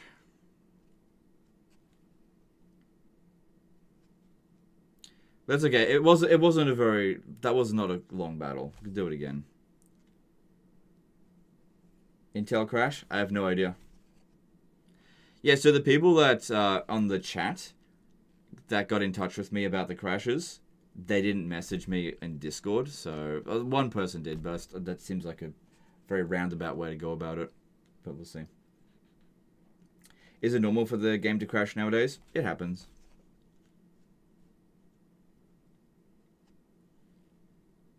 This is validating.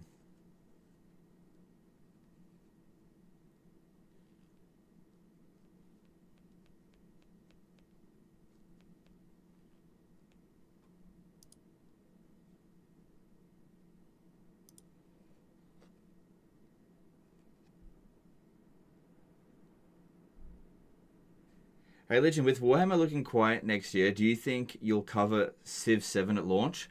Hard to say. I wouldn't say it's impossible, but it would. In order for me to be involved in Civilization 7, I would have to. It'd have to be sponsored. Otherwise, I can't justify it. Now, as for Warhammer being quiet next year, that's not what I've heard. Total War is, for the most part, there's no new Total War game coming, as far as I'm aware, but I don't think Warhammer's going to be quiet next year. It's the only Total War game that's currently getting updates. So, if anything, 2025 should be good for Total War Warhammer. Johan Kemp did a 55 SEK super chat. Nice to see you live again. Thanks, dude. Appreciate that. Alright. Before I forget...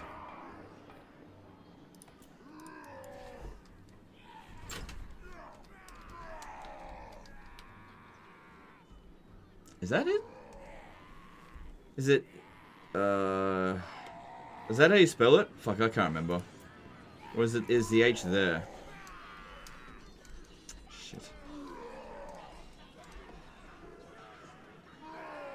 Shit, I don't know. I feel like it's there. Could you guys let me know what's the spelling on that? I just can't remember.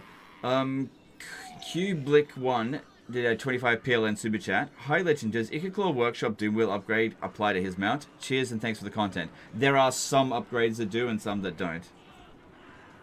Why do you not have all achievements? Because I can't be bothered about getting them.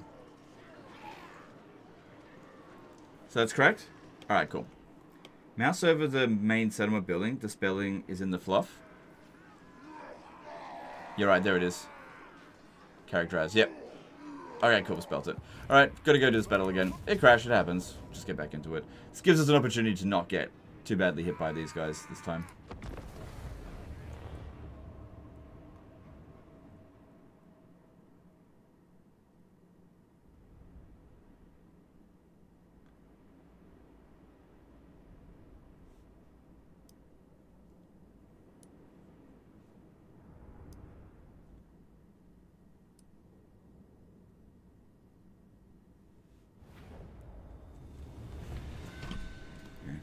Definitely sucks that it crashed, but it was only, what, 10-minute long battle? Not a big deal.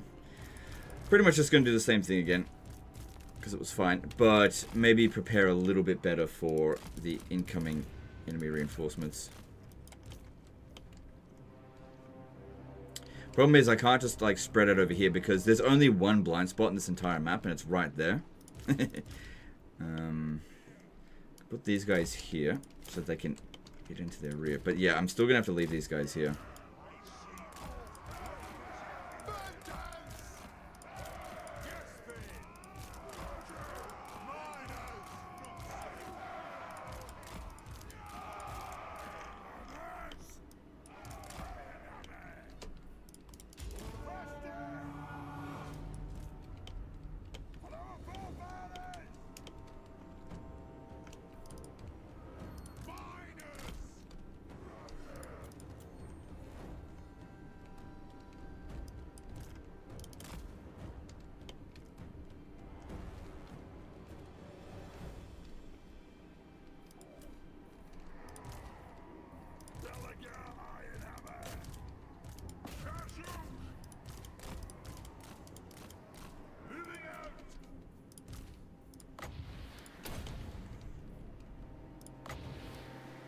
I think I'll bomb them as they're coming in this time.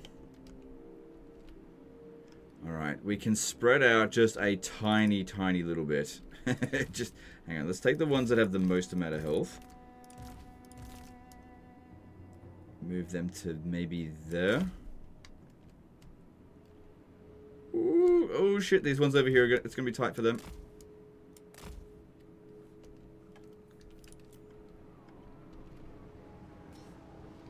Another thing is that if we capture this point... Oh, if we capture that, we'll actually fire at them. Oh, okay, forget about... Alright, change of plans, We'll do things a little bit differently this time. We'll get up on the walls, capture this point as they're not doing the same thing they were before. Alright, if they're not doing the same thing before, that's fine.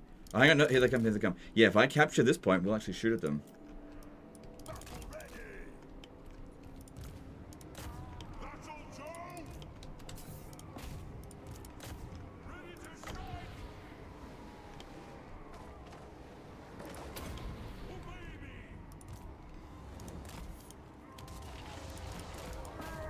Corrine Shima did a $2 super chat. Will there be Monkey King DLC? Look, I don't know 100%. Plans are always subject to change. But as far as I am currently aware, that Monkey King is still on the to-do list. As far as I'm currently aware. But I believe it's been pushed back a little bit. But again, I wouldn't listen to the rumors too much at this stage. Belegar, what are you doing? Get up there. Good, we're starting to cap this. If Belegar gets up there, that'll really help with capping power.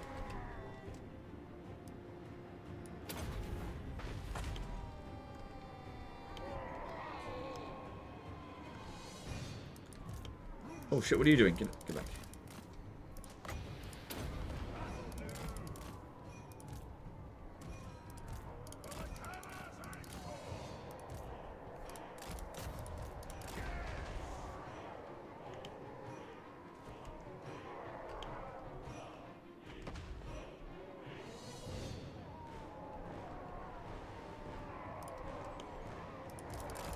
You get up here as well. I need all the capping power I can get.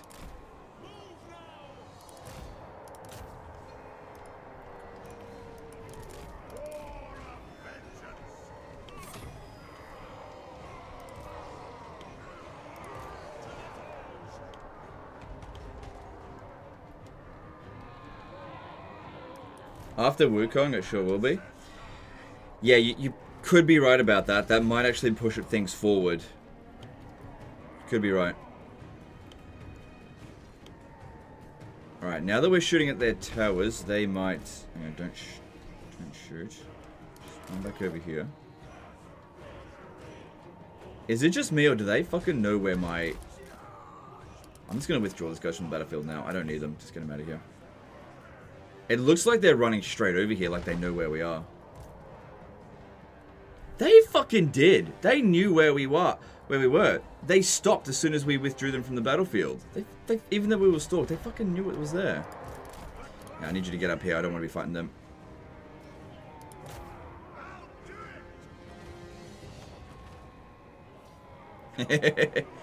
Snooze you lose, bitch.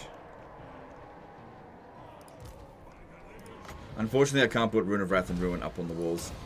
But that has given me the towers, at least, to use.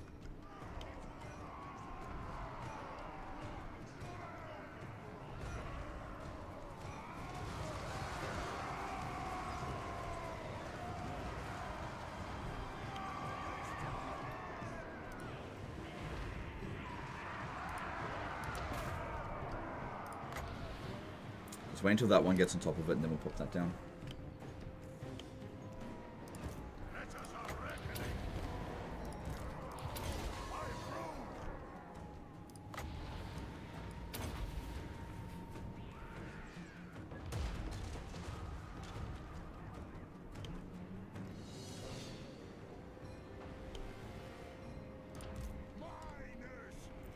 Shoot at the nasty skulkers. Oh!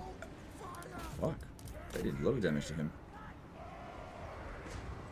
A lot more than I thought he was going to do. They don't seem to be overly obstructed. Oh, good.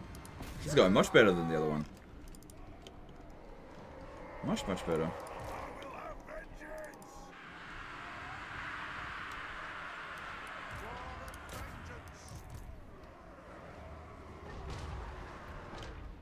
Especially because the towers are shooting at them.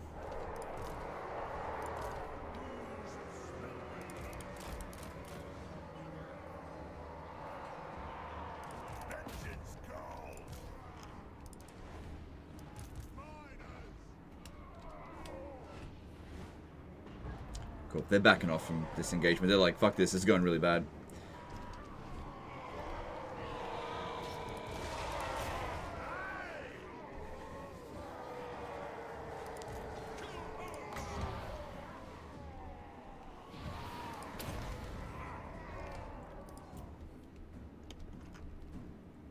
They're gonna climb up on the walls. On the ladders. Okay, it's up to them. Get some exhausted straight away.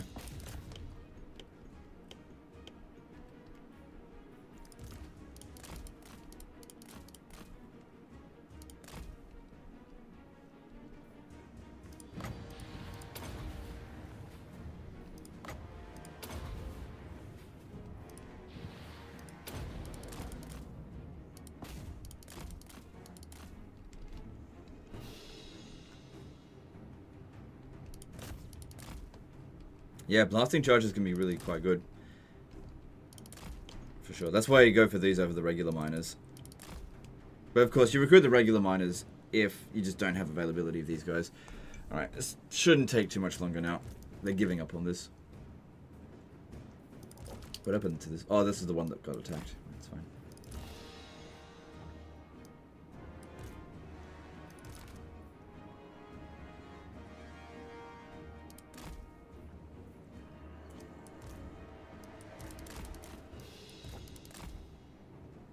Right, don't need to be on the walls anymore. And if I take out those trolls, that should finish off the battle for us.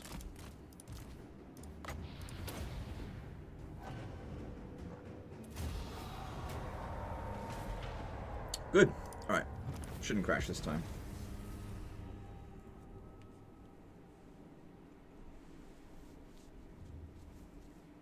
$54 losses instead of apparently 183, so yeah, it's much better. And no casualties on the Rangers. Legend really does like miners. No, look. The thing is with these units, it's just about availability. I would recruit Bugman Rangers if I could get them.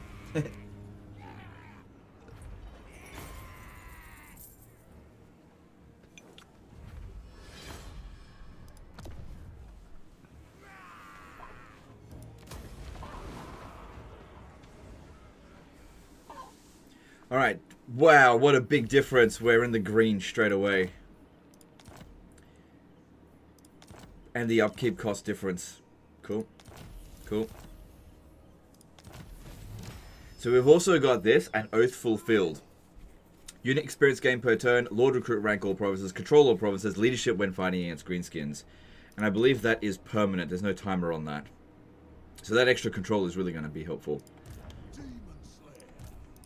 Okay, then at Karak 8 Peaks there is also a... Okay, interesting. So the Grand... Hang on.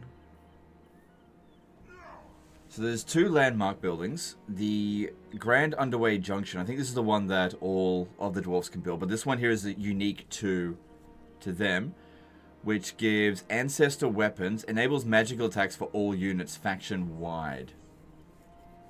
That is fucking good. That is absolutely fucking insanely good. Yeah. God damn. But I gotta get to tier 5 to get to that one. And then this one, and then we've got this here, which would be a unique one as well. Gem State Boas did a $5 super chat. Thoughts on Temple Guard now that the extra building is no longer required for recruiting for the stream, Legend? Alright, thanks, dude. Appreciate the super chat. The problem with that unit is still 2-turn recruit time. I feel like it should only take 1 turn to recruit them. Yeah, they're just not amazing for the amount of time that they take to recruit. Still, they're never going to be one of my favorite units. Not until they drop down to 1-turn recruitment. There's just no justification for 2 turns for that one.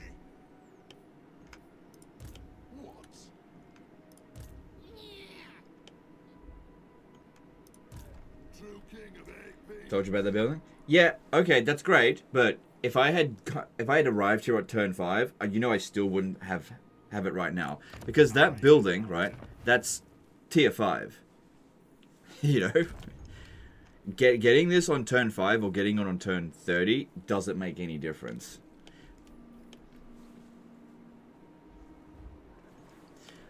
Okay. Just because we now could potentially build it one day. You know, still got to get to tier 5. It takes ages. Alright, now weak. Alright, let's have a look here. 9 units there. I feel like this army by itself could take World's Edge Archway. And yeah, is that... That's just nobody.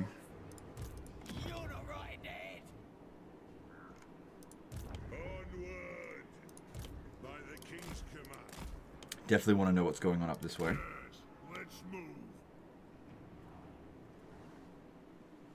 Now here's another problem. As soon as he gets to Karak Dromar, or maybe even before then, they're going to jump down over here. And there's no... Oh, okay. Then and only then shall I hear thy words. Yeah, I'm not going to do that, obviously. Interesting. Maybe what I could do is confederate them, get Karak Dromar, and then sell it to them for peace. And get him to go to war with Azag? I doubt he would. Yeah. Yes? Deathseeker. Lord of the Alright. Well, this is definitely a settlement that we would want to get growing as quickly as possible. At least now, we're in a position where... I'm not broke. I'm not completely broke. Now, over here, we still need to be wary of mass attacks out this way. And Belegar would be able to jump in the underway to support a little bit. It's good that we now have another thing. Don't worry about that. Let's see here. Yeah, let's make Belegar even more of a one-man doomstack.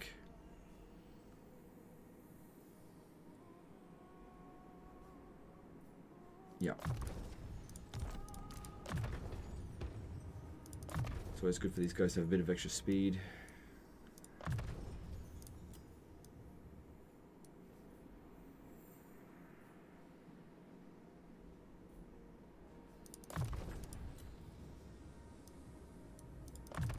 No, actually go with the extra speed. Need them to be able to catch their opponents.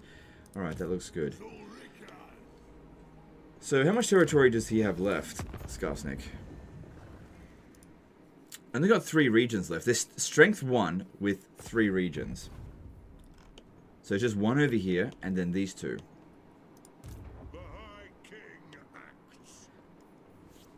Alright. You come over here. Okay. I thought I would have to fight it manually. But yeah, this is fine, because I don't really want to keep this unit anyway. It's fine.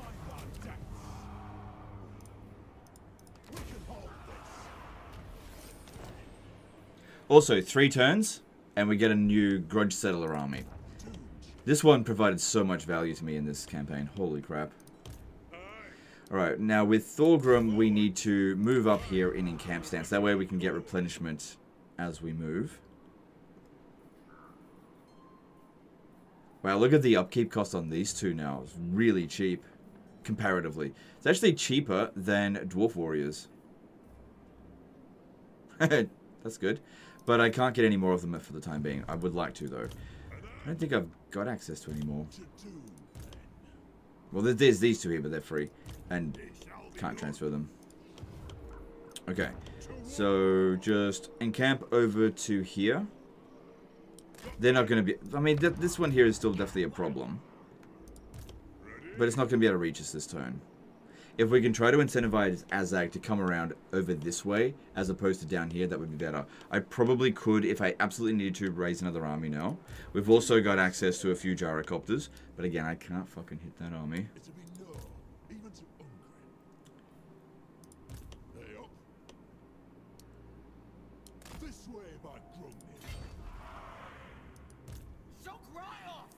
If I can't reach them, it's unlikely they'll be able to reach me, because I've researched some stuff for campaign movement range, this one here.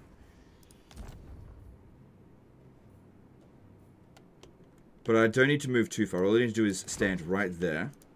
And if he was to attack Bitterstone Mine, we'll come in and reinforce. And I should be able to reach Dragonhorn Mine next turn. And also, hopefully this one here doesn't move.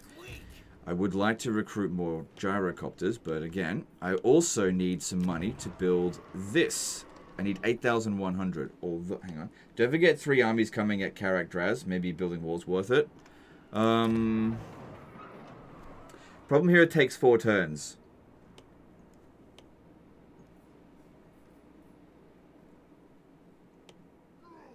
Doesn't cost that much. Alright, alright. We've got money now. Also, let's get this going. I really want to get that underway stuff going. Yeah. Do you want to upgrade that gold? Karak drawn. Just not making shitloads of money at the moment. But yeah, that's really good for us. Alright, who else needs to move? So yeah, you're done for this turn. We also need to keep an eye on Scarbrand. Ungram died? Yes, he died. Like, maybe 2 turns ago. Still no Coronate armies in this area. Maybe he's going to take out Malagor first. Fine by me. Ooh. Other greenskins that need to be dealt with.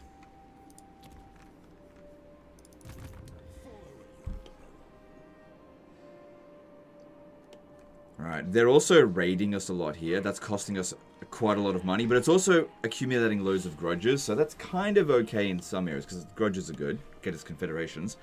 Better confederate someone next turn. Morningstar 94 became M for 49 months. Are gyrocopters valid choice in other factions than Masters of Innovation? Never tested them without adventure bonuses. Cheers. Yeah, they're still valid for sure. Walls and 8 peaks.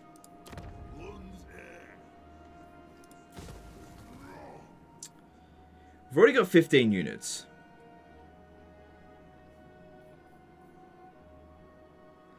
Problem here is that it would take a few turns to build.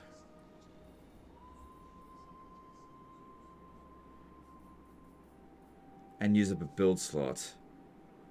Maybe I don't need this here. Yeah, let's get the growth building first, and then maybe I'll build the defensive structure there. Largely depends if the Skaven come around over. I just need to see what happens over this end turn, I guess. We definitely need intel in this area.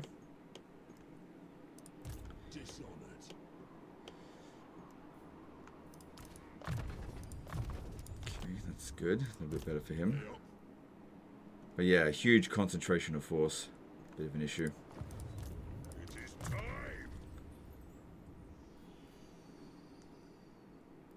Yeah, that's good.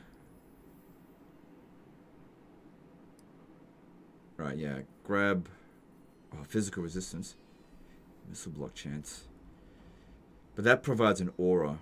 Yeah, grab that. It's probably better for now. Okay, so we finished that technology. That's good. Getting towards this one here. Population surplus for newly captured settlements. So good. I usually like to try to rush that. The one that gives us Age of Reckoning, Grudge Settler army size is over here. We're at 170% research right now, which is good. It's actually knocking off some time off these technologies. So that'll give us extra money from that commandment. But let's have a look at these ones here. Research rate, Lord Recruit rank. Reduce corruption's okay. Ambush defense chance is great. That one's very good. Alright, let's go this way. There's some good stuff here.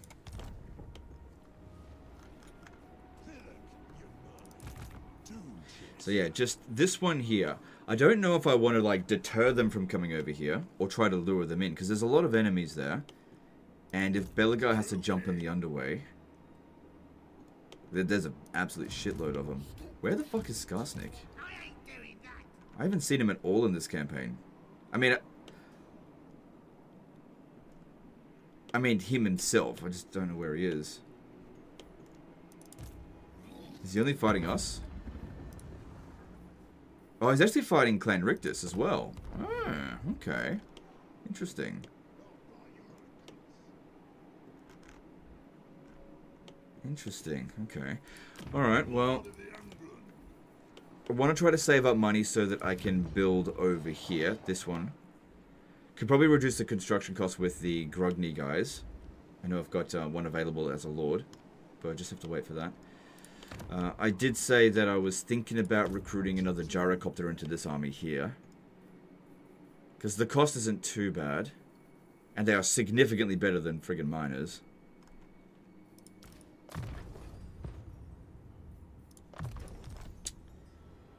could probably afford 2 of them. Throne seeks only death.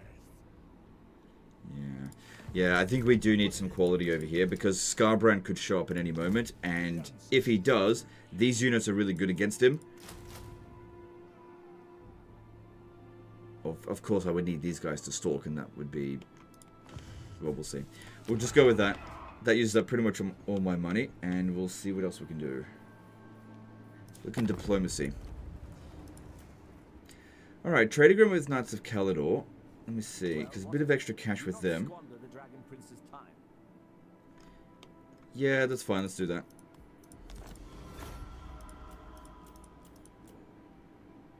Good. Let's get out of the war with Spirit of the Jungle. Never wanted to stay at war with them, it was just a case of money. I could go to war with the Blessed Dread in exchange for a bit of money. We haven't met any other Cathayan faction. Let me see what else there is. Cult of Sigmar almost want a trade agreement. I'm considered his main threat for some reason. Alright, that gave me some more money to work with. Could put my Grogny guy in here. And make this even cheaper.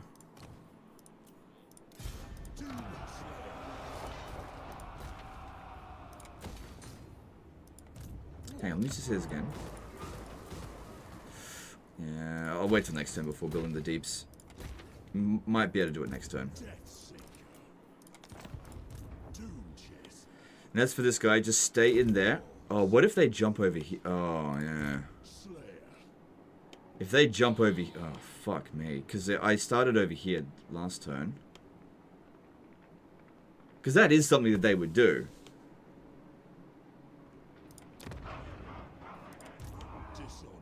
Oh my god. Yeah, they'll jump over here with all of their armies. And that would force Thorgrim and this one to have to fall back. Or else this will all just be torn to pieces.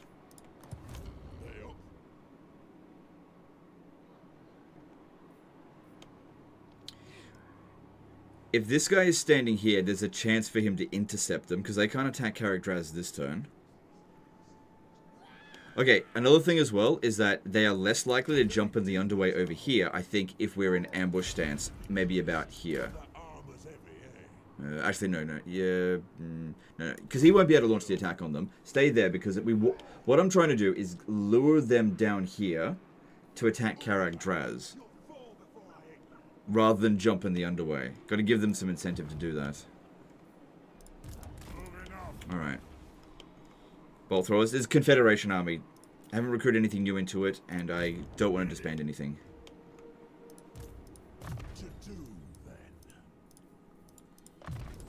Good. I do feel like I need to keep this guy here. Okay, at World's Edge Archway, we need to get rid of this and build defensive structure, because this is where the rats are going to attack from pretty regularly, I think. Alright, save up the last of the money. Rest of that. And we'll try to get this built next turn if I can get some loot done. Alright, moving on. OJ4K, subscribe with Prime on Twitch. Thanks, dude, appreciate that. You can actually level up settlements really damn fast via the Grand Throne Chamber tech. Upgrade settlement, lose 2 tier 1 settlements and recap them. Upgrade settlement again. Yeah. Yeah, I'm aware of that, yeah. Oh, the changeling's coming down this way. 1,000 freaking grudges. Wow.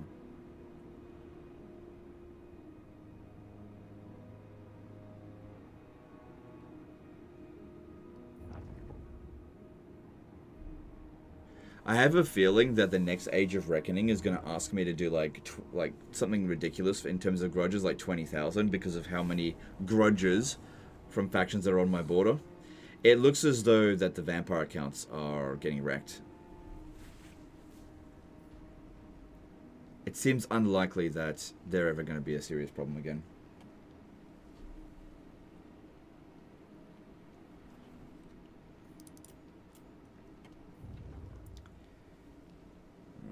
Just don't jump in the underway. Still stayed in ambush stance there. Okay, there's Skarsnik. What's he doing?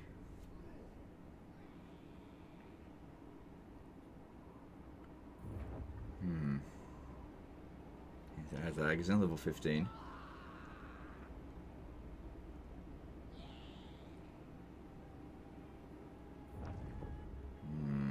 Ambush stance.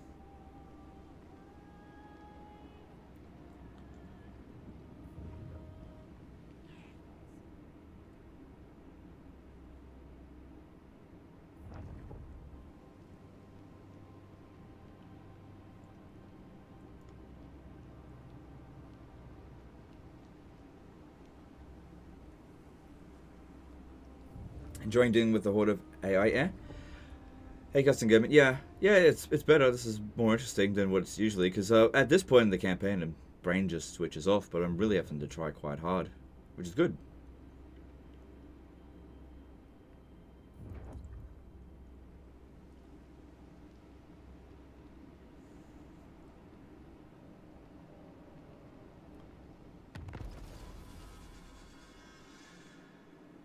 Another quest battle for Thorgrim. Now we know that there is a greenskin army there. Okay. Yes. You're not right, Dad. You have my hammer. That'll probably be worth a fair few grudges to settle. Good, this army here didn't move. It is fairly large, 18 units, but we're actually at 20. And honestly, these ones here will be able to dish out so much damage to them. The greenskins are not good at dealing with gyrocopter spam.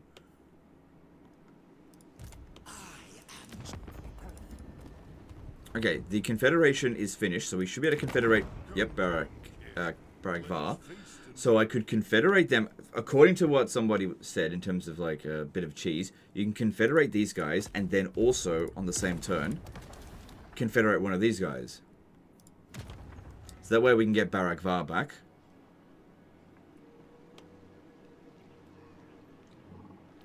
It also means getting Karak Dramar, which is useless to us, but I might be able to bargain, like sell it to them for peace. Just so that Azag doesn't get it. Elspeth von Draken, awaiting your pleasure. Or I could maybe sell it to her. Get her to go to war with Azag. Maybe. Problem is, though, if she had captured Svartalfen instead of sacked it, I could have sold it to her. Alright, let's do this Confederation, because I want that settlement back. So we got it again, and that completes the province. We've got a fair bit of money, that's good. I should be able to do the construction. Now, this settlement here is worthless to us. He actually doesn't want it. And I can't sell it to them. Now, from that position there, there's a decent chance that they'll be able to attack this.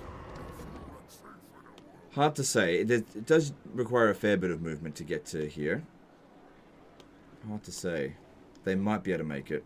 I mean, it was going to fall one way or another.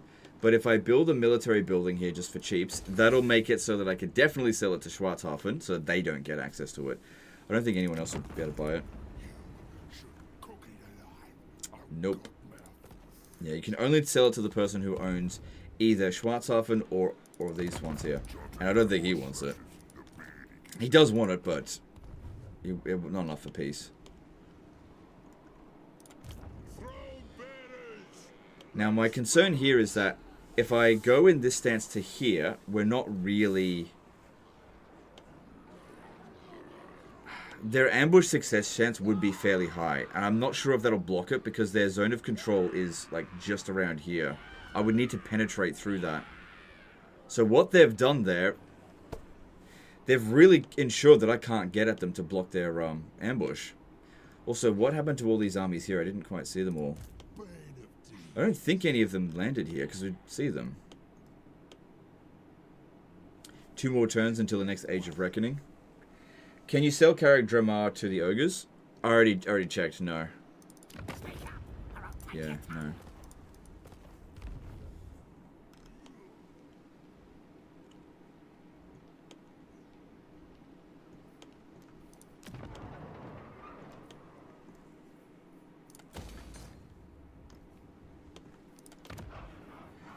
Yeah, really want to build that this turn. But of course, hang on. Let me just cancel that Myrmidon's one. So if we have a look at this, yeah, I'm just a little bit short on money for that. If I could just fight one battle, I'll probably get enough loot for it. But yeah, pushing on here, this is the big concern because, oh, bloody hell. Because don't forget, this is not exactly a fantastic army, and that's a fucking war there. And they'll come and support here. Yeah. Azag made it fucking impossible for me to take Mount Gunbad this turn. Backing them up. Because the chances of being ambushed are just too high. Because it would have maybe 70% chance. We don't have any ambush defense in this army. I don't think. He's never defeated Skarsnik. And if we got ambushed, you know, the initial army that attacks us would do so much damage, it just wouldn't be worth it. Plus, I'd have to take out 3 full stacks with trash, essentially. Definitely won't work. Lure them. Yeah, but I wanted to take Mount Gunbad this turn. That's all. Are you able to confederate a legendary lord? Let's have a look. Yep, I can still confederate another legendary lord, even though I've just done a confederation. So the big question here is who? Who should we confederate? So Ungrim will not come with any territory, but not really a great legendary lord, in my opinion. Whereas the one that's going to provide the best bonuses will be Grombrindle. But if I hold on to his territory, I'm going to need an army there. And that's going to cost money. I'm leaning more towards Grombrindle. Malachi Macasson's also got some good global bonuses, but not as good as Grombrindle's. It's more about his faction mechanics. He's also a really good gyrocopter commander, so if I could get him and take him over to the other army, that would be okay. Ungrim. Grom is too far away. Ungrim has no value to us, though. He's just not that valuable. Grombrindle has a lot of value. I'm going to go with Grombrindle, because he's not going anywhere with this. That's not going to go up. We'll be able to confederate him again in 5 turns. Alright, Grombrindle, let's have a look what's going on. Also, there's a building over here, which he has built, which provides Oath Gold, Control, and Income. Oh god, there goes my money again.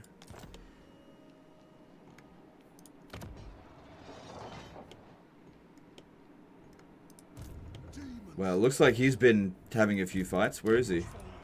Yeah, he's wounded. Okay. Do you get access to Spirit of Grungi if you confederate Malachi? I actually don't know. We'll find out in 5 turns. Maybe I'll confederate him next. Alright, well, it looks like he was at war with Malachi. Malekith. And I'd say it's pretty likely he'll declare war on us. The big question here is, should we sell some of our territory so that we just don't have to deal with him right now? And focus on common enemies, which we don't have one. Maybe them. I will dismember you and hang your She's not very strong. Because if we have a look at Malekith, he is not very strong. Yeah. What if we team up with Malekith? In order to do that, I gotta sell him some regions. So Rakdo Gorge right now, not worth anything. How much does he hate us? Alright, let's have a look. Rakdo Gorge. We can get a defensive alliance with him for that. Now, if we were to declare war on them, Malekith will not jump in and help us if his relations with us is negative. Will not happen. Honestly, that amount of money can save me a lot of headache. Have I trespassed on him yet? No, I haven't. As soon as we move... Okay. I'd ally Silostra, would you?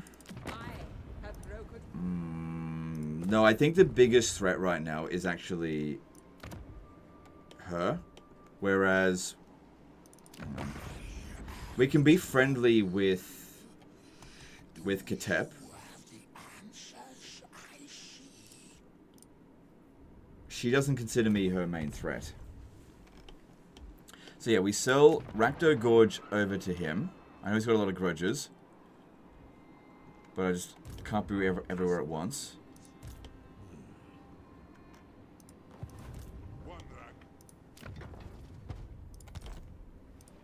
Just seeing what we've got around here. Alright, we could maybe recruit a gyrocopter army here. what's his name is actually pretty good for a gyrocopter army. Grombrindle. Demon Slayer. This one's already got some gyrocopters in it. Honestly, it'd be quick. It'd be cheaper for me to just disband all the stuff and just start again. Also, if we sold Har Kaldra to him as well, there's a few things that we could sell to him. If I just keep these 3 settlements here and these 2, that should be fine. I might be able to hold on to all this stuff. Okay, he's got loads of money. Let's get started. I'm actually going to be friends with Malekith, so because I really can't afford to have an all-out war out here. All right, so sell Rakdo Gorge first in exchange for all of his money. That's everything that he's got, and we can get a non-aggression pact on top of that. And I could maybe get him to join war with somebody that's too far away from the care, but this will improve relations with him. Yep. Maybe clan wars would be better. Nope. Crooked Moon, maybe? Nope. Bone Rattlers. Okay, he'll go to war with Bone Rattlers. That's... Sorry, yeah, no, Bloody Hands. Yep. Anyone that we've done a fair bit of military actions against, it'd be worth to join a war against him. Okay.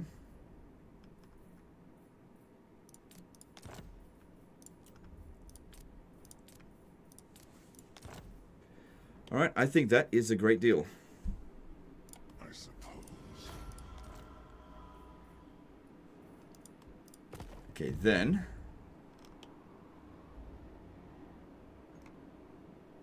Har Kaldra.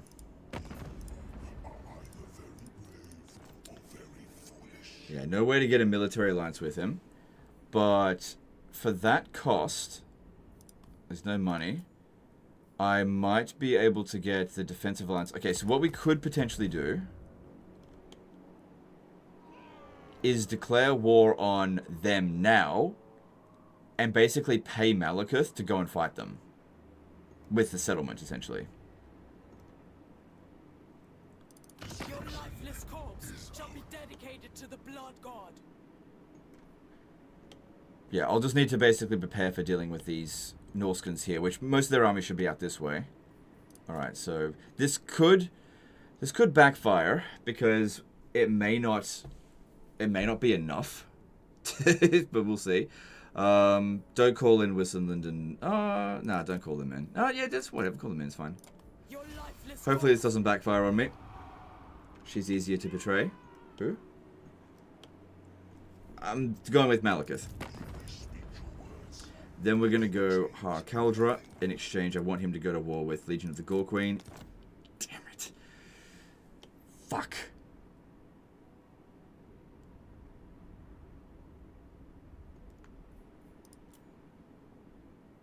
Damn it. Yeah, I was hoping that would work. There was no way for me to test it prior. I can't upgrade that settlement any further. Dreadlord, awaiting command. Right then. Forwards. Yeah, that's sometimes gambles don't. Oh, join his wars? No, he was in no wars. I dragged him into a bunch of wars already.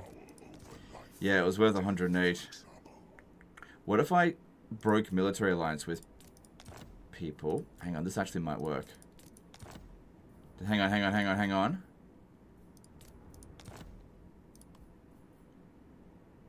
Oh, but then I have to give him money back.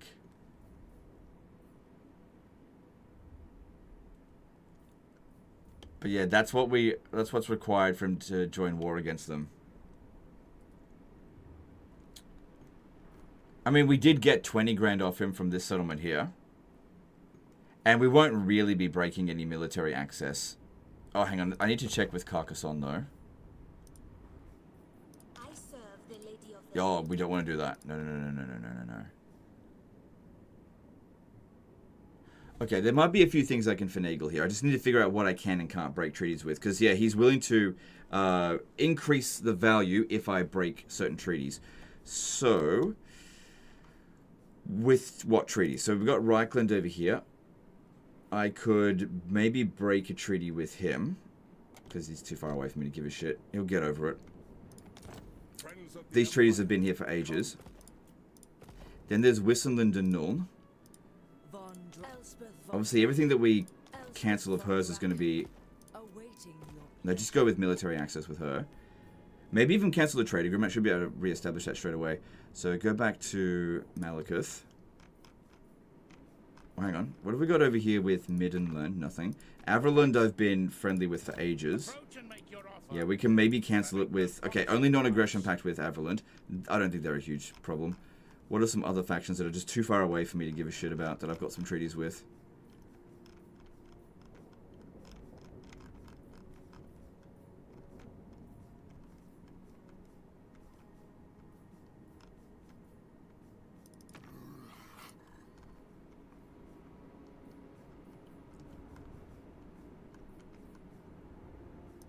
What brings you down from your mountain? Yeah, I don't want to piss her off because we border her and she's holding back Grom, but failing. Alright, I need to go back to Malekith, so that's Dark Elves. Give Har Kaldra. Join war against Legion of the Gore Queen. We break military access with Wisseland and Nuln. And Reichland, I believe. I need to double check that. We need to break the trade agreement with Wisseland and Nuln. Yep. Break... No, I can't do that one. Break non-aggression pact with Averland and Reichland. Okay. Okay, I just need to double check that that's not going to break my reliability again because I just can't quite remember. So, mainly with Reichland. Hang on, I'm just going to check this again. I feel like I had... Because, yeah, I got a terrible memory. Welcome, oldest friends of the Empire. Yeah, all of that's fine. Oh, he's willing to go to war with Bone Rattlers. No. Okay, back to that. So there was no problems with that one there. Again, check with Averland. Dwarfs, I hope we can strike. Okay, just don't break the trade agreement with them. But we can break the trade agreement with him. How much is that trade agreement worth? Fair bit. Okay, see if we can avoid that. Alright, going back to Dark Elves again. Let's have a look. The Witch King of Nagarond will hear your words. Go to war with Legion of the Gore Queen. Break those two. Yep, that's right. Break non-aggression pact with Averland. Just not the trade agreement with them. Brother Humaya did an SAR 10 super chat. Just sell him the territory near Kateb. I can't, dude. What the fuck are you talking about? Rockthar Spire. Okay, you're right, I can. But it's not worth as much. Har Kaldra's worth more. So that doesn't help at all. But thanks for super chat, I appreciate it. I've had a non-aggression pact with the Cult of Sigmar for ages. Let me just double check that one. I could maybe cancel it because I don't care about them. Nope, I can't do that. Oh, God. Greetings from Sigmar. I wish it would tell me in the diplomacy thing if I was going to lose reliability for certain actions. Because it's really bloody hard to remember all of these things that I can and can't do. Okay, no trade agreement. Okay, with that. Then again, I don't think the game's wants to incentivize me doing this kind of shit in the first place. Okay, that. Then we break those two, yep. We break the trade agreement with Wisseland and Nuln only. Go to war with Legion of the Gore Queen. That's really important. Two more things have to be done. Break non-aggression pact with Reichland and Averland. That's what needs to be done. Okay, that'll force him to go to war with both of them. He goes and deals with this over here, and I go up this way. And I also get 1 gold out of it. Okay.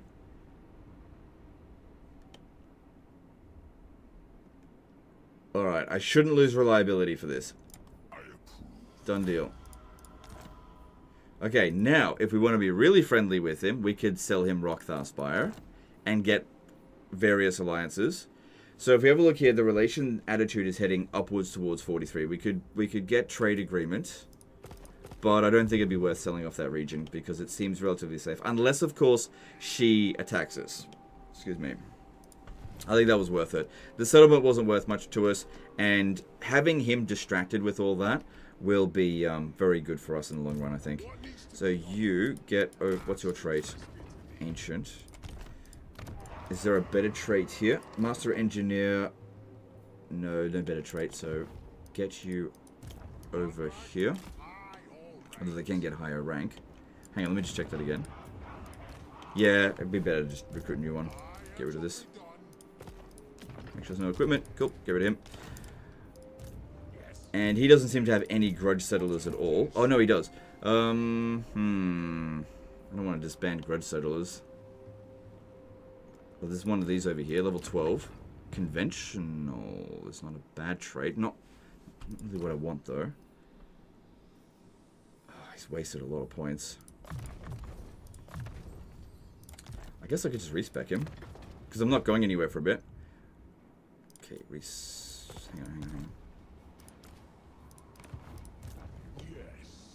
Probably won't disband this army here. Oh, that's good. No, I will disband it. Alright, respec this one. This guy here. Get him up this way. This entire army... Okay, hang on. This guy can be disbanded. Hang on. Yep, be disbanded. Respec this one, because he's pretty high level. Yeah, just respec him. Yep, you can keep that. Hey, that's good. I can make use of that. Am I using any mods? Nope. Okay, then I would like to keep these, but no. I'm not going to. Just get rid of the whole thing. Get rid of that and that. Respec him. Cool. Okay, I really don't want to disband grudge settlers because it's so hard to get. Well, it takes so long to get new ones, but just... I don't want to walk at all, because otherwise we are trespassing. Good. We avoided trespassing on his territory. Pulled our troops out of there. Now, this guy here... We need to start recruiting an army to be able to deal with them as quickly as possible. And these are not it. Okay, hang on. Just recruit a... doesn't have to be a Demon Slayer right away. Go with a Rune Lord to begin with. Yeah, get a Grimnir one. Okay, pop him in there.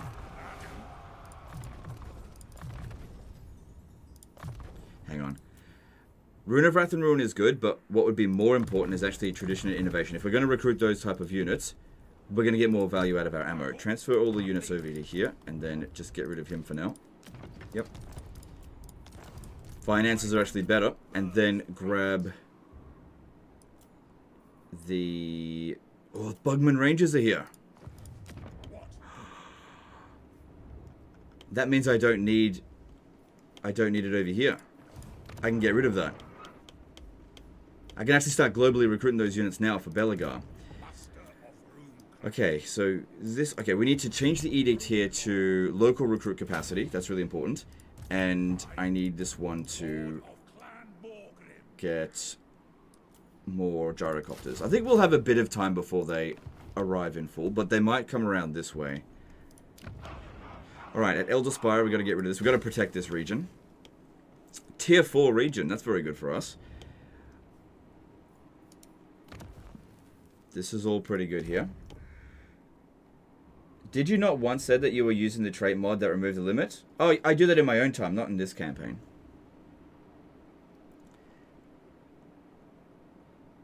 So that's providing us an extra recruit slot. If I go up a bit further, I can get... Well, it'll take 5 turns to build that, and I don't have enough money. Okay. Alright, we don't need this. There's no corruption here anyway. And... don't need that either, because there's 2 different types of things. Actually, do I want to sell Chimerica Spire? Maybe become more friendly with them?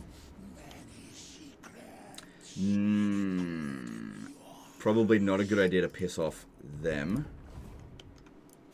They've come to beg for mercy, Nestra. I am hesitant. If she captures this region here, I might be better off selling it to her for, you know, friendliness.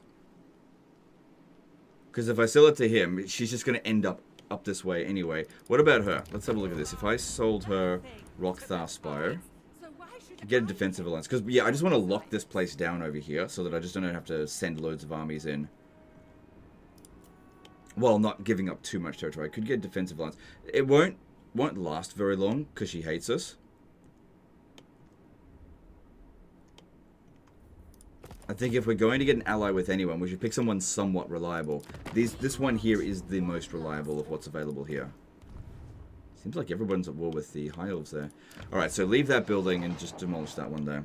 May use both of those to sell, but we really want to hold on to these here. Also, isn't there a... Won't we get an option to turn this into our capital? Not that it will do much. We also want to get the extra defenses here now. Also, ready? Here we go. We get started on this. Oh, hang on. We might be able to reduce the construction costs.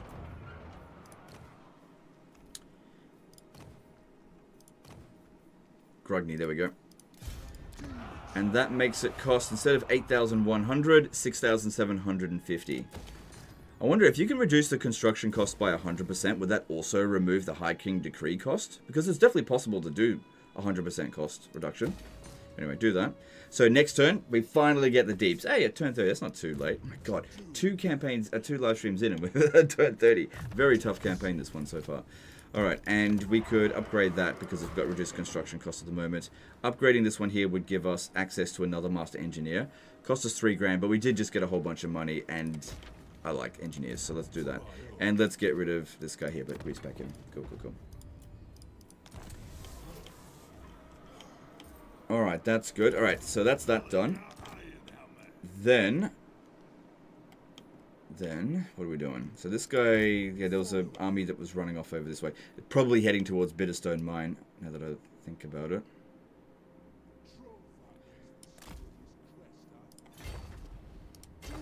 Oh, fucking yes. That's what I was hoping would happen.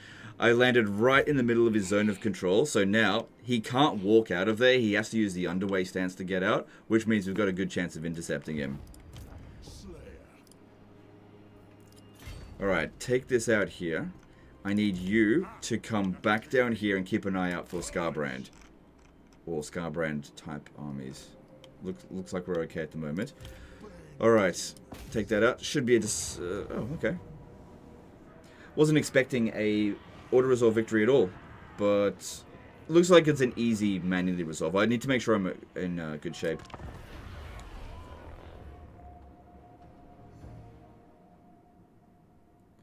Do you think that the Dwarfs now have the best campaign due to Book of Grudges offering lots of long-term campaign objectives? No. I don't think it's the best campaign, but I think the Dwarfs got the most love out of the latest patches, and they went from being a pretty basic bitch faction to being they're one of the most interesting now. This is what Creative Assembly has done with the Dwarfs is very much Legend of Total War approval. Very, very much approval. Gets my thumbs up. But Legend, stop sucking Creative Assembly's dick. Anyway, let's go.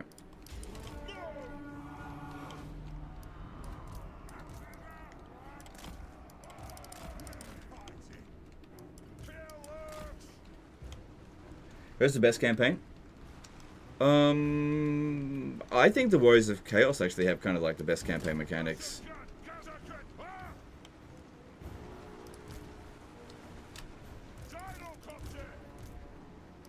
Bound Power is actually in their favor.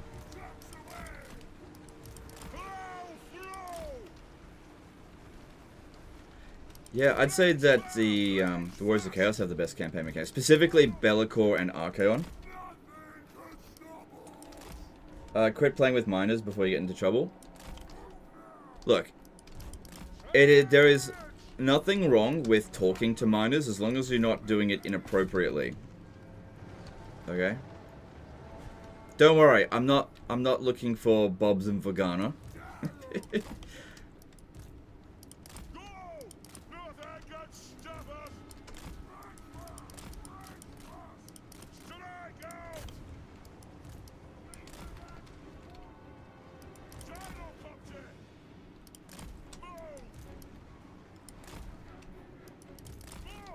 Anyway, you know, they're probably like at least late 17. You know, it'll be fine. I'm just kidding, by the way. I'm just kidding.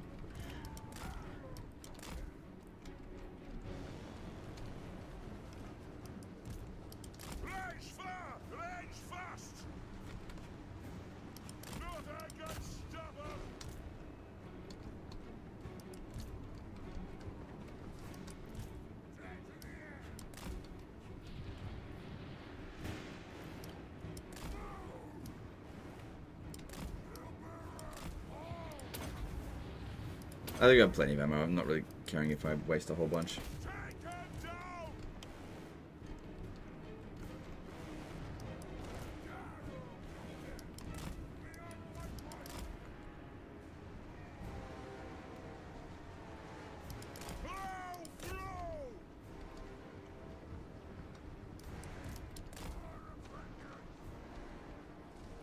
You gave at least full 20-second thought before saying the last line, though. Yeah, look, you got to be very careful with this kind of... Well, I got to be very careful with this stuff.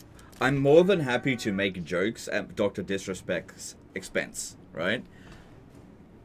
I got no problem with that. However, I've got to be careful that people don't think that, you know, go too far. Right? So I just gotta weigh things up. Just carefully think about it. Make it obvious that it's actually a joke and that I'm not actually serious. That's the kind of thing. Because obviously sometimes I can say stupid things that's clearly a joke and that people be like, oh my god, he wasn't joking. So you just gotta be careful. Because some people will take what you say, twist your intentions, and make it the worst intentions that it possibly could be interpreted as. You just gotta be careful.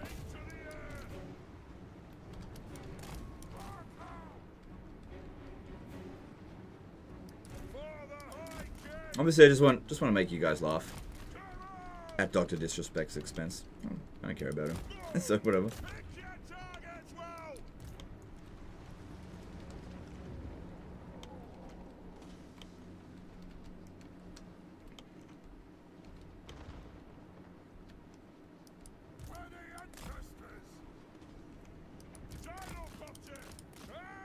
Or it might not age well.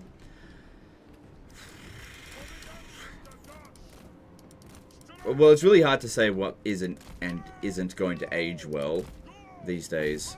You can't really worry about how some future person is going to take offense of something that you said today. You can't worry too much about that. It is what it is. Like, let's just say I call the AI brain dead, right? I say that a lot. What if in 5 years' time saying brain dead is a slur? Oh my god, did you see videos from 5 years ago when Legend of Total War, he called the artificial intelligence in that game brain dead. Oh my god, cancel Legend of Total War. I can't be worried about that kind of shit, you know? Legend, the correct term is brain not functioning. You just don't know what people are going to be offended with in 10 years' time. You can't be worried about that.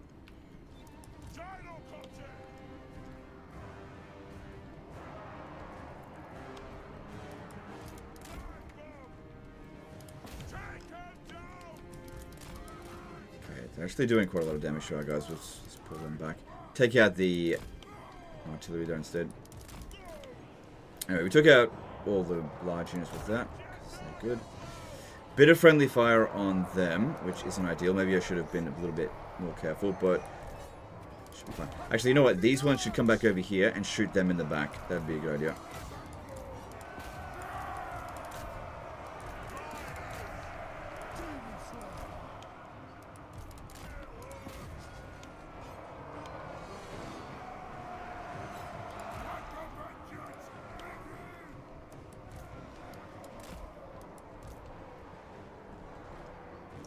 Is it true that dwarves have tall towers and dwarves have deep holes? I don't know.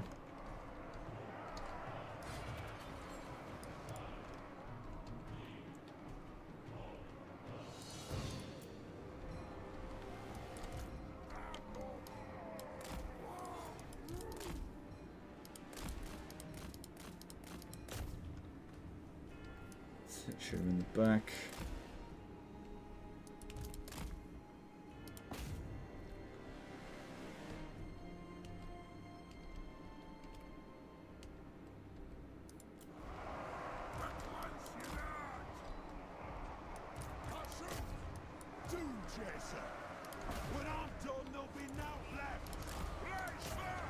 Right, I need to go drop bombs on these guys here because they're giving me the shits.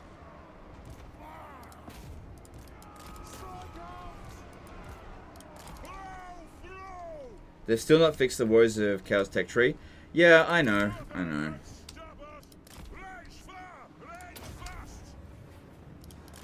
I thought they had, but what I realized is that if you load a campaign, it messes with the technologies.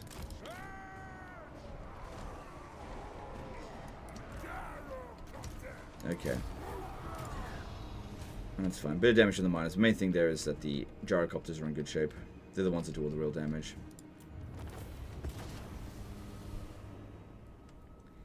Sometimes I think when we did start getting so weak and get offensive so easily post 2010 era, and especially millennials are so weak emotionally and mentally. Oh, yeah, look, I think about this stuff a lot lately. Oh, man, that might have been wiped out. But that's fine, I'm going to replace it with some gyrocopters. I've been thinking about this stuff a lot lately, and I don't know. Yeah.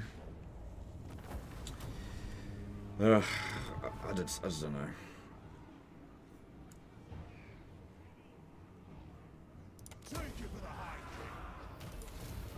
I think for some people, they think that being outraged is virtuous.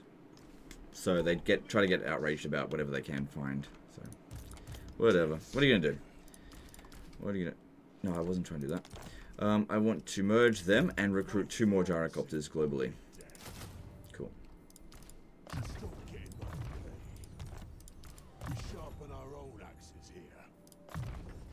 Cool. If it speeds me doom, I'm for it. Is it true that what Fender said about new AI, that they just have more cheats? Yeah, well that's what the patch note said, that the AI was just getting more cheats. It didn't say it was going to be smarter. So, Venrus is the kind of player that would prefer the AI to be smarter and have less cheats, and that's fine, but that's way harder to program. So CA will obviously take the easiest option out of like if you give them 2 options, they'll always pick the easiest option, right? So the choice for them to make the campaign more difficult, either make the AI smarter or give them massive cheats. They're going to go with cheats. Now, you can have a problem with that if you want, but I don't really see how they're going to make the AI smarter without pissing a lot of people off. Because here's what will happen, right? The easiest way for them to make the AI smarter is with anti-player bias. Is by basically making the AI coordinate with each other so that they pick on you. So that basically you start off all of your campaigns and you basically end up in a this is total war scenario straight away. Also making the AI do exactly what it usually does and aim for your minor settlements and not at all try to engage with your armies because it knows it'll lose. So that is one way of programming an intelligent AI, or more intelligent AI.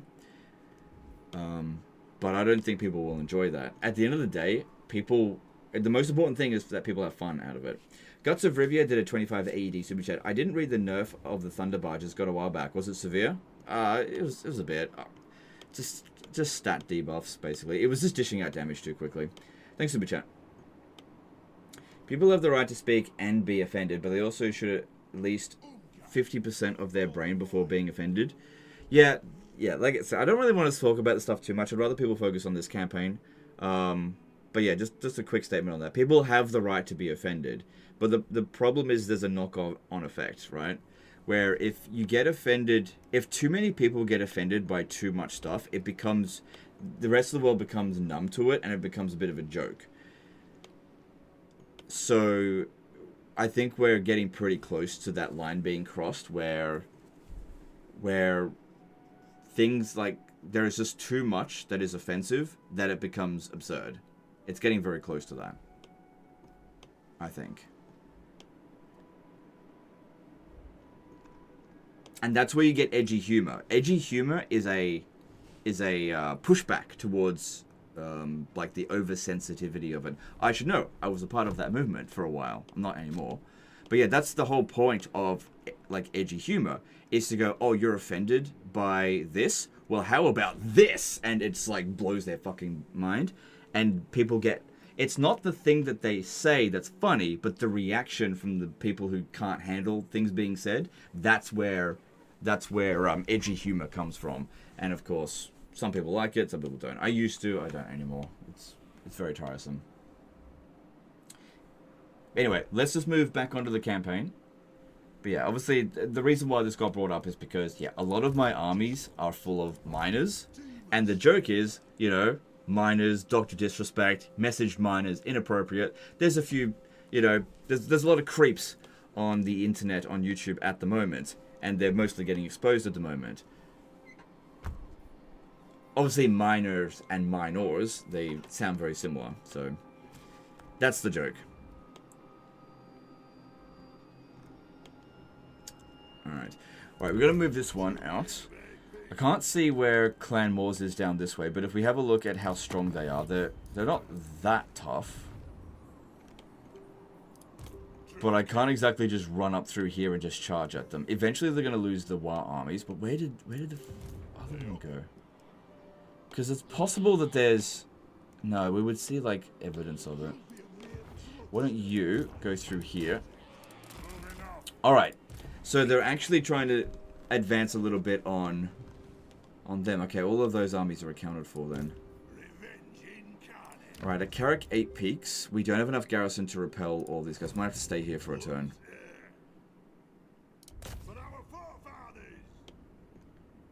We don't want to push in too deep, or else like we beat that army easily enough and then these guys just pour all over us. That would not be good.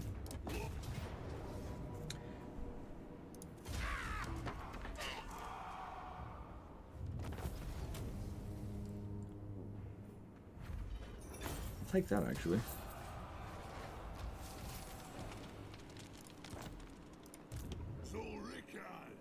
Yeah, if I fight that one there, I'll probably just back off and it will use up most of my movement, so it's not worth it.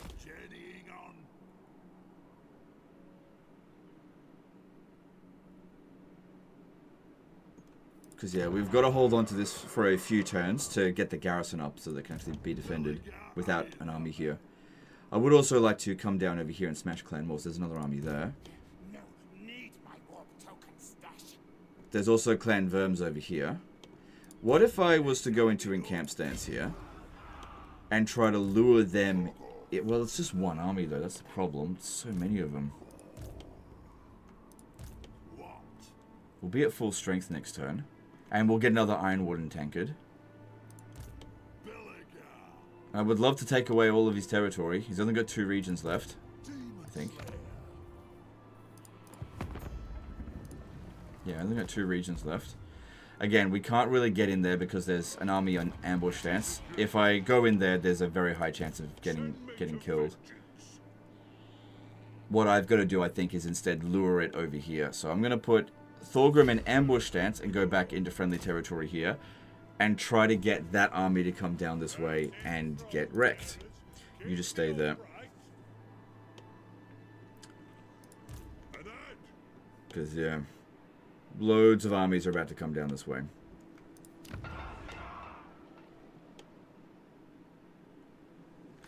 So what's going on with the changeling now?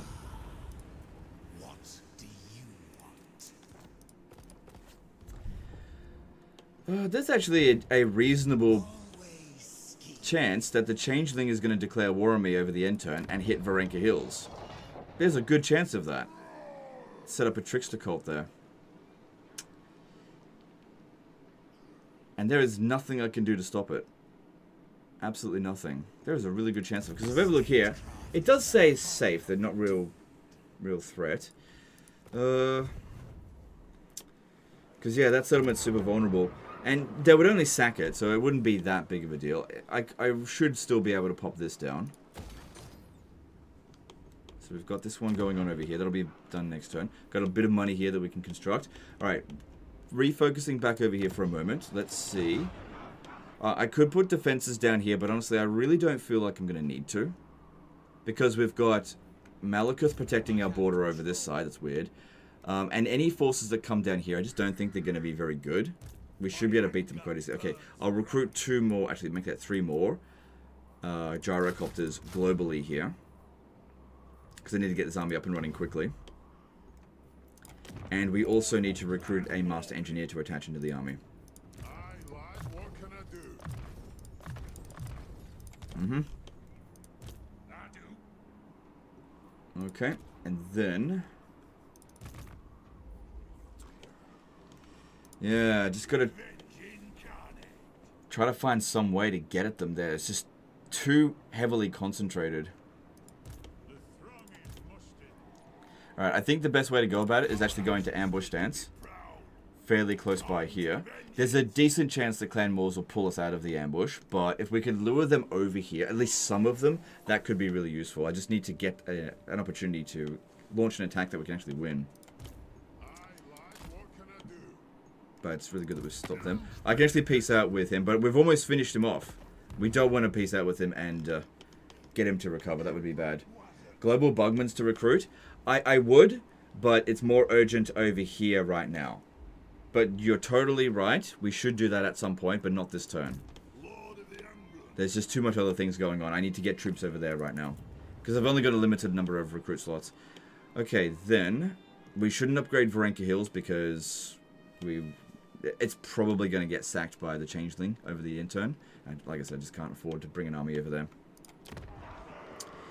Alright, we've got growth here. Let's upgrade these 2. So that's reducing our construction cost by 15%. And that one's there by a bit. I'm going to get rid of this one so that I can build 4 Oath Gold instead. Okay, where else? I'm going to put money in. I want to construct... oh, upgrading Doc Karaz will be good because Salt reduces the upkeep cost of gyrocopters, which are really good units. So let's upgrade that one and that one. And Barak Var is not really that safe because they're going to declare war on us again at some point. There's also Matorka, there's Salt there as well. Karak Izor. There's... okay, hang on. Let me cancel this. Because, yeah, building this one here. Global... oh my god, that's so good. Global recruitment and local recruitment and extra money. That'd be really good to get that going. And then I'm out of money. But at least we've got income, so that's good. Alright, having a look and see what we can do here. Exiles of Nehek. I have no intention of attacking them. So that should be fine. Let's get some money out of them. While they're still alive. Might be able to build one more structure. Right, I cancelled the trade agreement with Whistlewood and Nuln, but now I can just re-establish it. Suck at Malekith. Now, if we have a look at... I think it was Reichland, I cancelled a bunch of treaties. Oh, not friendly. They're not too happy about that. But, unlikely that they'll declare war on me. They might cancel that treaty. We'll see. Moondust 1998 did $20 from Jet, just supporting my favorite Total War Warhammer content creator. Alright, thanks dude, appreciate that. Yeah, nothing else we've got to do there. Alright, so we've got a bit of extra money to spend. And we should do it on improving our economy wherever we can find it. Yeah, so I think more Oath Gold. Keep that coming.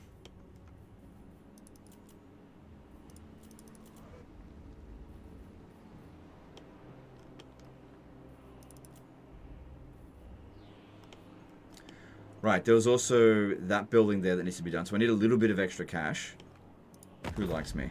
Elspeth likes me. I'll go to her and just ask for a little bit of money. Okay, I'm only going to get a little bit, but that's okay. I just need just a bit. Salt. Yeah, don't worry about that right now. We'll get it eventually. Okay, then at the World's Edge Archway, we need to build this. And it does need to be built here as well, but just not as urgently. This place here is more likely to come under attack. At least Thorgrim's going to get a bit of a chance to heal. Or replenish. Try to draw these armies in. Yeah. Alright, let's move on to the next turn.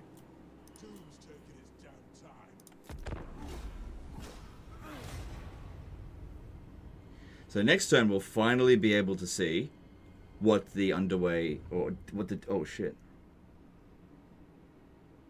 Uh-oh.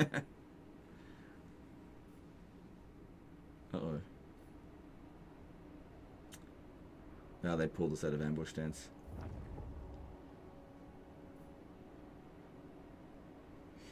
Daniel Perez did a $5 super chat. Hey man, really enjoying this campaign. I'm playing a dwarf for the first time after 1,000 hours on this game. Glad to see part 2 on this one. Alright, dude. My pleasure. Thanks for the super chat.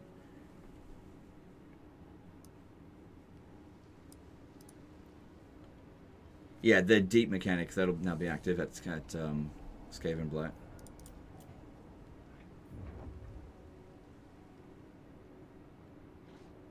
I hope he doesn't get wiped out. I want those grudges for myself. Yeah. Come at me, bro. Okay. No, that's too much. I've got lightning strike. It'll be fine. Alright, that's fine. Yeah, that's it. We just have to draw them in.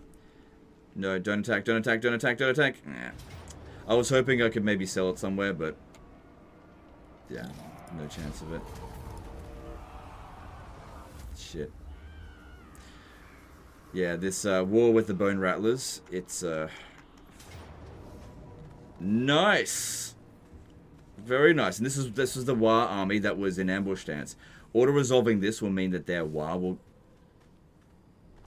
well, it doesn't matter. One way or another, it gets wiped out. The War's gone. Auto-resolve seems fine. Let's take it. Good. And I think I'll go with replenishment, because there's a lot of armies coming down this way.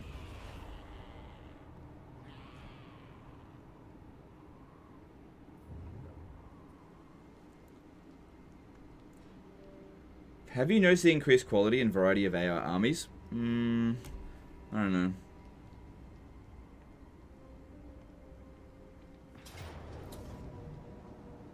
Ah, nice. Nice. We caught him. Cool. I don't think that army's going to get another chance to fight anyone. Lightning Strike's mandatory again. Seems that way with Belegar, so I do have Lightning Strike.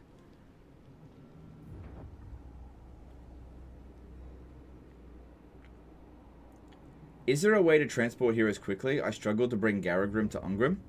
There's the, like, what's it called? This mechanic here.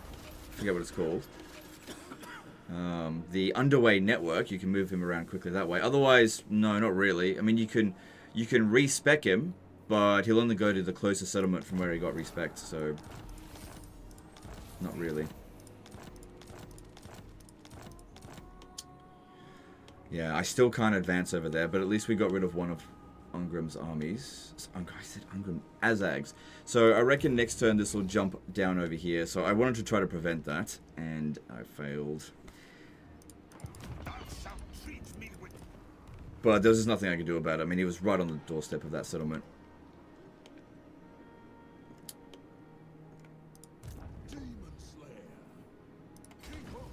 If I get this guy back over here, he's just... well, for one thing, he's going to disappear over the end turn.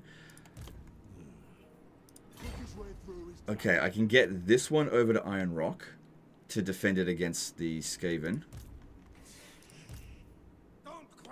Any chance I could actually... no, I can't attack him.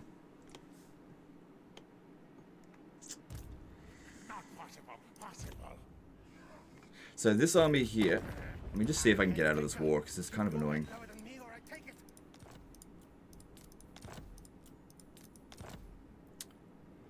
No. Yeah, no.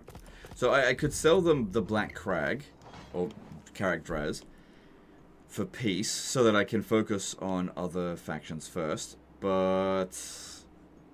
no, I'm not going to do that. So I got a bit of a choice here. Wurzag has not recruited a new army. Hasn't even recruited a new lord. This is weird that they came over here. Maybe because we were recruiting, they didn't realize how strong we actually are. We should be able to beat that quite easily. This army is finished with. Just... I'm not really sure what I can do with it. Right, this one. If we were to get intercepted in the underway, we should be fine. But I need to jump over here and protect Iron Rock. Yeah, they didn't intercept us. This army will probably end up running back away. Let's come over here and be done with you. We can now get another iron wooden tankard, so that's good. So our current oath gold per turn is now 294, so we're really starting to rank that up. Yeah, I'm not seeing the AI recruit super quickly. Like, they've been recruiting that for a few turns. They're not recruiting instant armies. Alright, I need to check over here again. So, this one heading towards over here won't reach there this turn.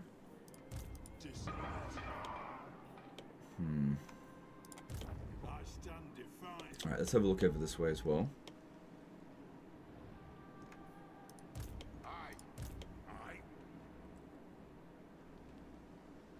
Okay, I said if they came over here that I would sell Chimerica Spire over to them, because that settlement is not worth a hell of a lot to it. Actually, it's got salt, which would be good, but at the same time, I really don't want to get attacked by her. I can't handle another front.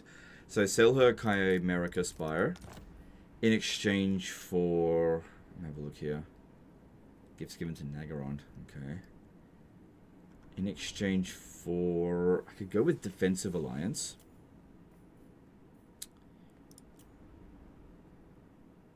Because that would also come with military access. Won't come with trade agreement.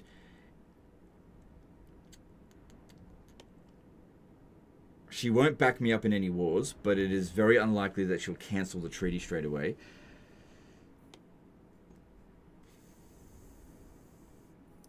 Let me just check. Because, yeah, I really can't justify fighting her. Could sell a Rockthar Spire as well. Because the amount of money we're making from the province... It's okay if we lose that. So he should be sending his armies now to go and fight against her, so she shouldn't bother us. You can demolish ranger building at Black Crag.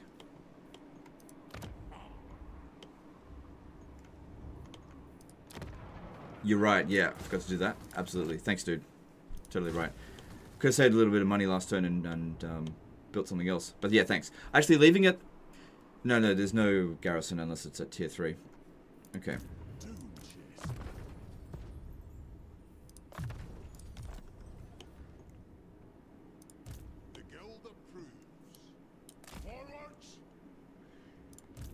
Yeah, we could come over here, kill that one, and then try to get back to Ekrund in the next couple of turns, I guess. So looking at Scarbrand as well, who we're also at war with. We need to make sure we keep a constant eye in this area. Yep, no sign of him. That's good.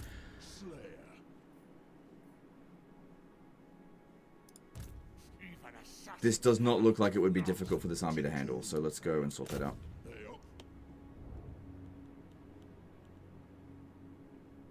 But yeah, what they've done is just ensured that I can't get Ekrund, which I really want to get it. In fact, it might take me 2 turns to get over there. No.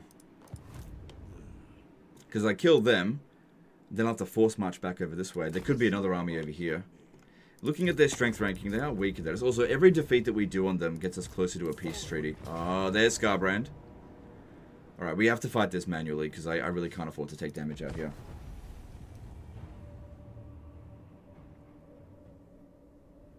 Rip 0 defeat campaign. We had already suffered a defeat. That wasn't the first one.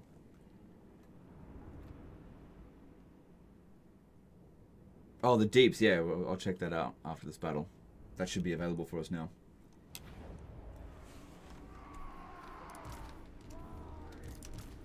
Got more gyrocopters, so this army is starting to look much better.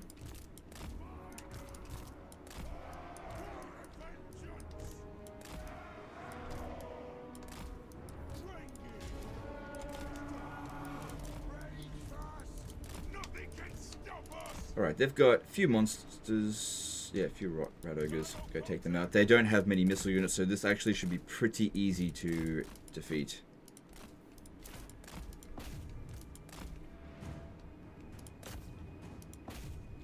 Take out the ones that are shooting at it first. Makes sense. Regular gyrocopters are actually pretty damn good at lord sniping.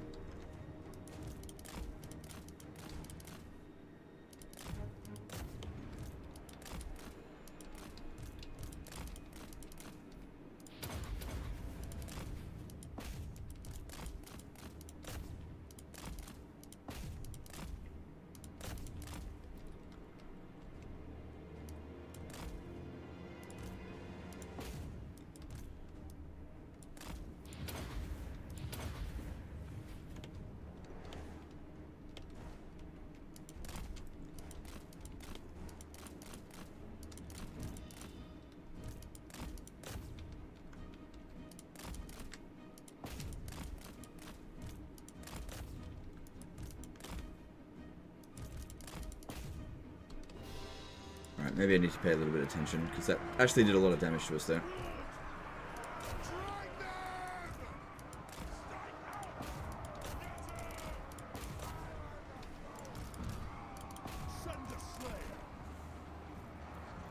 Isn't it better for the campaign to get delayed at Legend of Total War? That's 1k grudge you can secure for the next stage. Okay, so yes and no. Yes, it'll mean that we can spend one extra, so we can get 1 extra 1,000 grudges for the next stage. But it also means that that amount of grudges is going to be added to my tally anyway. So if I had accumulated the grudges this turn, then I'll have actually reduced number of grudges that I need to get next turn. Because the way it's calculated is for every faction that you share a land border with, the cumulative grudges that that faction has accumulated is added to your Age of Reckoning. So if we wipe out Wurzag, then those grudges won't be added to the total. But at the same time, we border Clan Moors, so we've just cleared out 600 grudges here, which won't be added to the next Age of Reckoning. All right, I don't really care too much about the replenishment because it's only on the trash units. Now that this army is...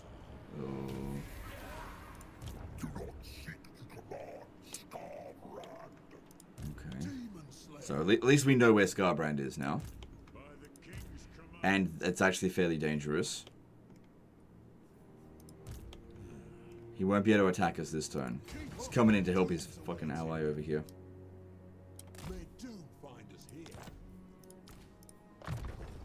It is what it is. We'll be fine.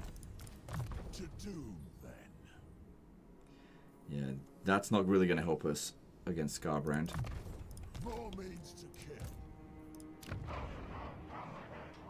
So yeah, that'll be added to our next tally. I imagine that the next tally is going to be extremely... Look at this. 26,000 out of 3,200. Also, we'll get a 15-unit Grudge Settler army showing up here, wherever we end our turn with Belegar, so that'll be good. So we need to go in here and take out these two armies, which has also got a load of grudges. We do border them, so all those grudges will be tallied in the next one. We actually don't border Azag at all. So none of the grudges that Azag has accumulated should be tallied up.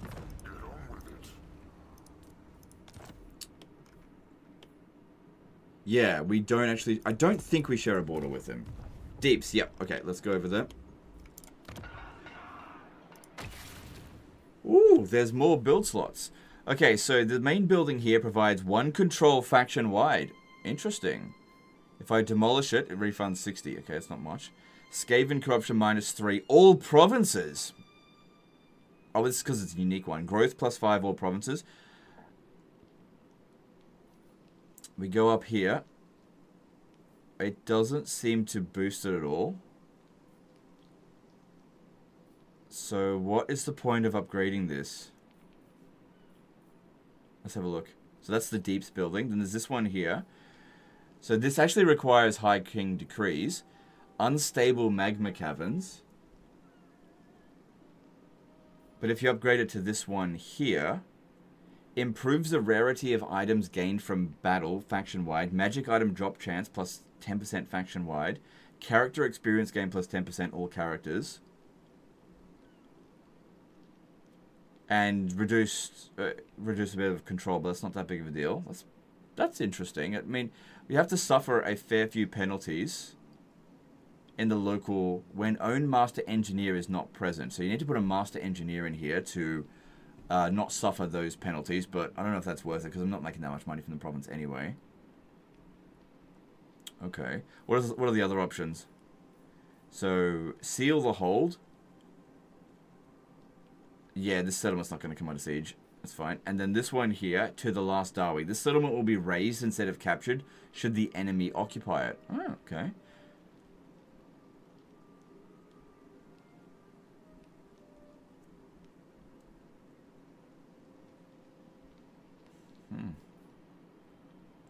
Alright, then over here, we've got Ruined Guild Foundries. Settlement income plus 5% per turn. Per turn count. Let me have a look here. It's turn 30, I think. Yeah, it's turn 30. We've got 35 regions. So what would end up happening here is we would actually lose 25% income because we've got too many settlements, basically. Or you go this way. Reduce construction costs faction-wide for all buildings. Reduce upkeep costs for all units faction-wide. That's better. That's better for us. Because, yeah, reduce upkeep costs. I'm all down for that. Because, yeah, I'm probably never going to get real good use out of that. We'll see. But that's definitely something I could consider going after. It is fairly expensive to get there. That's not too bad. Okay, the other options. Let's have a look at that. So that's I like that. I like that there's multiple options to which way you want to go. Okay, ruined counting room. So the counting room, income gained from the surface settlement plus 20%. When settlement income is 2,000 or more, you get an additional 10% from the settlement. It's not a whole lot. Then this one here, it's just a bit more. This way you would get growth, research rate, and just income from all buildings plus 5% faction-wide. Why the fuck would you go this way when you could go this way? When control is above 50 or more, you get 1% reduced upkeep cost for all units faction-wide. Why the fuck would you go down that way when this one is here? That is so much better. Alright, then this one over here. So this one actually costs us 100 oath gold per turn, but generates 100 income. So Ruined Clan Goldsmith. Okay, then you go this way. It generates more money. It's always going to basically eat up your oath gold. But if you're making shitloads of oath gold, that could be worth it, maybe. Then there's this way here. This just straight up generates oath gold. And the more money that you make, the more... That one's not that big of a deal. Okay, then this one here, Ruined Drinking Halls. It consumes dwarf beer. You know what? I think it's great that they've actually got something that actually consumes your resources, because the resources don't have any real tactical purpose. If you go right, you end on tier 2. Yeah, I understand that. So what? Some of the tier 2 buildings are better than the tier 3 ones. Here's part of the problem. Some people in this Total War community are just kind of... right? They go, tier 3, surely that's better than tier 2. But not always. There are some things that are better at tier 2. Just because something is higher tier up, I get it. Maybe you've got OCD. But that is better than this. Definitely. That is way better than this. The only reason this would be better is if you only own like 2 provinces. But that's never my campaign. This would be way better. So let's have a look at the other stuff as well. So control plus 3 income generated. When technology warrior guild. So the more things you research, it eventually generates more money. Then this one here. Hero capacity for all the heroes. And that actually produces dwarf beers. Well, it sort of mitigates it a little bit. When any adjacent region is owned by a dwarf faction, excluding your own. Okay, right, never mind. That's not going to happen. Income generated. Yeah, that's alright. Then there's this one here. Growth plus 10. Income from trade tariffs plus 20%. Tradable resources producers faction-wide. Diplomatic relation with Skaven Greece, that's fine.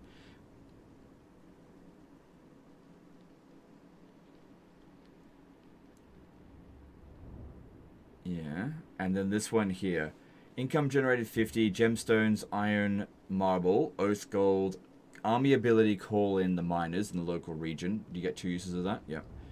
Diplomatic relations with certain factions. Alright. Yeah, that's all really interesting.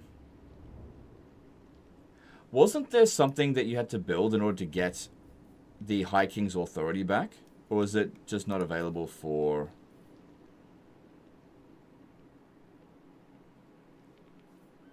Where do I get more High King's authority, like an unlimited amount of it? Hang on, let me have a look at this. So if I upgrade this, it'll reduce the construction cost of Great Gate buildings faction-wide by a little bit. It only costs 90 oath gold. There's no actual... That's not a big deal. And it provides some extra garrison.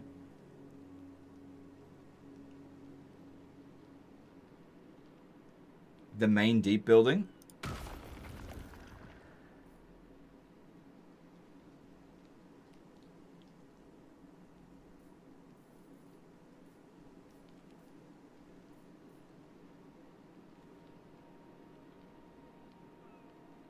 From the main building in the deeps.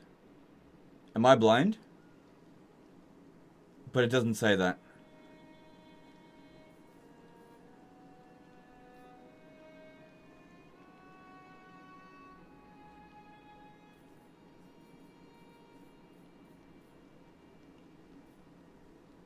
See, this one costs High King Decrees. But you don't get them back. Skaven Blade is a unique deep at Legislative War. You need to build one in a regular settlement to get it back. That makes sense. Thank you, dude. That makes sense. Yeah, that makes sense. The settlement slot? No, we checked that. It's not there. No, the guy explained it just fine. Yeah, it's because it's a special one. Also, Karak 8 peaks. We need to pop one down here at some point. Maybe wait, hang on, let me have a look at this building. Yeah, it's the same thing. It'll probably be a unique one. Okay. Seems like it's bugged. It's supposed to have blocked bits, but maybe that's because it's a unique one. Maybe the other ones will have blocked bits. So what if we build like at Riff Rafa here? Because I've got 2 growth already. What if at Riff Rafa we put in a deep here? Oh, it's a bit more expensive here. Oh, because it's... Okay, maybe I'll do it in... Maybe I'll go to Zaragzil because it won't cost as much here. 9,000. Yeah, there's nothing else I really need to build there. We'll build one here and have a look at a non-unique location at our actual capital. But what if I fucking lose that settlement to them?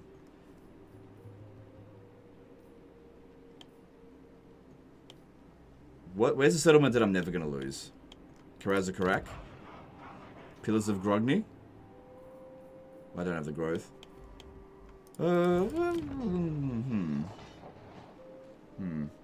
Doesn't Grom Peak count as a border with Azag? No, because it's a border based on the land route. So there's no land route from High Palace or World's Edge Archway. Like, you've got a border through the mountains, but that doesn't count. Okay, well, that was really interesting, actually. Deep 8 peaks lets you move your capital. Moving capital is kind of useless in Warhammer 3, but cool. Alright, let's make this attack here. Oh wow, Valiant defeat going up against all of them. But what if we just Lightning Strike? Could auto-resolve win.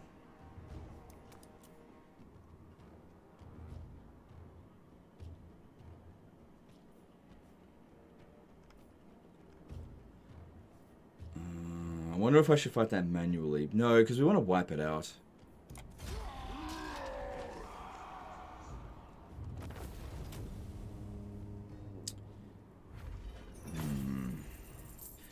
Another thing to consider is that what we could do is start globally recruiting those Bugman Rangers. So if I take the money instead of the replenishment, I can pay. That'll pay for a Bugman Ranger. Whereas that'll just give me back more shit.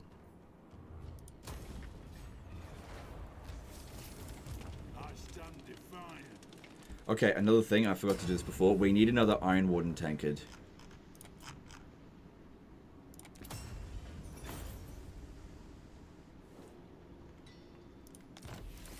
Very well, I will do as you ask. Okay, this stain doesn't have it. Yeah, you can have that if you want. Alright, that's good. So that means 4 of them have it now. Just 1 more required.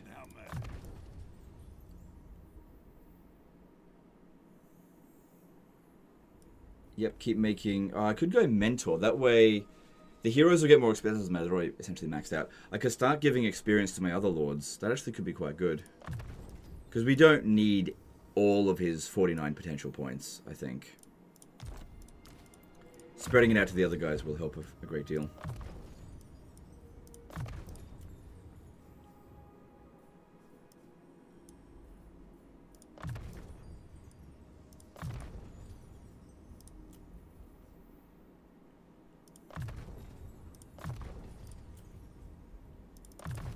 Alright, that's good.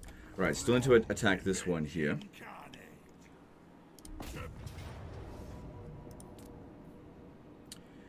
Would rather not lose that one. Since this one's on force march, it gets wiped out. We don't need to auto-resolve it to wipe it out. We'll fight that one manually. I'd probably recommend getting the upgrade for the extra income in Mount Gunbad. Should be able to get to 5,000 income there, and extra 2,500 would be valuable. Yeah, but I don't own Mount Gunbad. I don't own the settlement yet. So how about we not get 2 steps ahead of where we currently are? Didn't you get a Talisman of Preservation? Oh, you're right. I should have equipped that. That's fine. It's fine. We don't need to. We'll be fine without it.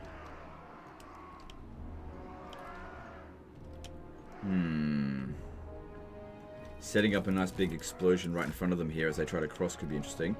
But another thing is I'd much rather just not get attacked at all and just send in the heroes.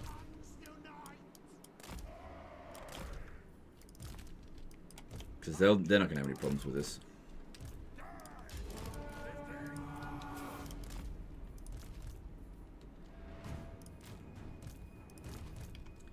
And this guy here doesn't have the Iron Water Tankard, so don't send him into melee, but all the rest of them do.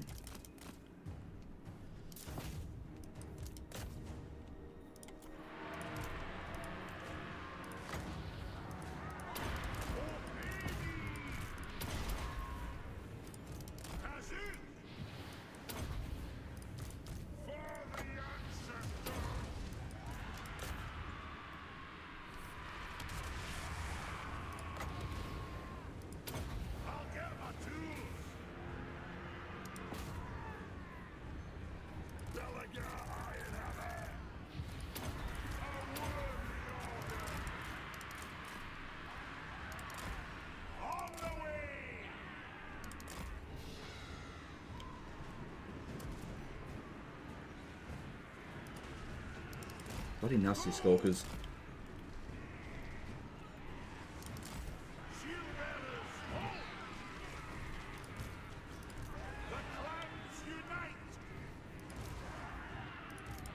Still got the Rune of Spite on Belegar Ironhammer, so he should be doing a decent amount of damage. Now they can see where we are, but because it's a river crossing battle, they're just kind of really bad in this situation. AI is not improved for this one.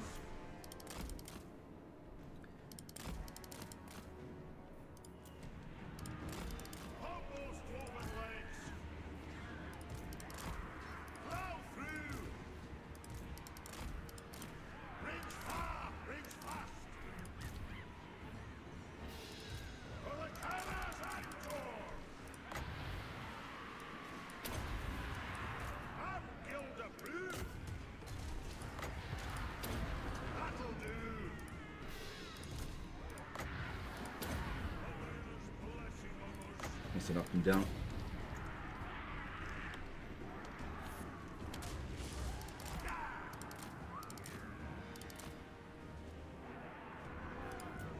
Alright, I think what I'm going to do here is actually withdraw this guy off the battlefield. Just because they're really trying to target him and I can't heal. And I don't need him in this fight. These 4 here will be able to handle it just fine.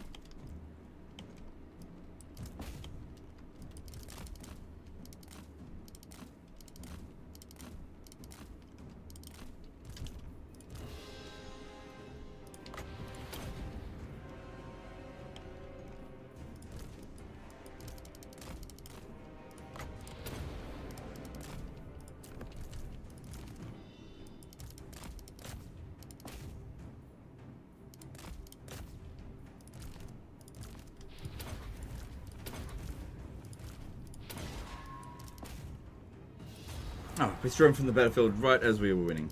Okay, make sure this one here replenishes to full.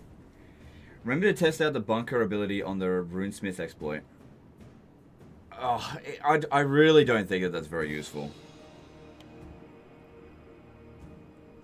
Like, that was, like, mildly interesting, but I just don't, I can't be bothered with it.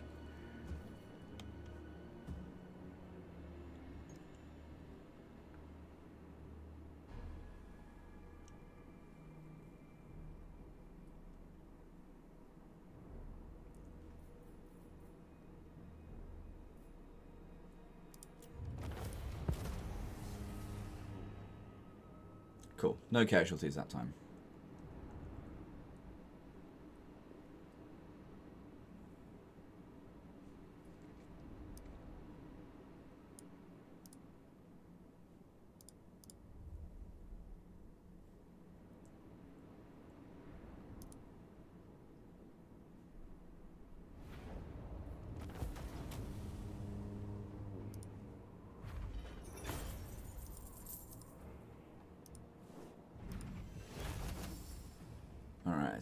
Let's go with the Oath Gold again.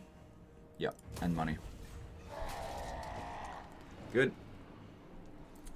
Yeah, some of those deeps buildings, man, that was really good. Trickster's Helm, that's nice. Alright, so let's go to you. I need to put that Talisman of Preservation on you.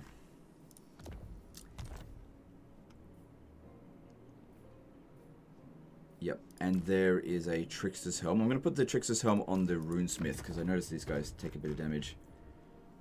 Bit of melee defense, ward save, and armor is good for them. And a weapon, I don't have enough weapons. Okay. To battle. Then...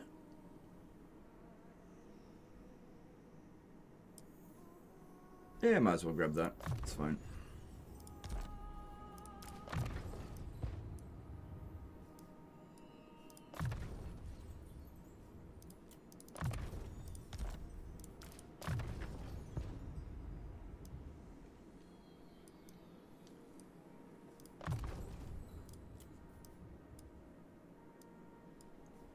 Good, these guys are just about maxed out now.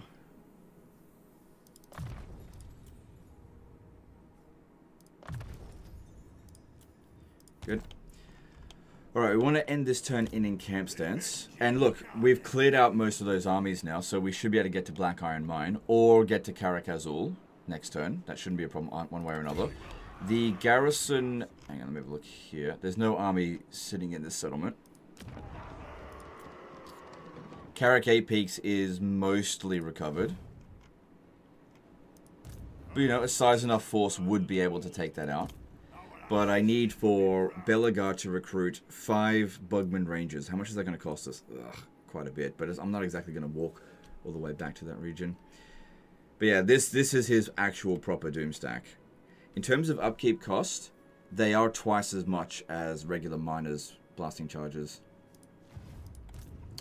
But they will be way better in auto resolve. We'll be able to do so much more with them.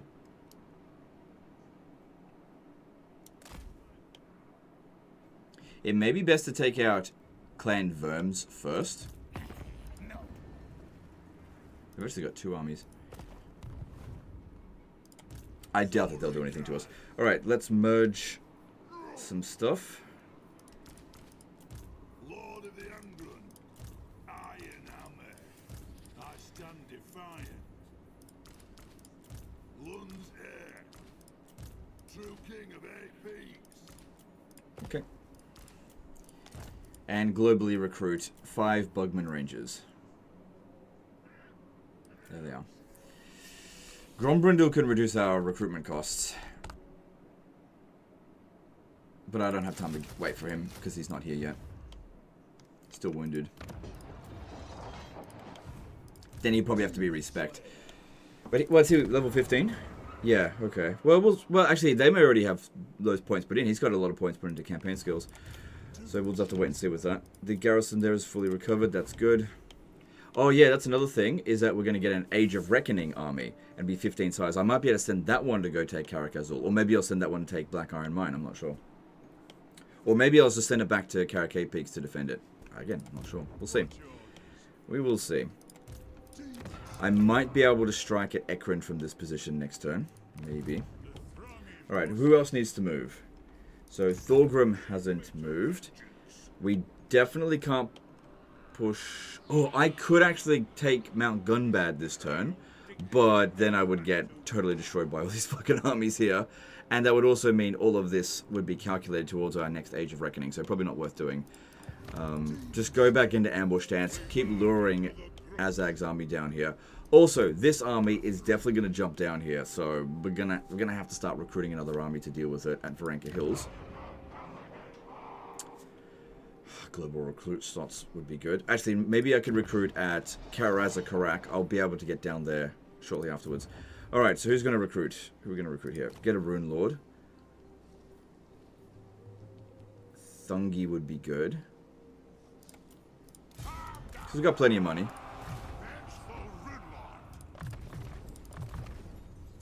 And what we could... Hang on, this would be better. We could recruit in this region these. Oh, only 3.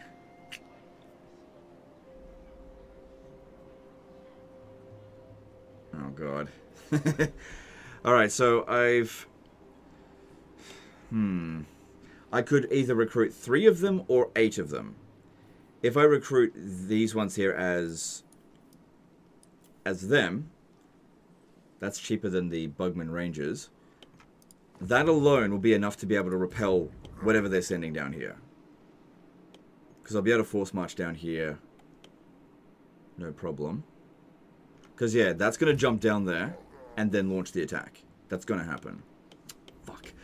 So, as much as I need these Bugman Rangers, I shouldn't have disbanded those units.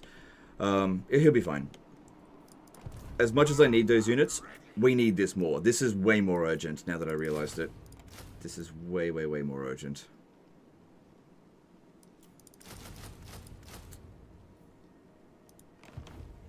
Don't forget to put your engineer in the army near Nagarond.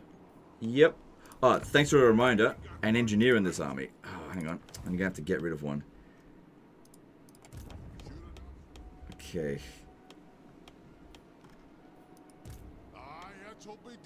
I'm going to have to get rid of this guy. The other ones needed more. What I can do is just send this one out to scouts. Yeah, that is coming in. Just locally recruit the guys here.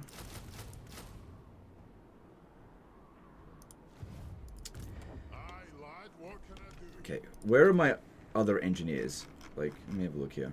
I think one of them is actually respec'd at the moment. I'm not entirely sure. So that's one. Yeah, this one here has been respec'd. I'm pretty sure he'll show up over here. I think he will. Alright, so get rid of him. Because I need an engineer in the other army.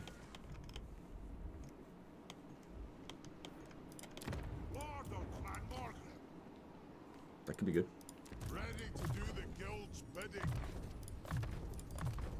Actually, given what we're probably going to be going up against, it may be better to... No, we're going to need every bit of ammunition that we can get. We'll just have to hold our position as best as possible. That'll need to be attached in, and we need to rush down over here. With this, we'll be able to defend against either... Oh my god, Scrag's got loads of forces too. But yeah, they're coming. That's what Regiments of Renown are for. Yep, for sure. Look, that'll be fun. We'll just do it another turn. It'll be fine.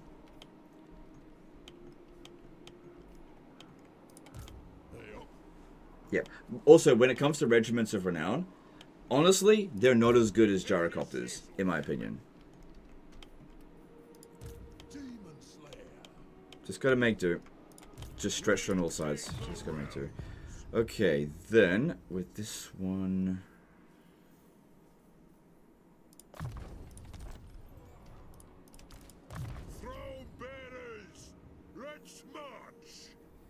That actually could be useful here, because we're going to be going up against a few things that have more than 1,000 grudges. But that also could be good. No, go with this one.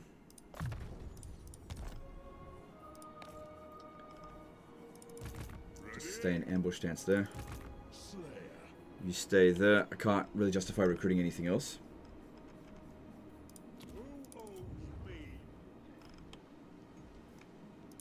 Could locally recruit here. Don't bother. Alright, with the last of our money, let's actually construct stuff, because we've got to keep improving our economy. Yep, build that salt. That's important. Okay, we've got defenses here at Barag Dewazbag, which... Yeah, leave that while the Skaven's there, because they might threaten any of these other settlements.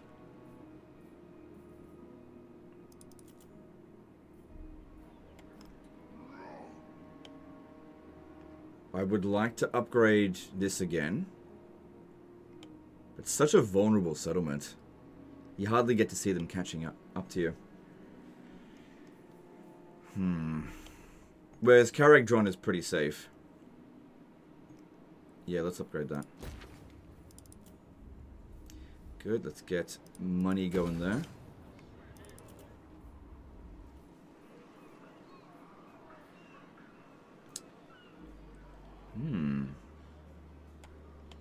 It's not green territory, so it does cost a lot to do that. But yeah, some of those buildings are really freaking good. So if I built wine, I don't think we're selling any wine anywhere. Let me just have a look. Yeah, so that would all be sold off. Okay, let's put that in there, at least for now. Alright, we could upgrade that. It's only 90 Earth Gold. That'll be good. Earth Gold's not an issue anymore. Yep, we need more Earth Gold. Keep that coming.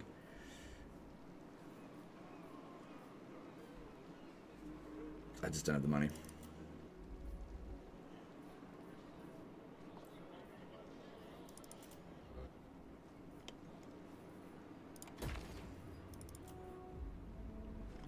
Oh, that's right. We were going to do something here. Okay, so if I sell Chimeric Aspire for... Maybe see if we can do a... Okay, doing a swap could work as well, because that'll still give us a good amount of relation with them, and then we can just sell Plane of Spiders back to them as well. Temple of Adioth. No, don't do that one. And we could get good amount of money. This settlement's not making much cash for us anyway. So that's like 50 turns worth of income. Plus, we really want to make sure these guys here don't declare war on us. That's really important.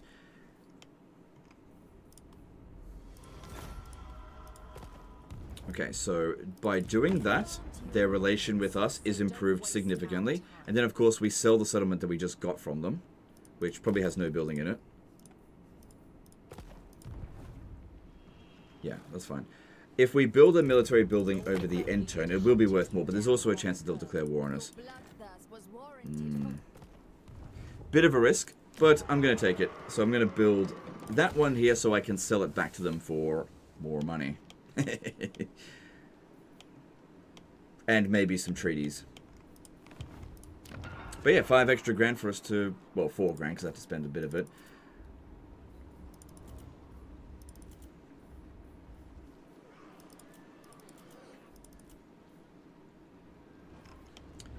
Got a fair bit of growth saved up here.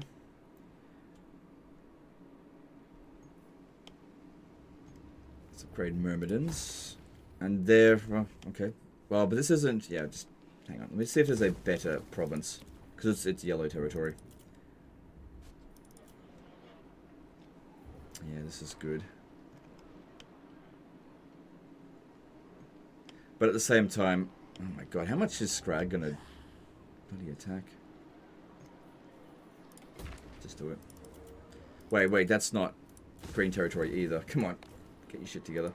8 peaks, yeah, just leave that be. Estalia. I keep forgetting about this province. Let's see if it's worth anything now to sell. Okay, now we can sell it for a decent amount. Yeah. Okay. Because that's what we're waiting for. Remember, people were like, just sell it, Legend, and I can only get like 2 grand for it. But yeah, now I can sell it for 6 grand. That's a good return on investment. So I paid 2,500 to ruin dwell it. And some money to build it back up.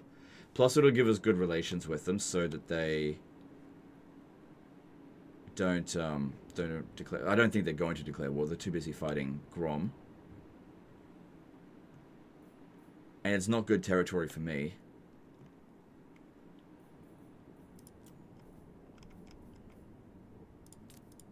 Wouldn't that be funny? Get her to go to war with Corone. I don't think that's a good idea. I was just curious. Alright, let's get that done. That was all of her money. Alright, selling a region that was only making us 80 gold for a pretty big profit there. That's good. Alright, Stone Mine Tower. We could upgrade that. That's relatively safe, I think.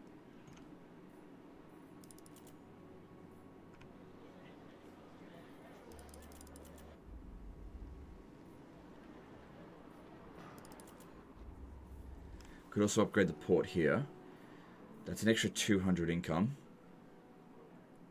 Not quite though.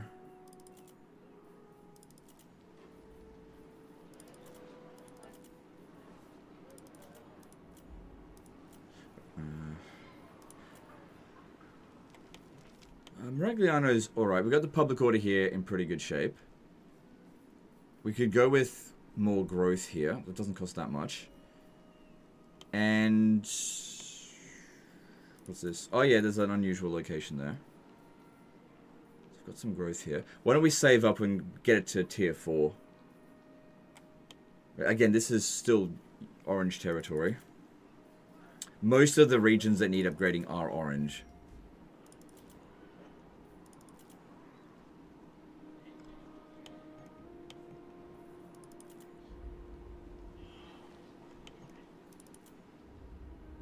Karak Isol, there we go. That's a green region, so that's not going to cost us too much. And this is an important one for us.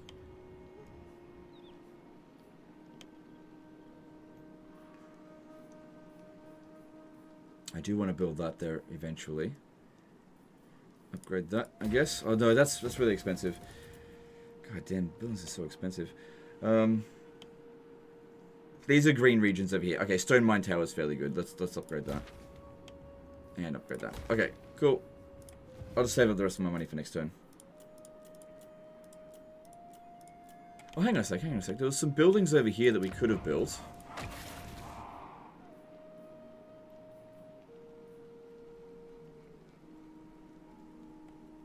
Yeah, what if we grab this? Hang on, look at that one. Oh, and that one. Oh my god. So that would cost 8,000 to get there. That looks so worth it. Yeah, alright. Let me get some money back again. Okay, someone's got to give me some cash. Who likes me?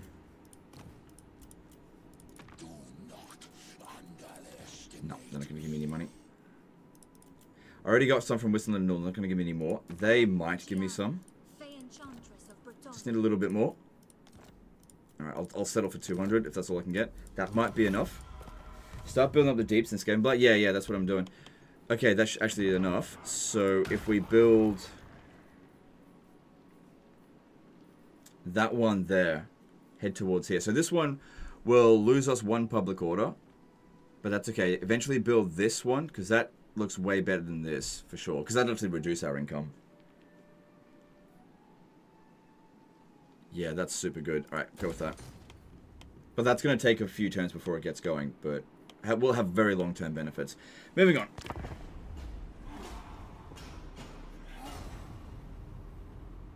But yeah, I really like what they've done with the deeps. That's really good. Because, like, you could eventually get a pretty overpowered result. Oh, no. They're bringing in the big guns. I reckon we can sally out and win there. Because they didn't launch the attack. If they didn't launch the attack, it usually indicates that they can't win. So we'll see. Yeah, they're bringing in a lot of armies. But a lot of these armies are trash.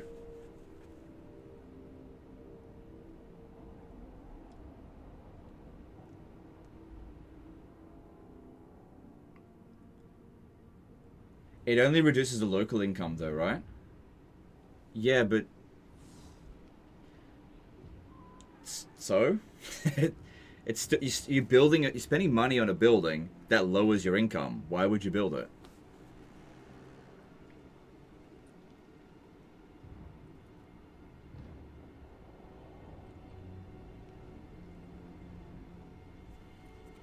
Okay, I need to skip Wissenland and Null's turn because they're pissing me off.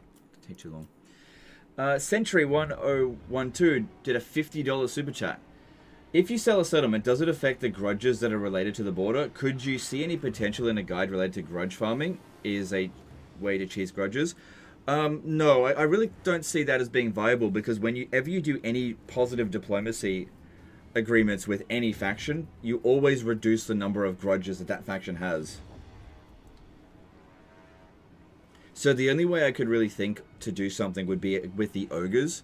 If you take their territory and then their camps are on your territory raiding, they will constantly accrue grudges, but not very quickly.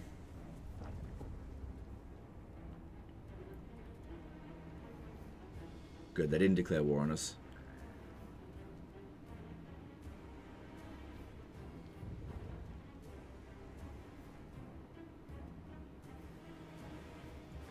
So if you regain King's Decree every time you upgrade the deeps, is it worth spamming it in every settlement to gain infinite income? Maybe. Maybe. It would take you a very long time to do that, though.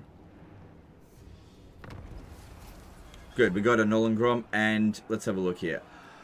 43,000 we have to get this time. Holy shit. I told you we would need a lot, but I thought it would be like 20,000. My god, the total settled grudges we've done so far is 30,000. 43,000?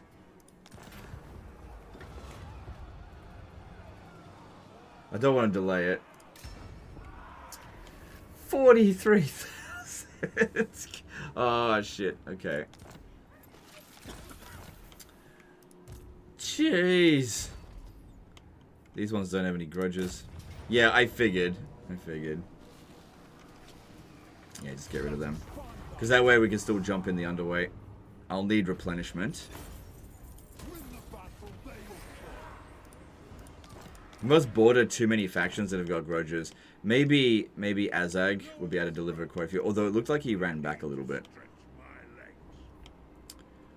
43,000. Give me a fucking break. Okay, so that's where this one is. Yeah, that's... And we still got a Trollhammer Torpedo. This army's gone now. Hey, we'll get 1,003... My god. In order to get this done, we would need to get about 3,000 grudges settled every single turn.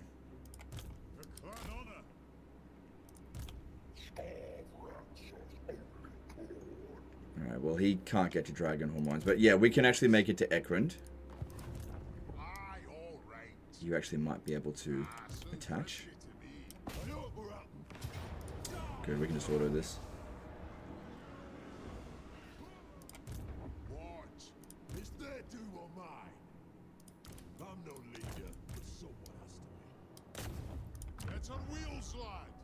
Oh, he doesn't quite make it. That's alright. Another turn then. Alright, this will get rid of Wurzag completely.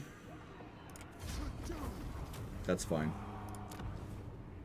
Damaged all the units that we didn't really want to keep anyway. Tempting to loot and occupy, but I really don't want to cause a revolt. But it is tempting. That should be the end of Wurzag. Ordered. Yeah, Bloody Hand's gone. Okay, cool. That's the first major greenskin faction defeated. That's only turn 31. Alright. Now, these guys could jump over here, but there's a decent chance of being intercepted, so that's something we've got to be somewhat careful of. Yeah. Lord of the England. I thought this army here would set up right next to Belegar.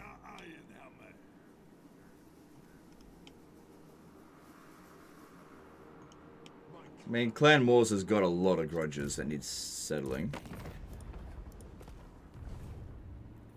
I need another army there. Hey, they didn't jump down this way. I'm actually really surprised that they didn't. Well, it's fine. Alright, I'm fairly sure that Azag ran back, so I think we can push on to Mount Gunbad this turn. There's a lot of their armies here, but this is a good settlement for us. Yeah, Azag ran back a little bit, a lot of grudges. So, capturing this here will give us about 1,000 grudges in total. Settled. Oh my god, 3%. Taking Ekrund was worth 3%, and that was over 1,000 grudges. Shit. Alright, I could send him over here to protect Karak Draz instead.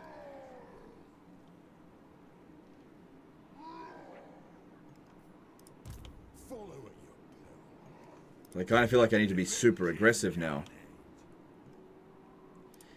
Don't know what level Karak Azul is.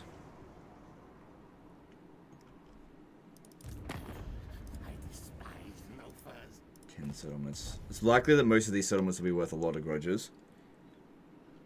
What happened to the Bugman Rangers being recruited at Belegar? I had to cancel them because there was something I thought was more urgent, and I only had a limited number of recruit slots, but it ended up not being urgent. I do want to recruit them, it's just that I've only got a limited amount that I can do, and this was very much urgent.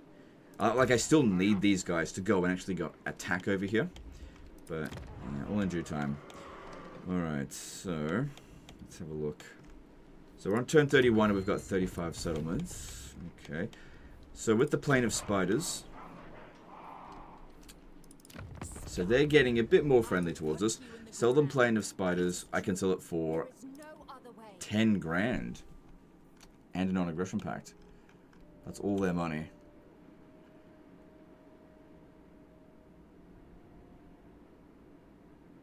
I think that's a good deal. Yeah, that way I'll be able to keep Rockthar Spire at least. And I need that money. Cool. So I only ended up losing Chimerica Spire in the grand scheme of things with that one. And I made a lot of money out of them, which I needed.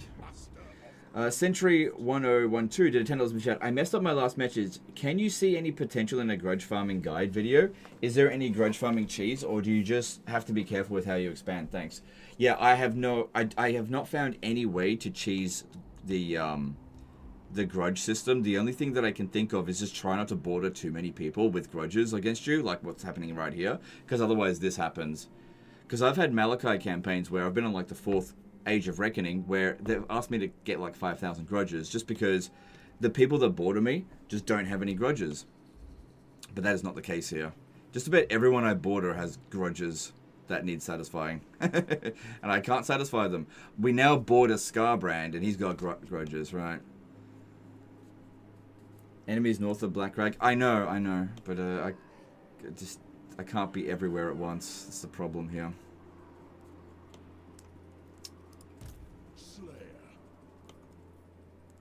That's the problem.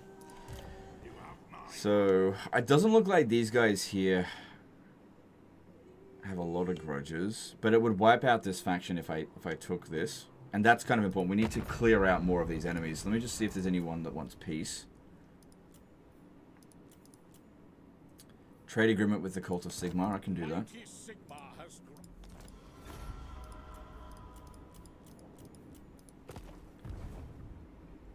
You can get rid of all Skarsnik settlements this turn. You're right, yeah. Getting rid of Skarsnik actually moves us a bit towards one of the legendary grudges, which we... Hey, look! Clan Molder's gone. If we could get that, that's worth 2,500 grudges.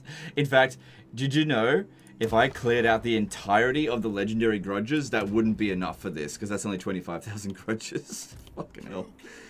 Alright, I'm gonna go after Karak Azul. I've got enough for that last Iron Warden tankard. Hang on. Yeah, it's fine. Let's do that.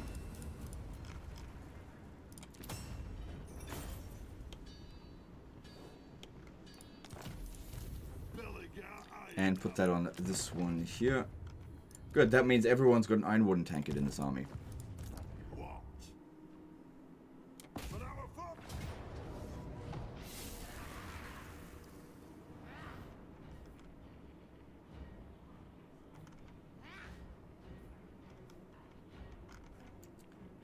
Alright, Lightning Strike it. Really?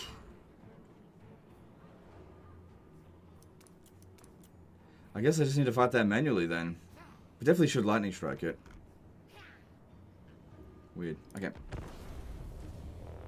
Have you stretched yourself too thin? No, not really. It was definitely... It's been getting better. I was stretched really thin before. You know what? Do you know what I just realized? Is probably a big factor in the grudges. Is because of what's going on in Grombrindal's territory. Because those grudges will be added. And everybody on my border is fairly big and has lots of grudges. So I have to clear out all of that. I don't think it's going to be possible for me to actually finish that Age of Reckoning at Nollengrom. It's 40,000. That is... I can't see that being done in 15 turns. That's way too much. Still, it's better than just delaying it. Just send them in. It's fine.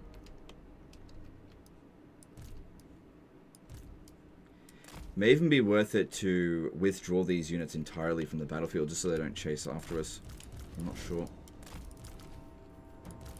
It's kind of weird how these end up in the back end of the thing there.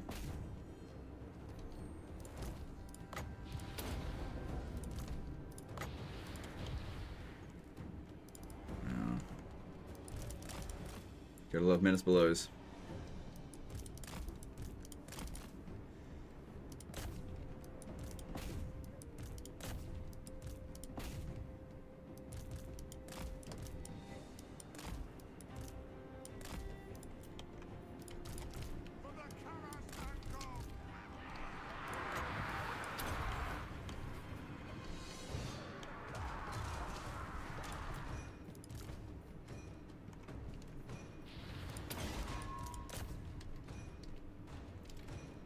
Do Age of Reckonings ever finish? Yeah, if you've killed every single faction, then I guess that's the end of it. Zicharu subscribed to tier 1. To subscribe for 4 months. Thanks, dude. Appreciate that. Thanks for support.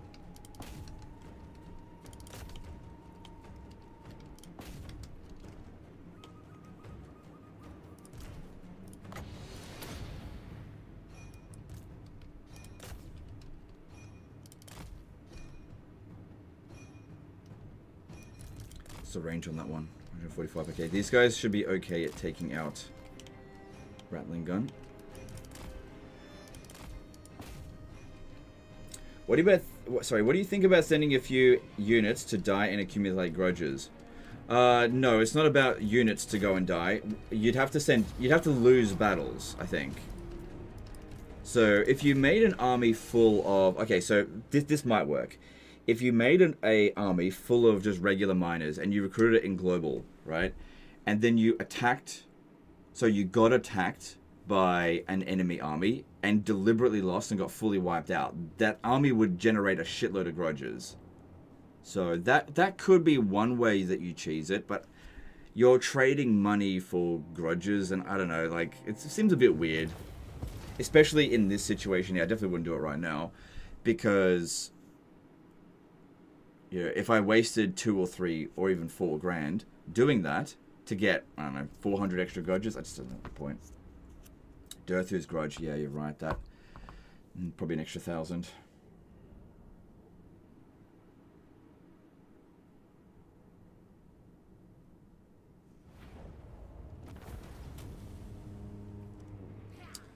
Take the money. Another army over here. But that probably won't be able to reach us.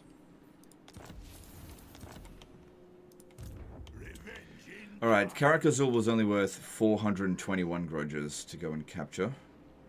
Still need to do it. Tier 3, so I'll get it at tier 2. You go stand over at Karak 8 Peaks. Maybe we'll strike at Valea's Sorrow next turn. Maybe. I would like to jump in the underway over here.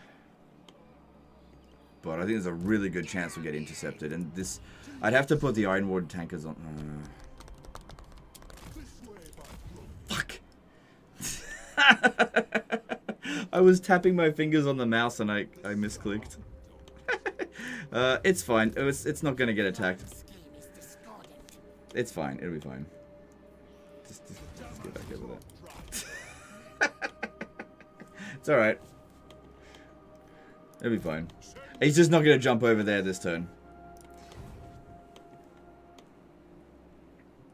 To be honest, I probably wasn't going to do that anyway. Because I was most likely going to get intercepted and just die.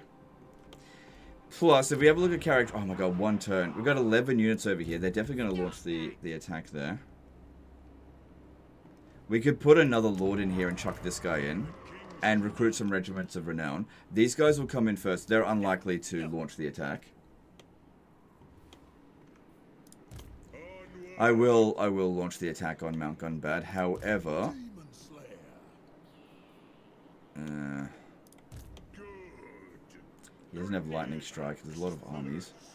If you go into force march, yeah, that'd probably be the best way to go about it. Yeah, you come stand right in here. Something over there. Oh, also, clan Rictus grudges. There's probably quite a lot. Okay, if we're going to do this, I might have to fight it manually. So let's equip some Iron Warden tankards on various characters here.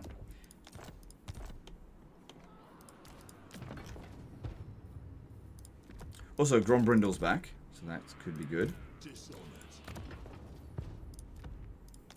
Not bad. Throw bearers. Let's march. Beards in belts. And there is, I think, a Talisman of Preservation that would be good for you. And no, you can stick with the Armor of Fortune. Okay, that's fine. And let's attack that.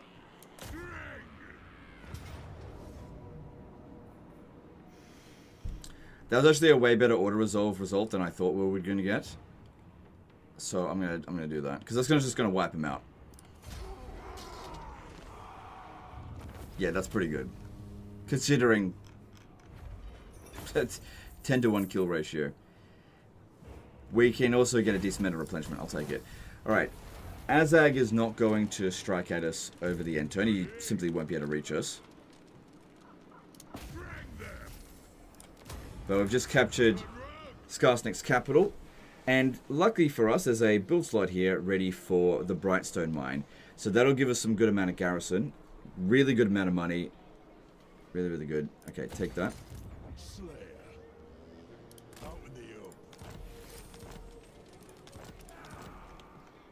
Okay.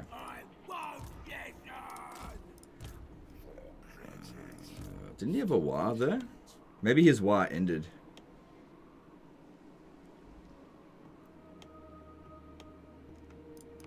Demon Slayer.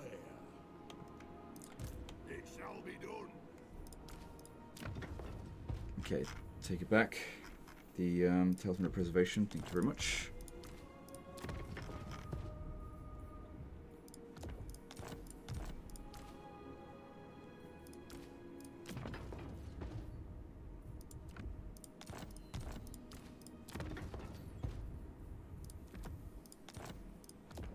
Cool. Alright, we still need to launch this attack here. Oh, hang on. I could still attack this one. I've got plenty of movement. I'm going. Because the more battles that we fight, it's not going to fix up the grudges situation. My god, we're only at 5%. Jesus Christ. And we've just taken 2 key settlements. Fucking hell. Alright. Alright. Well, shit. Just... I guess there's also his quest battles we can do. He should have 3 of them. So that'll be an extra 1,500 grudges. Jeez. That is the most I've ever seen in an Age of Reckoning. Yeah, lightning striking these guys again makes sense.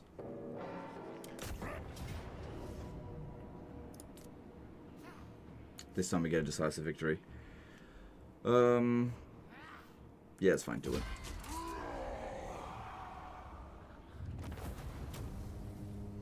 And I'll take the replenishment this time. I stand defiant, Lord of the Angron. Still haven't finished going through the red line. But yeah, since I rely so heavily on Belegar's combat capabilities, is that going to provide it for other things? Yeah, it says he's a Thane. Okay, because these ones are essentially maxed out now. They're not going to get much stronger. Except with equipment. Not level 30 yet. Yeah, no, we can't auto-resolve that. That's ridiculous. Alright, we've won enough battles that we stripped away all the Skaven corruption, so no menace belows. So that's good. Alright, time to take Karak Azul. Yeah, no need to lightning strike. I don't anticipate any problems whatsoever here. Let's go kill him. Will you focus on expand through Valkyr's regions? No. So what I was hoping would happen against Valkyr is that Malekith would go and take out her... Oh, excuse me, sorry. Malekith would go and take out her regions, and I'd go up into the northern Chaos Wastes and take out her Norscan vassal. We'd basically double team her. Sort of like what would happen in the trailer, but a dwarf and a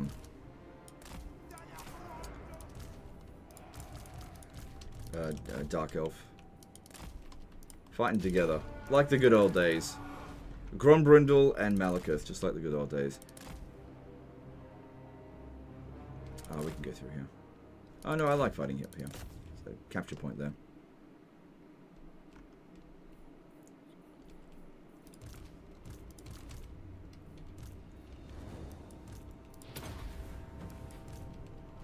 Is AI getting better units?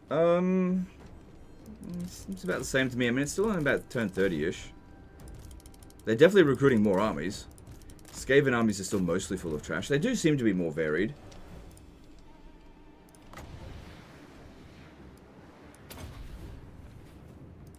I don't really care about that, though. That doesn't interest me. Like, if an AI army comes up and it's got one of every unit type available in their roster, I fucking don't give a shit. It doesn't make any difference. It doesn't make their army any stronger. Variety does not make your army stronger. In many cases, it actually makes it weaker.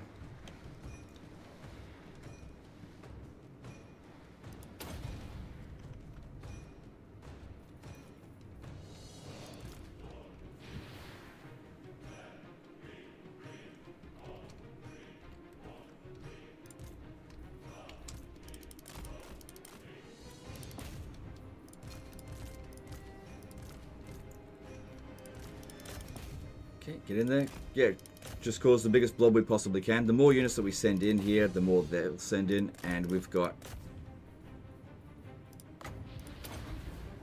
plenty of damage dealing with the Rune of Spite. That's good.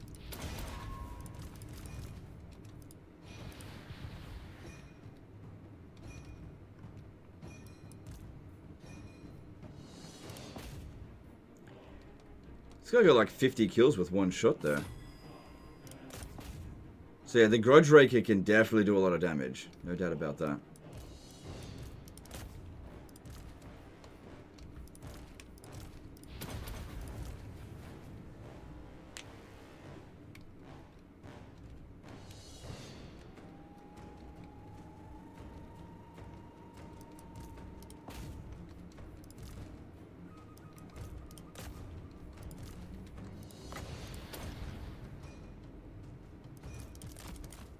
He's getting loads of kills. He's got more kills than Belegar.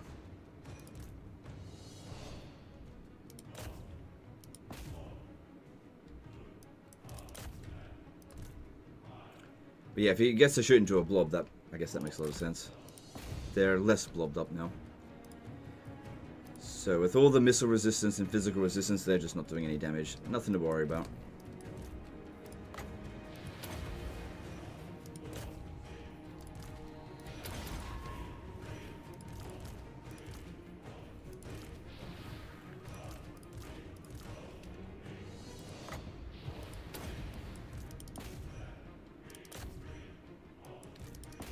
Kill that Lord, that might speed things up a little bit. You move back, you need to be shooting, you do way more damage. Look at that, 450 kills with this guy.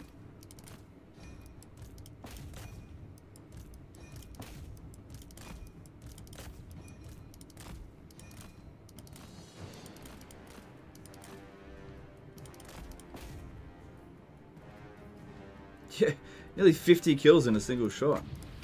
God damn. Is there a chance of more Medieval 2 streams considering how badly the last stream did? Yeah, there'll be more Medieval 2 streams in future. Yeah, look, the last one did badly, I think, because there was a lot going on and people were just interested in other things. I don't think it was a real reflection of the interest in Medieval 2.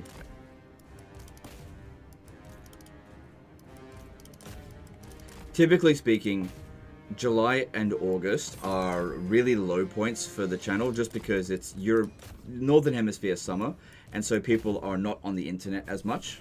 Maybe they're not at work as much, and they're basically just not watching live streams as much.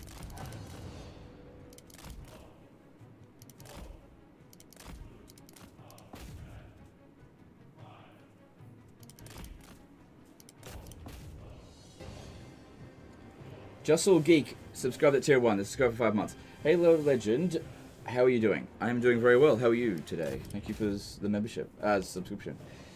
Did they buff the shotgun? No, I just think this is like the ideal situation. Oh, man, 700 kills. Got more kills than Belegar by a long shot.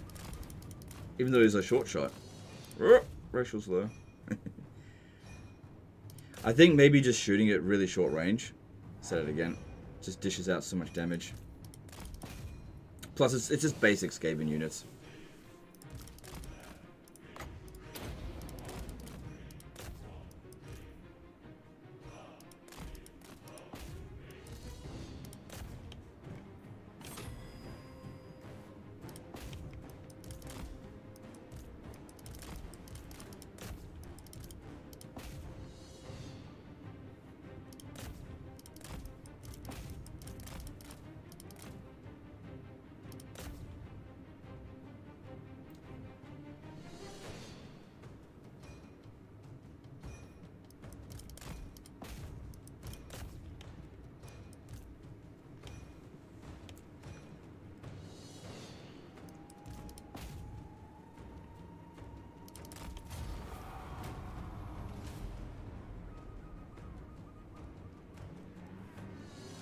Good. No damage done to the army. And that's all thanks to the Ironwooden tankers. Well, to a large degree. And also because their stats are much bigger than it was at the beginning of the campaign. So yeah, all of them managed to dish out shitloads of damage. Very surprised how much they were able to do, this one. 800 kills.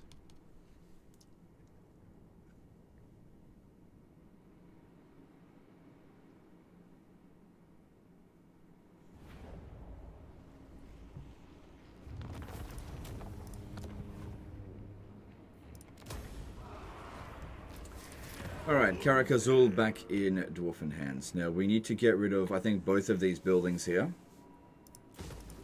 And we're going to have to put in some defenses. May have to move down to the Sump Pit first, just because there's enemy forces there, I'm not sure. I definitely do want to hit Black Iron Mine, no doubt about that. That's their last settlement, it's their capital. Dennis Zarazeko did a €5 super chat. Hey Legend, glad to catch this live. Wishing you, yours, and chat, and awesome Friday and lovely weekend. Alright, thanks dude, appreciate that. You as well. Alright, well Skarsnik is basically defeated now. Basically. He's no longer strength ranking 1. I actually don't know who's strength... It's probably Grimgore, if I had to guess. Demon Slayer.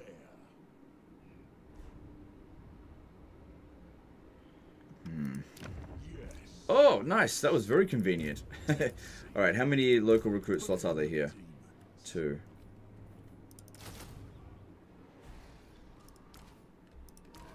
Just don't get in my way. My throne seeks only death. Oh, that's good. And we've got 6 global recruitment slots now. That's very nice.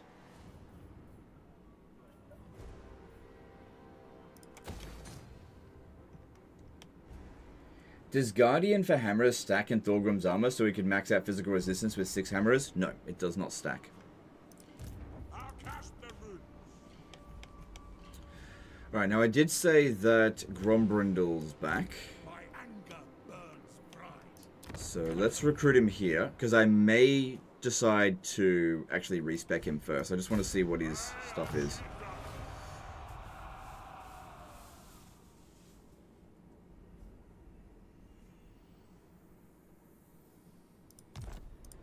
Lord of Clan Mork. Interesting.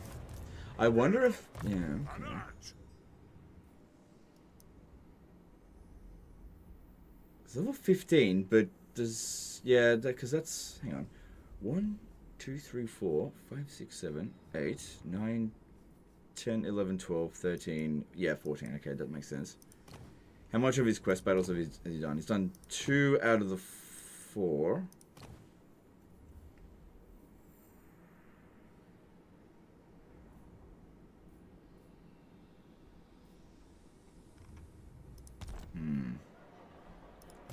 I am the White Dwarf.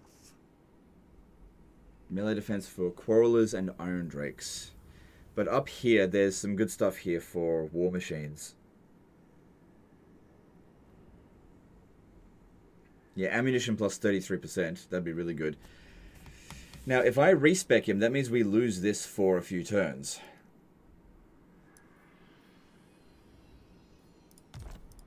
I do. You also have a new Trollhammer Gyro to recruit. Yep, that's true. Yep. Yep. And I think there's a engineer about to come back that's high level. This guy here. Yeah, he comes back. He should be coming back about here, I think, because I think I respect him there. We grant you an audience. Good, that's heading towards reasonably friendly. Chaos Dwarf Blunderbuss, he did a 5-year super chat. I dare you to come to Tsar Nagra and Hatless Wazuk. Okay, thanks for super chat, dude. Appreciate it. Alright. Yeah, these two are not going to coordinate with each other. There is a lot of trash in this army.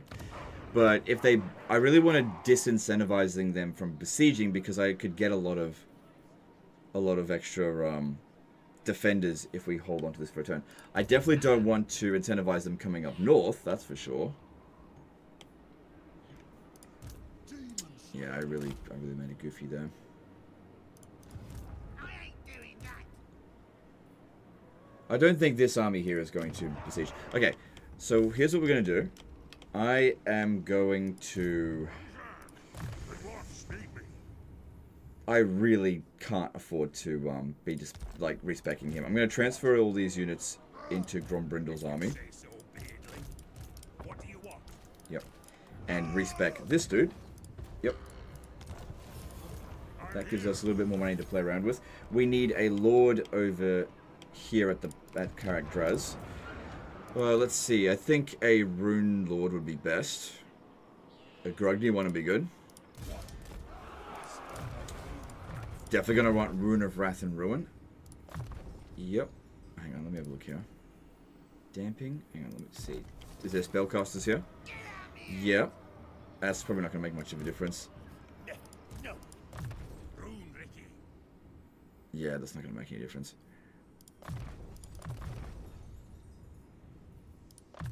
Alright, just go with that. This guy here needs to be attached. I might actually need to put an Iron Warden Tankard on both of them. I mean, it would suck if this guy actually died. This guy's very strong, though. So that gives us 13 units up against their 20 or 18. Again, I don't really want this army to besiege. Okay, let's have a look at what units we've got available here. So at Karak Draz, a lot of Dwarf Warriors, 3 Quarrelers. Hmm.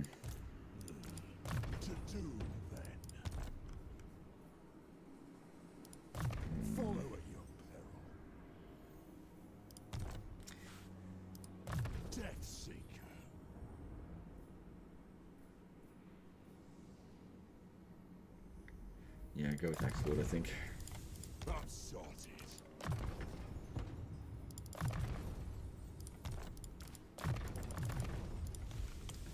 Don't you think the White Dwarf's Call is a waste of a point since you get global capacity in buildings? Later down the track it would be, but right now, no. I actually need that right now. Melon Chili Sauce became a new member. Thanks, dude. Appreciate that. But yeah, later down the track, when you've built that many Runesmith buildings, absolutely, get rid of it.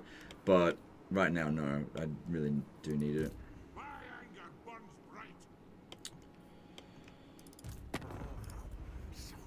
I can declare war on them in 1 turn. Has it really been 9 turns since we got peace with them again? That can't be right.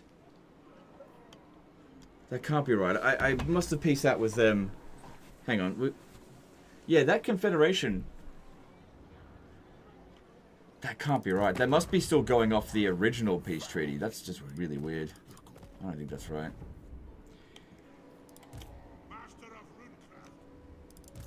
Says it's fairly unlikely for him to make the attack. Maybe we could spend another turn here recruiting. Plus, that'll help him be able to get down here in a single turn. So, a few more gyrocopters will make a big difference. We can globally recruit some. Obviously, we've still got recruits for Belegar that we want to get. But Belegar's, like these 5 units here, can pretty much take on a full stack by themselves. So making this army ridiculously powerful is less important than actually making sure that the other armies out here are competent. Especially given our limited finances, which, you know, we've gotten things somewhat under control. Which is good.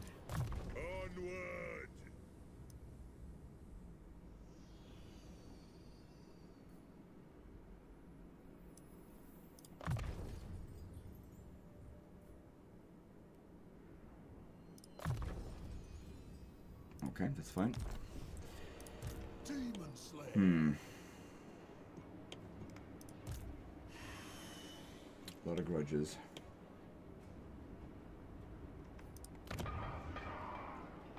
So let's have a look at Clan Rictus.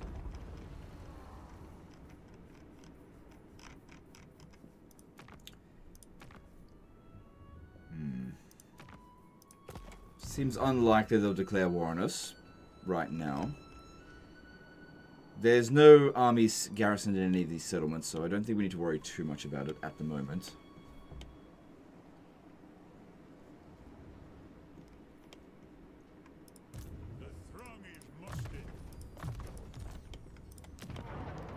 Scarbrand looks like he's I really don't know what he's doing. Maybe he's going to run out this way. I don't really understand what he's doing. Alright, maybe we can get a peace treaty with him if I give him a settlement. Let me just check. No, I'm not giving him Macrand.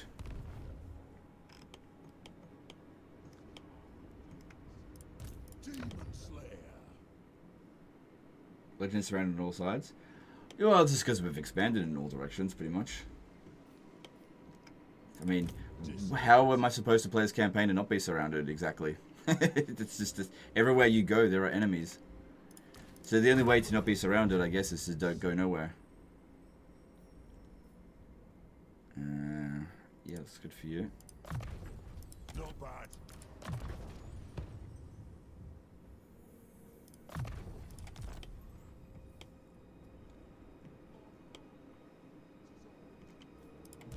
Grudge bearer. Aye. Good. Grimnir's axe thirsts. Yeah, making this guy here tougher was good. Means to kill. Again, not expecting any attacks there. I am kind of expecting attack here. Alright, if we were to recruit a regiment of renown... It sucks I've left this one here for so long. The Skyhammer squadron's not too bad. Given the enemies that we're going up against here. That could kill shitloads of them. Alright, I think that's all I need. So that gives us 14 units. That might entice them to make the attack. Because I can use this unit here to just snipe units I really don't want to deal with. Like trolls, for example. Now, I did say that these guys here should probably have Iron Warden tankards.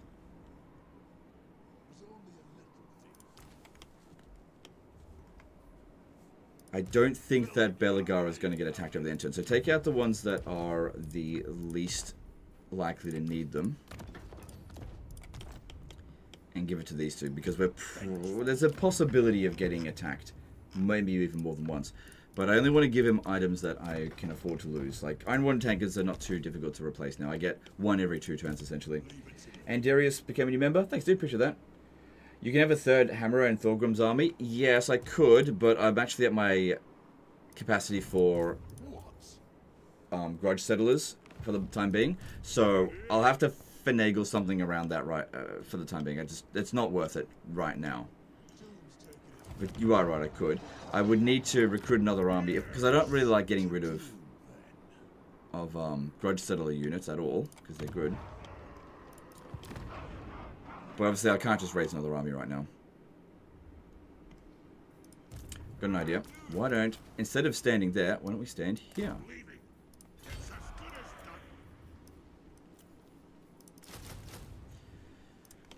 Alright. We also need to make sure that Grombrindle over here is recruiting.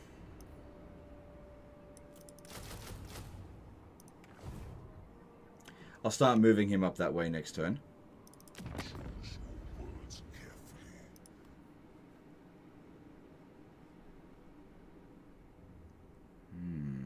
He did not like the gifts given to Heralds of Ariel.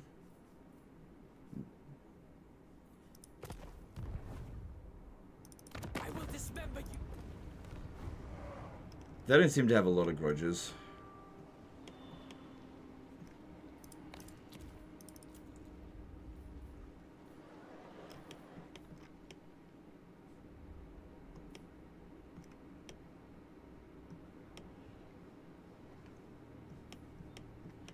Okay, I did say as well that maybe we want to set up a... Hang on, look here.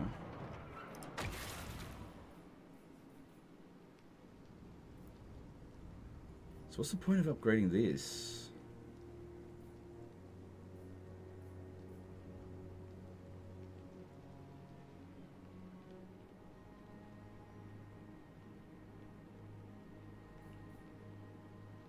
I don't see the point in upgrading this. It's not providing anything. Because it doesn't... There's no blocked anything. I don't see the point in it. So that one there. Definitely a lot of value in that one, but it would mean some penalties that aren't really that big of a deal. Doesn't cost me that much. It costs like quite a few of the High King decrees though. But getting this one here, which it would take me until 5 turns actually.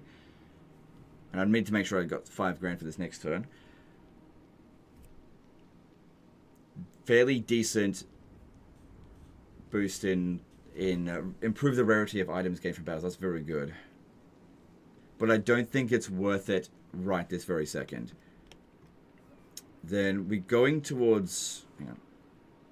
That one there, that's really good. But also this one here. Income from all buildings faction-wide plus 5%. And control is gravitating upwards. So eventually we would get an additional 1% off.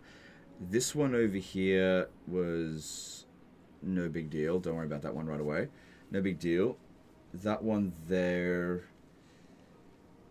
That's fine. That one only costs 3 grand. This is pretty good. The Underdeep Mines.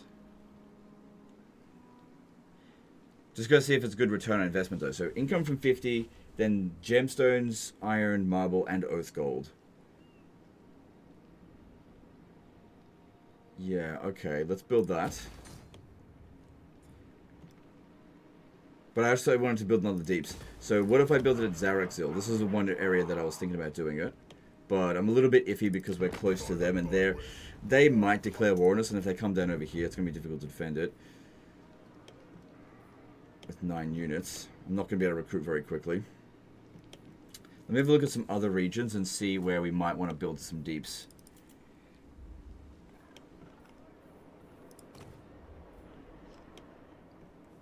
It's not that safe. What about here? Next turn there should be a build slot here for them. This is a pretty safe area. I would build it here, except that it costs extra because it's this particular region. I don't imagine building underneath it costs extra. Better not. But that being said, it's just as dangerous as that one.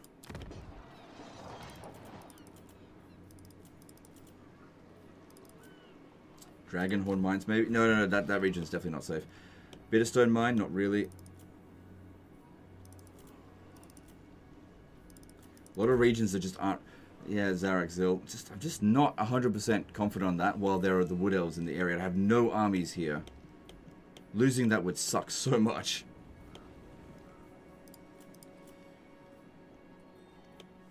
But you know what? I'm going to risk it. Risk it for the biscuit. Let's chuck it in there. And... if they declare war on me, I'll just throw everything that I've got to try to defend it. Resources for unlocking crafting items. I don't worry about that. It's fine. We've got all the items that we need to be crafting anyway. Alright, a little bit more money we could spend on... Could do it here, actually. This is green. No, it's not green territory.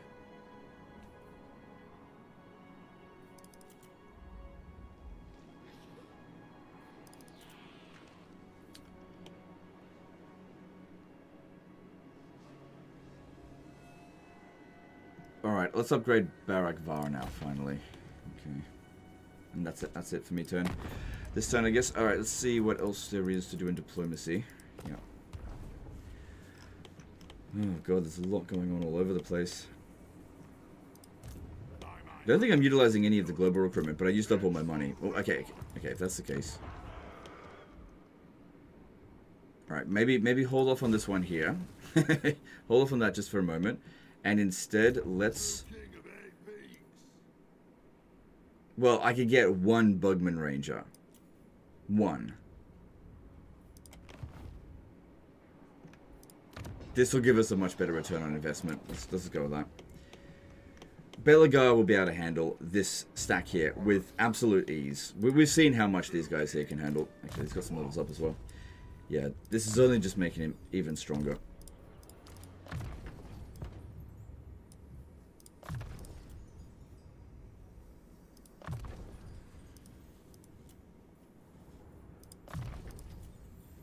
Why build deeps in small settlements when you can only get a few slots? Well, it doesn't really matter because it depends on the value of what slots you want to build. Like, once you build the economy building, what else do you want to build? There's not really much for dwarves to build in minor cities, really. So yeah, I don't see any reason why you can't build deeps in there. Why not? Build a deep in every region. Why not? Yes.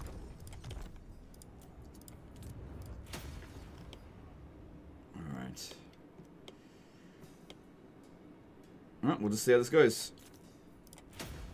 Cool, but at least we got Mount Gunpad, so that's really good there. Hang on, wasn't this a really expensive building? I might be able to build it a little bit cheaper. Let me just check. No, he's not available. No. Okay, never mind. Send me to vengeance. Moving on.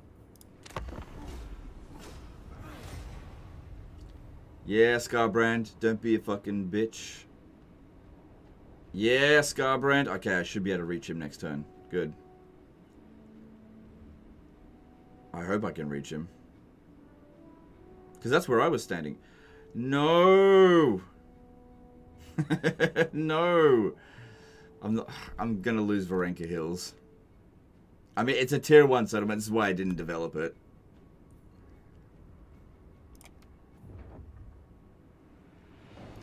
And that's why I've got an army ready over here. So, you know what? This accumulated some grudges. I'm gonna come and fucking kill you like crazy soon, you bitch. Probably just sack it. Oh, yeah, actually, we actually went and occupied it. Okay.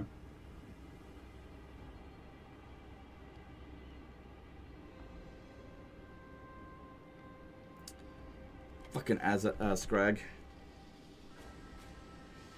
Samuel Delier did a $2 Superchats. Skaven Blade Deep Building give Undercity Discovery. Okay, that's not really a huge issue, but thanks.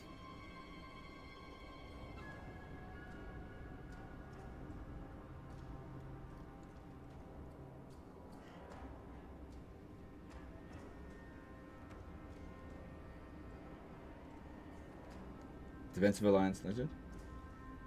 I don't know. It's fine. Their armies are garbage. What brings you here? Meh. It's fine. He's too far away for me to care. Good-ish. I mean, I'm glad to get rid of him.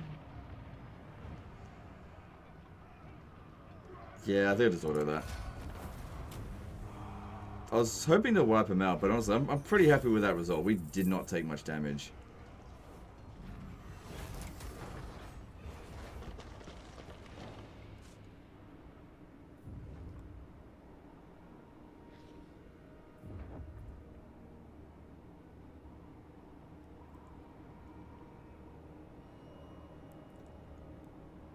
Why does Empire hate you? I did some diplomacy shenanigans to make Malekith declare war on Valkyria, and that required me to cancel a few treaties with Reichland. Not a big deal. He's too far away from me to care.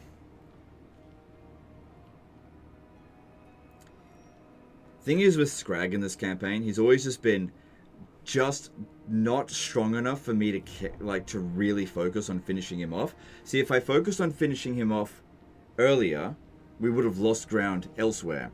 But at least now I've got an army being raised that should be able to beat him, I hope.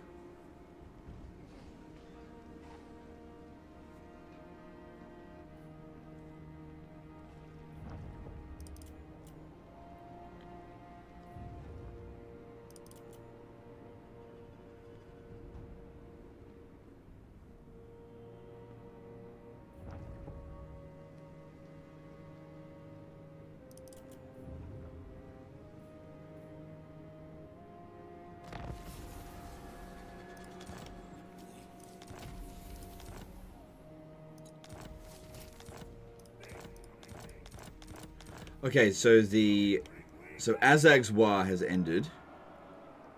Where did he go into ambush stance?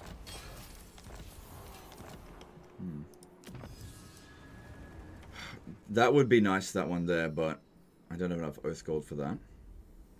Go for this one here for the yeah, go for that one first because there's extra control in that, which would be good. Yeah, they are jumping down. All right, probably should have globally recruited into this army in hindsight. But we can strike at it if we absolutely want to. That is super easy to get rid of. But we Another thing to keep in mind is that they're not stalking. So I'll need 400 oath gold in order to do that. I could also get the Trollhammer Grudge Settler here. I guess that's going to be a permanent army then, if I'm going to do that. Then over here, yep, we can hit Scarbrand. That's good. That shouldn't be an issue. So that'll settle 400 grudges, which is 1% of what we need. Or 490 grudges. Still 1%. But that armor's heavy, eh? What needs to be done? An artillery train to speed us up.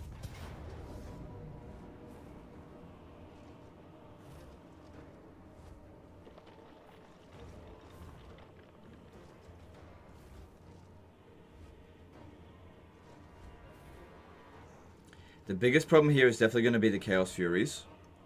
But we'll manage that. He's also got summons. He's only got 2 of them. We'll be fine. I can definitely manage this. Did Ungrim survive? No, he's gone.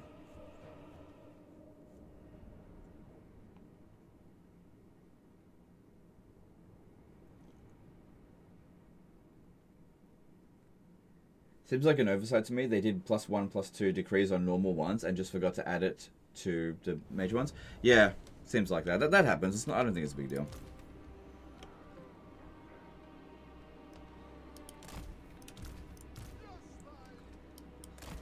The main thing here is we just have to try to make sure the gyrocopters kind of win the battle before they get too close to us, because obviously they'll turn us into mincemeat very quickly. And one thing that absolutely has to happen is we have to get rid of Scarbrand. So I need the Chaos Furies to get sort of distracted by them. Not this one over here. Okay. Move them back. Don't fire at will, but you guys fire at will. Move up. Alright. Probably should have put a Lichbone Pennant on this one here for magical attacks so I could bypass the physical resistance there, but I forgot to do that. But I'm pretty sure we'll still be fine, because they just do so much damage. He's not actually resistant to flaming attacks, so it should be fine. He's not actually resistant to missile attacks either. Yeah, okay, we're going to take out Scarbrand. Why the hell is he summoning it now? Unfortunately, they're getting the Chaos Furies on us pretty damn early. But what I'm going to do with them is try to lure them over to... How fast are they? Shit. Actually really quick. Okay. Regular gyrocopters can actually beat Chaos Furies in melee if you swarm.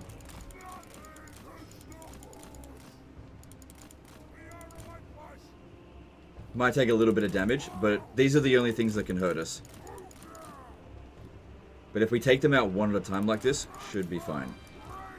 That's it. No one got... Okay, 1 casualty. That's fine. Now take this one out here. Because we cannot be losing Trollhammer torpedoes. This is actually pretty good, taking them out like this. And like I said, they just go down really quick.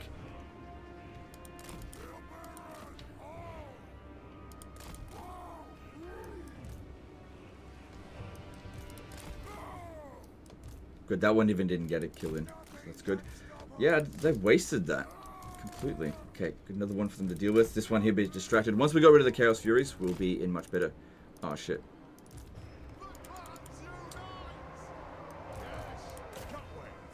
Okay. So, just get back.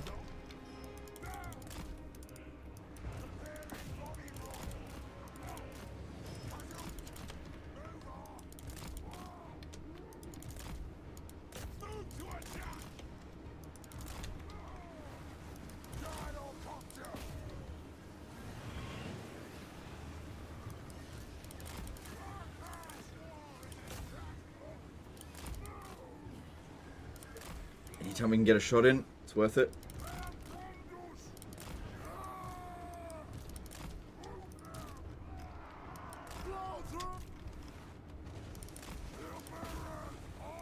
Okay, the last Chaos Fury. Hang on, hang on. Don't be taking out my Trollhammer torpedoes. I need them. No, no, no, don't rampage.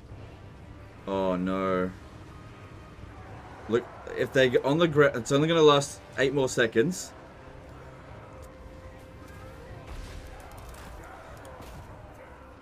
Get that one out of there. Lynn Marie, hang on. Lynn Marie Haverstadlucken did a 200 NOK super chat. I recently finished a Belegar campaign and I had fun vassalizing everyone, but it's a bit weird for me. Ichiclaw and Warhammer 2 was easier, but now I find Quick Head Take a lot more fun over Ichiclaw. It feels a bit weaker now. Fair enough. Okay, appreciate the super chat. Thank you very much. I really can't comment on all that stuff, to be honest. Get that one out of there.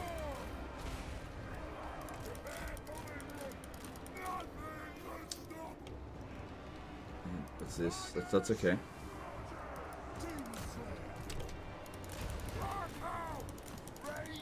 Okay, the Chaos Furies. Yeah, get away from that. We're okay. We're okay. We're okay. I think we're always going to take some damage. He's not going to be able to handle this completely cleanly. Alright, one Trollhammer torpedo being lost is not that big of a deal in the grand scheme of things.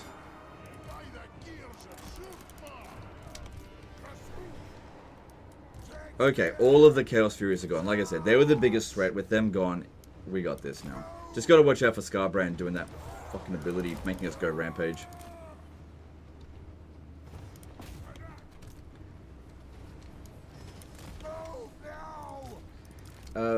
MR American. Oh my god. Mr. Incognito 11 did a $5 super chat. Cheers to an episode 2. No, it's my pleasure. Thank you for super chat. Okay. Alright, that one's gone. Good stuff.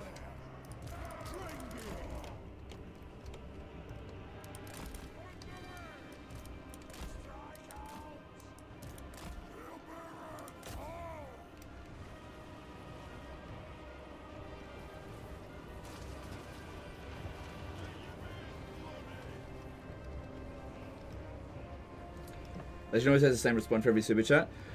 Yeah, well, I get so many of them. I don't know. What else am I supposed to say? You run out of things to say after a while. And sometimes people say things where I just like I don't have a particularly nuanced response to it. I just gotta say thanks. Yeah.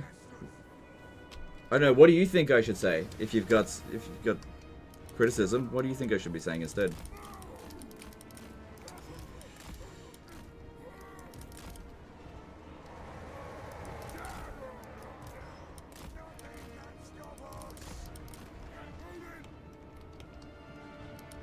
I think the balance of power is in our favor now.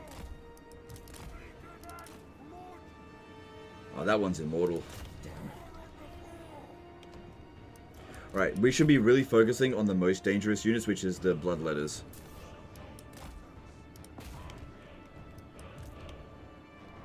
Okay, we need to tighten this up a lot more because we need to slow down the pace at which they kill us.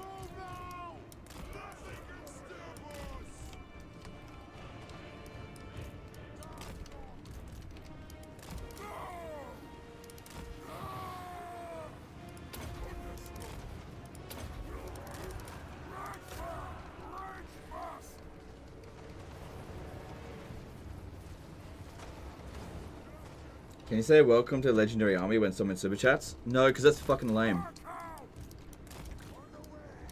How about this? How about like welcome to the Champions Club? How does that sound? I'm just kidding.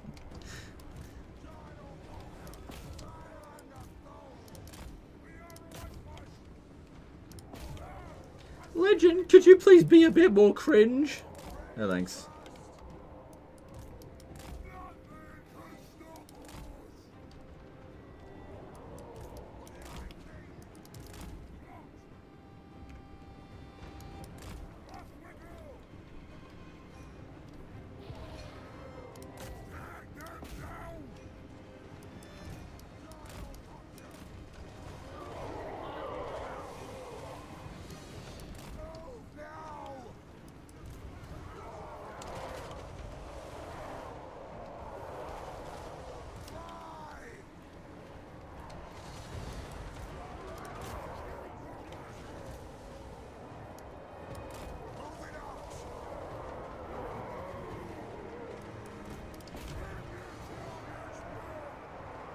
I'm saying thanks is enough?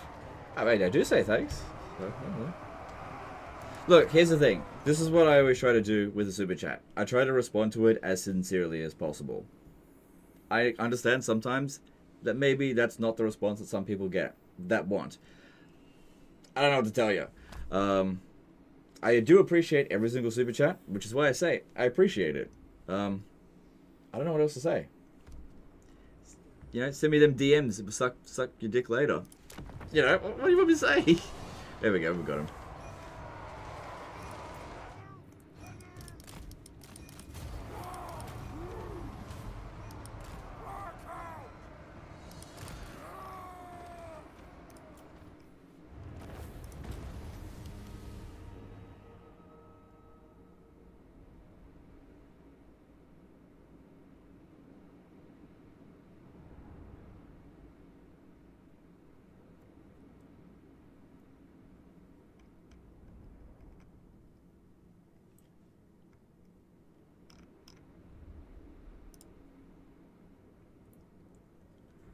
But it's fine, whatever.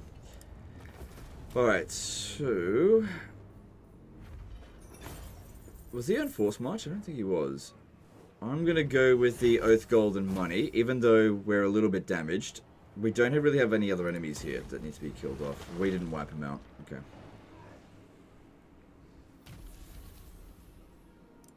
Demon Slayer. Okay, luckily we still got enough movement to finish him off. By the King's command.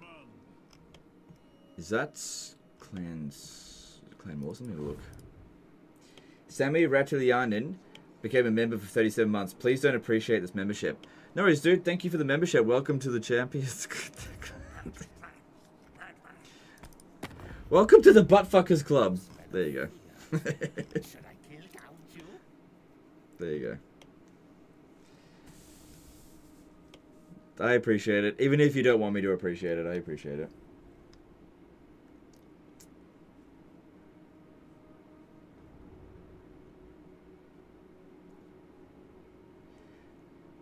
Alright, so... Yeah, that is owned by Clan Scryer. Sorry, Clan Moors, but they don't have a defense... They don't have anyone defending it. I think we've got enough movement to hit this on. Yep. But I think we should actually swing back around over here and take out these settlements, because fair few grudges on them. And we've just taken out his entire army. Yeah, this is everything he's got.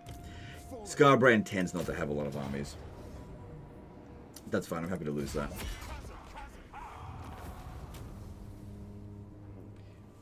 Legend, please, no champion club. Let this guy die, please. Yeah, no. Look, I'm clearly joking. MyNX did a €5 super chat. I've been watching your channel for years. First time donating to you. I just want to say thanks for your amazing content, dedication. Cheers. Smiley face, part 3. Well, think about it. Thanks for super chat. I don't appreciate it.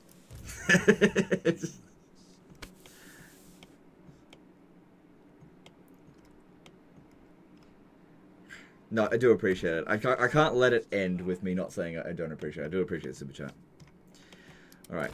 So, there's no reason why we can't get some more. Get rid of regular miner here. Make sure we're not recruiting brimstone guns. Cool. And let's keep an eye on this, because I don't think we've got anything to worry about with corn for a while. Okay, a few grudges need to be settled.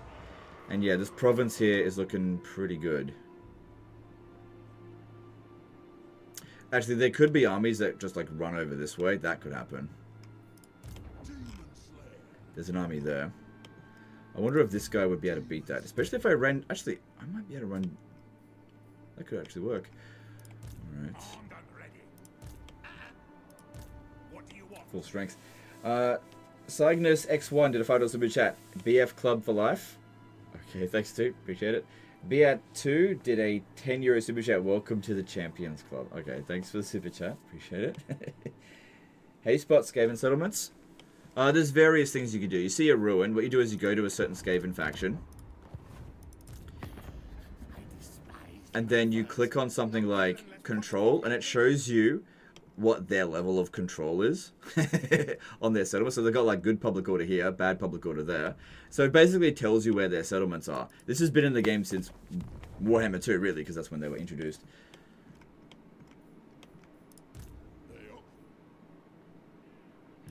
If I jumped in the underway now, I'm not too concerned about getting intercepted by them.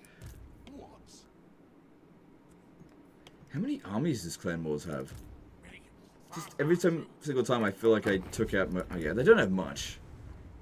That one's worth 1,000 grudges. 1/40th of what we need. I kind of feel as though that Azag is actually here, but I just wasn't paying enough attention over the end turn. I'm just not sure.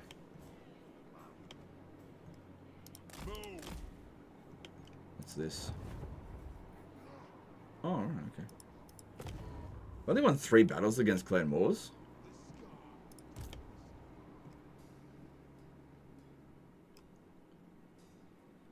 So that army didn't move at all. In fact, it stayed right in its same position and just went into force march. If I go and attack it, I'll still be able to hit some pit. Alright, we need defenses here. So let's pop that down here. And salt would be... This is a weird one because it gives us weapon strength when fighting against dwarfs in the armies in the region. Why would we be fighting dwarfs, like, ever? And then...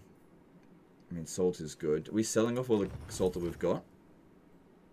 Yeah. We'll get growth pretty quickly. Go with Oath Gold, because I do need it. I do really want to hit this, but... Because that's their last settlement. Skarsnik went out this way somewhere. Maybe he's going to capture one of Clan Rictus's armies, which... sorry, settlements, which I'm fine with.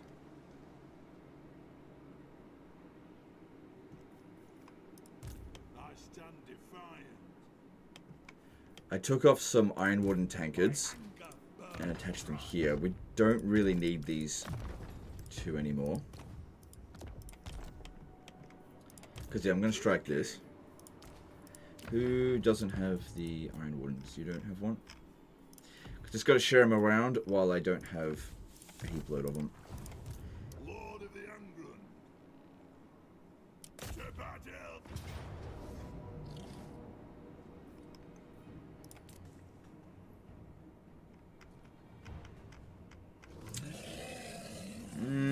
I think we can justify auto-resolving that.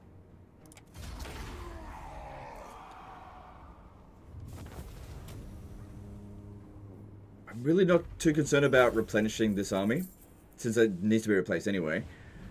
But I really do need money, because there's a lot of stuff I need to recruit. I'm not making loads of money. Seems like he's making a bit of a comeback. I don't care about them right now. And looks like I can auto this as well. Cool, fine with that. Saves time. Azag's in ambush stance? Thanks, yeah, I figured as much. Yeah. Belegar Ironhammer. If I sold the sump pit over to him...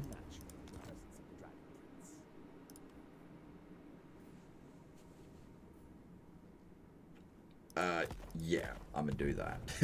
I think we should keep focusing on them, but yeah, we should sell the sump pit over them for 12 grand next turn, because we should stay here this turn, otherwise we're not gonna get any replenishment. Alright. I think we should attack this with what we've got here, because this is a very good army, and I know that there's an army sitting in Valea's Sorrow. It's a quick head taker, okay.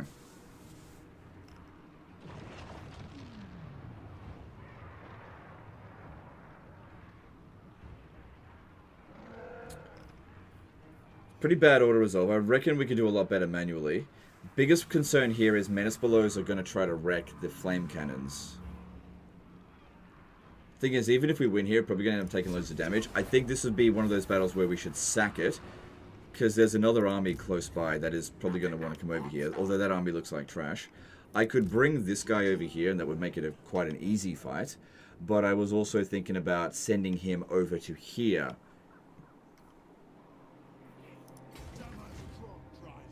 Yeah.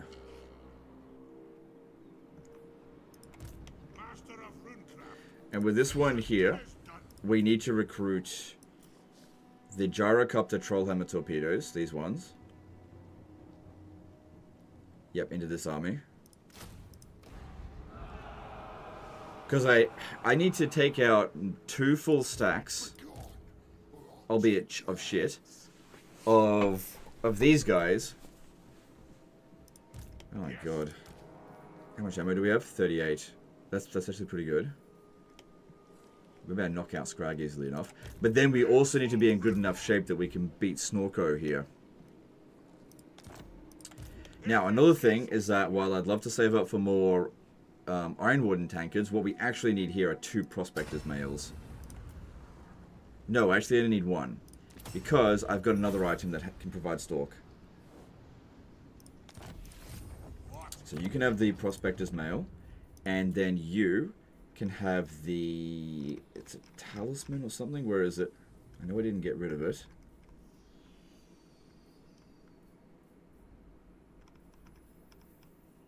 Ranger's Brooch, that's it. Brooch. Yeah, Speed, Stalk, Strider. Good. Get that. Good. Because, yeah, he can eventually get it in his skill sets here. So this is what we would want for this particular army.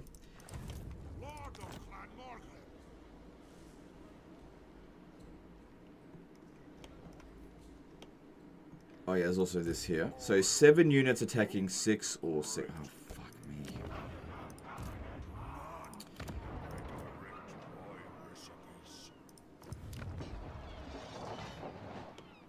God damn it. I can only recruit 1 Lord in either one of those settlements.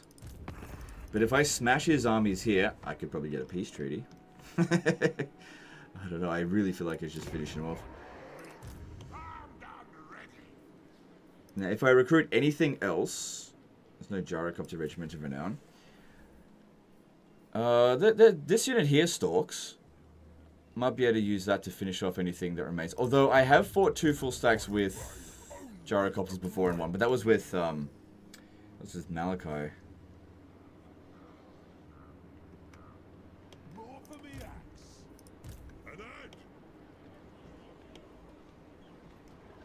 So I reckon what we should do here is actually go into ambush stance ourselves.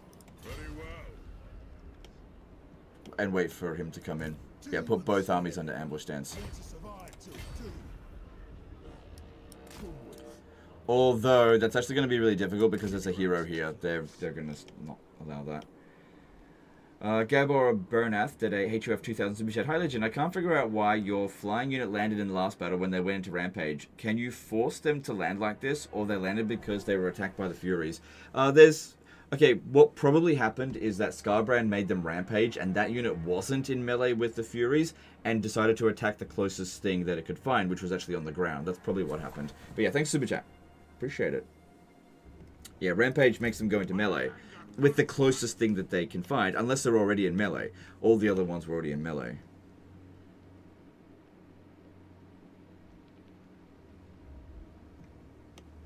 Alright.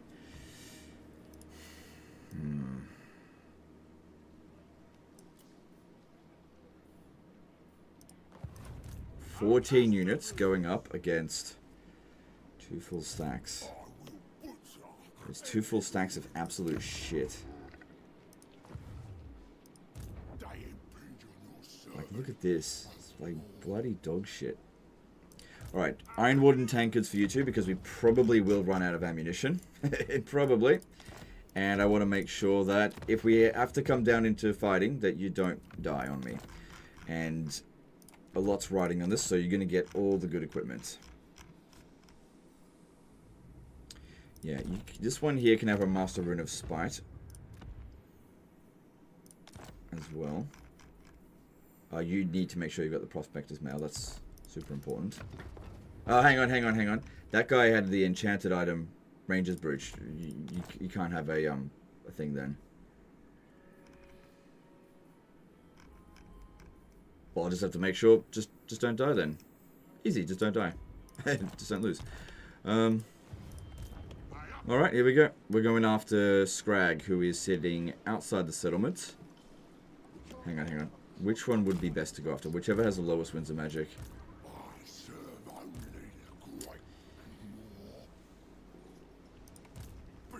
Actually, it would probably be better to attack Scrag first. Just because his army is so fucking easy to deal with.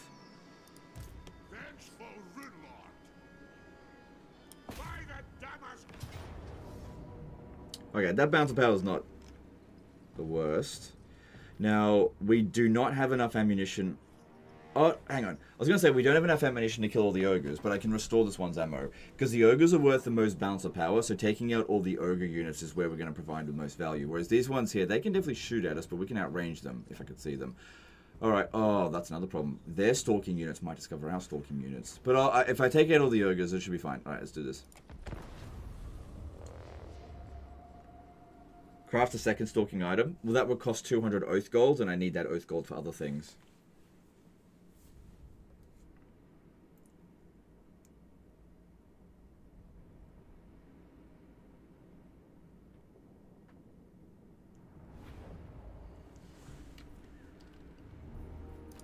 Okay, so we just need to make sure these two here are not actually in the forest, because that's the first place they're going to look for us.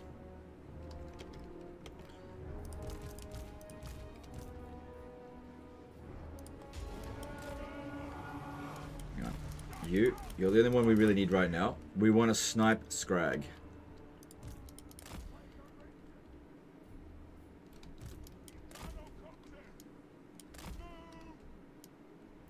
Using this ammunition here against Noblars is totally fine. So these two here, just hug the edge there.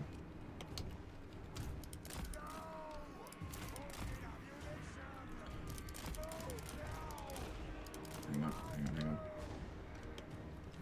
Make sure that they're not within range of the Noblar trappers.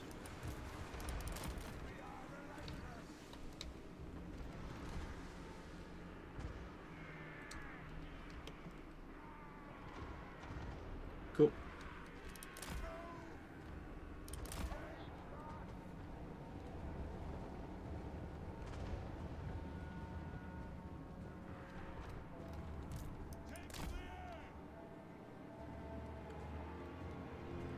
Good, that did next to no damage to us, that's what we want to see. Move around.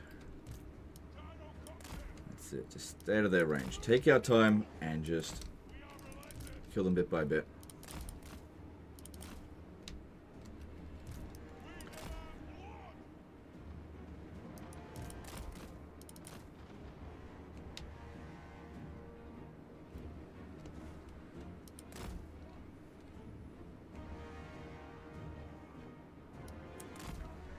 Use the bombs? No, I don't want to get in close to them. If I, like, it would be great to drop bombs on them, don't get me wrong. But if I do that, I will lose my gyrocopters. That's the problem. These guys can do a lot of damage to you very quickly. See how much they did from relatively long range? We've got to avoid that.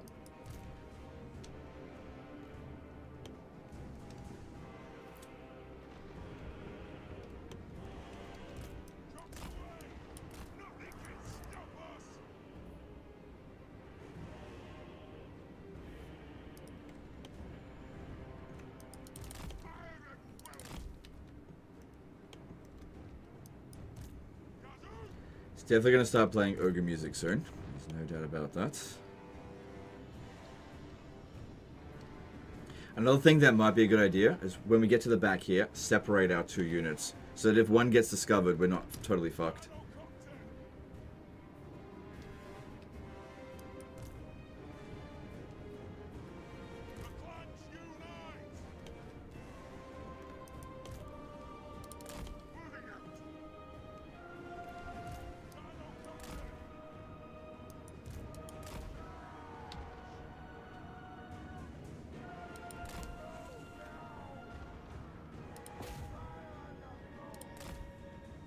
The terrain there is making them hard to hit.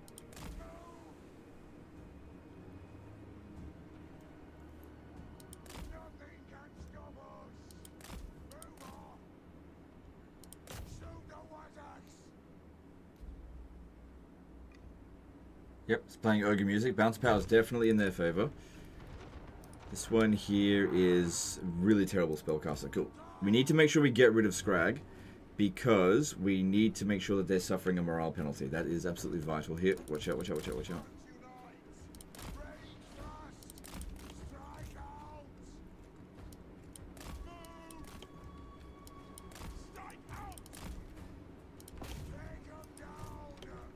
Okay, good. Scrag's gone. Cool. That is a decent start so far. Now, with them, next thing they need to take out is just like shitloads of ogres. Just take out them ogres. These ones over here, don't be shooting at ogres. You go after the trappers, let this guy handle the ogres.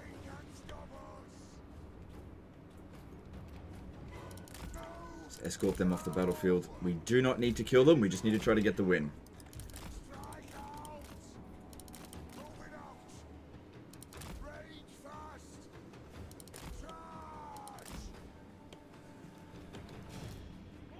This is working out pretty well.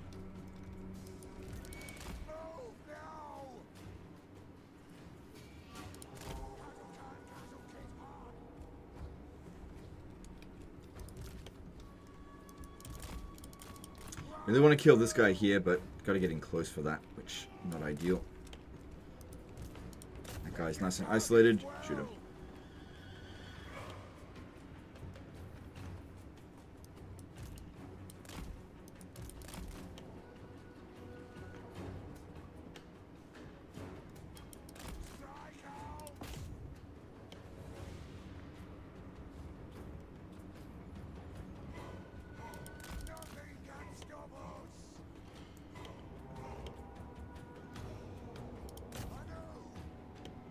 Yeah, see, they're searching the forest looking for our stalking units, because that's where they're programmed to go and look.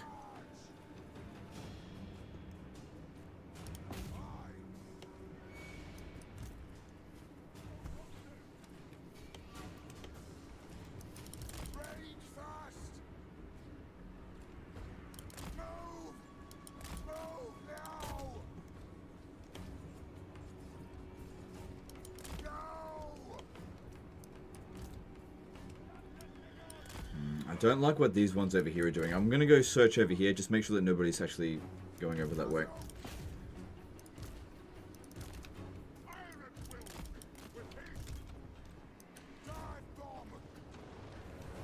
Split the lords.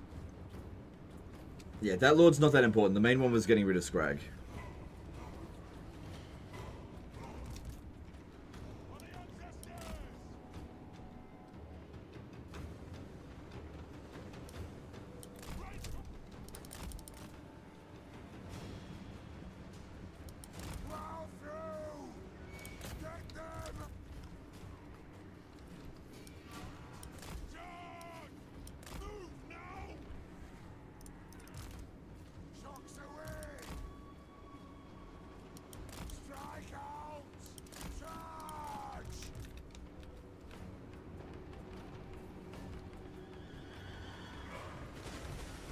AI knows we're hidden units, Legend. Yes, they do know, but they're supposed to pretend like they don't know. So it should take them a little while before they actually discover us.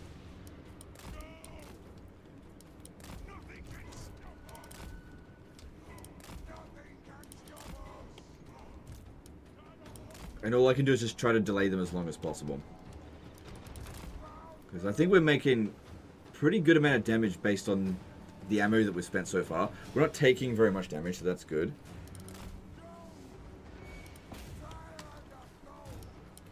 Back, we'd rather not get shot at all. Don't want to run over this way, because it's too close to these ones here. Watch out, don't get shot. A lot of dead ogres already, which is great. No destroyed gyrocopters, even better.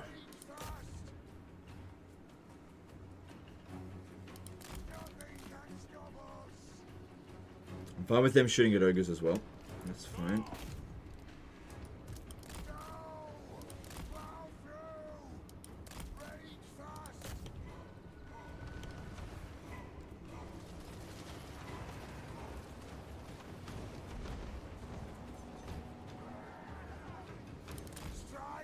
We don't need to kill this guy. If he's shattered, that's good enough.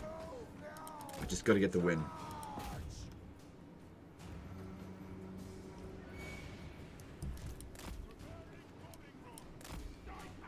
Okay, let's actually try move over this way to get them to turn around and go in the opposite direction.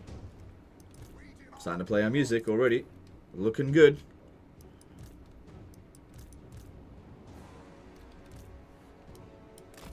Are they going to turn around? Maybe, maybe not. Kind of turning around. No, watch out. That one's taking a lot of damage now.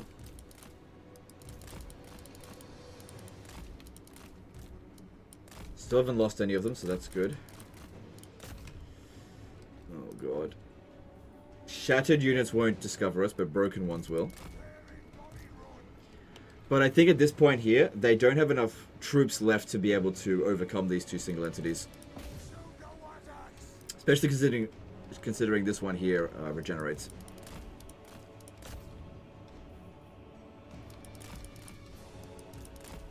Ooh, watch out. Alright, no more enemy reinforcements coming in. That's good. Good, we're getting them to come back this way. That's what we want to see. Gonna have to pick up some more ammo soon.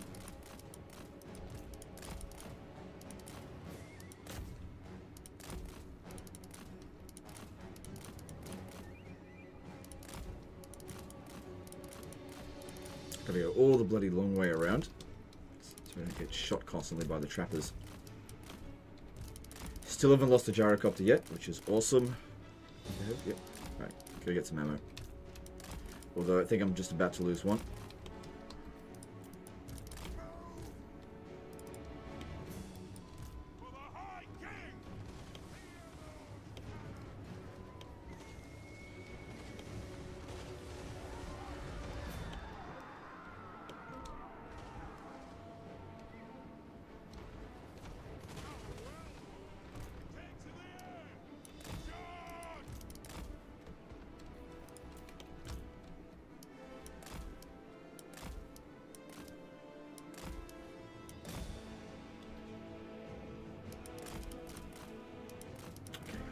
Gotta get away from these guys, they're doing too much damage.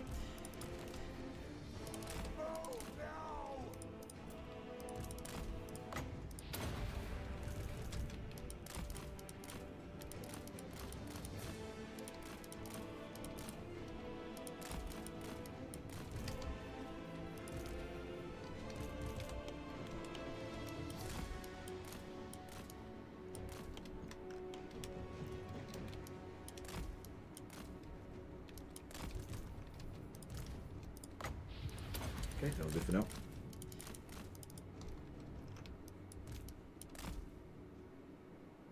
Still got our bombs over here, but I usually don't need to rely on them that much. Didn't think we were going to need them in this battle. Doesn't look like we're going to.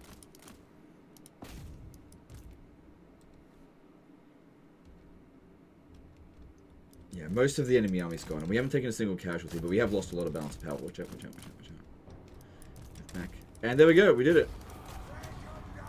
Without a single casualty as well. Now, these guys don't all get wiped out just because we won the battle, but I don't expect them to put up much of a fight in the next battle, since it's the same number of enemies, just less, and boom, we're coming in just as strong. And that's the great thing about this army here. You go in, as long as you win, you can, in most cases, win so well that you just don't take any casualties. And these are the kind of armies that you need to rely on if you're dealing with overwhelming forces, which is what we're dealing with here.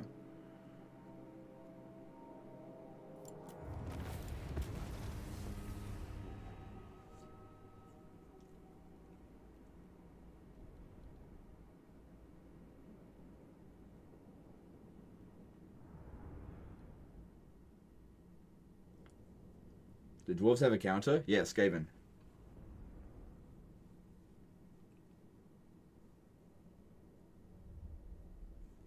Overwhelming forces, yeah, good one.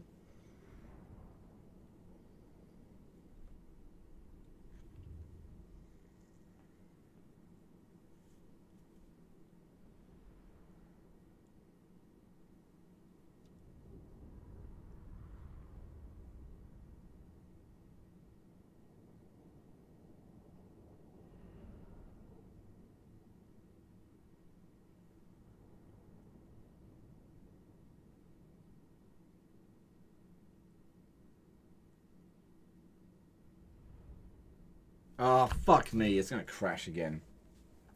Fuck. Shouldn't take this long to... Yeah, it's going to crash.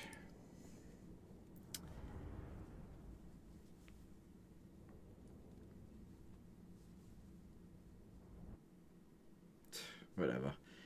I don't have the energy to... I was going to wrap things up. Oh my god. I don't know what I'm going to do. I was going to wrap things up. That sucked that that battle crashed. I could very easily replicate that. I mean, I didn't take any damage. There's a possibility we might do an episode 3 on this. I just don't know when I'm going to be able to do it, because I'm going to be pretty busy over the weekend. But we're going to call it a day now. I do appreciate all the support, guys. Thanks to everyone in the Champions Club. Just kidding. And remember, guys, don't touch miners, alright? Just don't touch them. Okay, just, just let them be. Alright, I'm going to go chuck a host over to someone, and we're going to call it a day because I'm tired. And I'm about to say something silly. Okay, just give me a sec, and we'll... Let's go see who we can raid.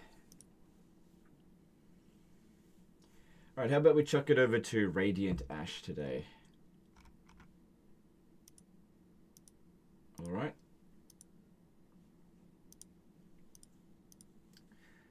So, Radiant Ash is currently playing... She's doing some dwarf stuff, Diggy Hole, Part 2, Legendary. I don't know which faction she's playing as, though. But she's playing some dwarves. Alright. Let me just get this set up, and we'll send you over there.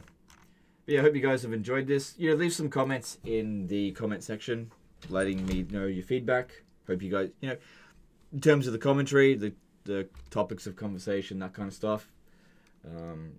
Your feedback will help to guide me on what I should be reading out in the chat and what I shouldn't be reading out. So do keep that in mind. I do listen to it, and do take it into consideration. Anyway, guys, that's the end of this one. I will see you next time. Later, guys. Okay, then on Twitch, let's see who we can raid. What's going on?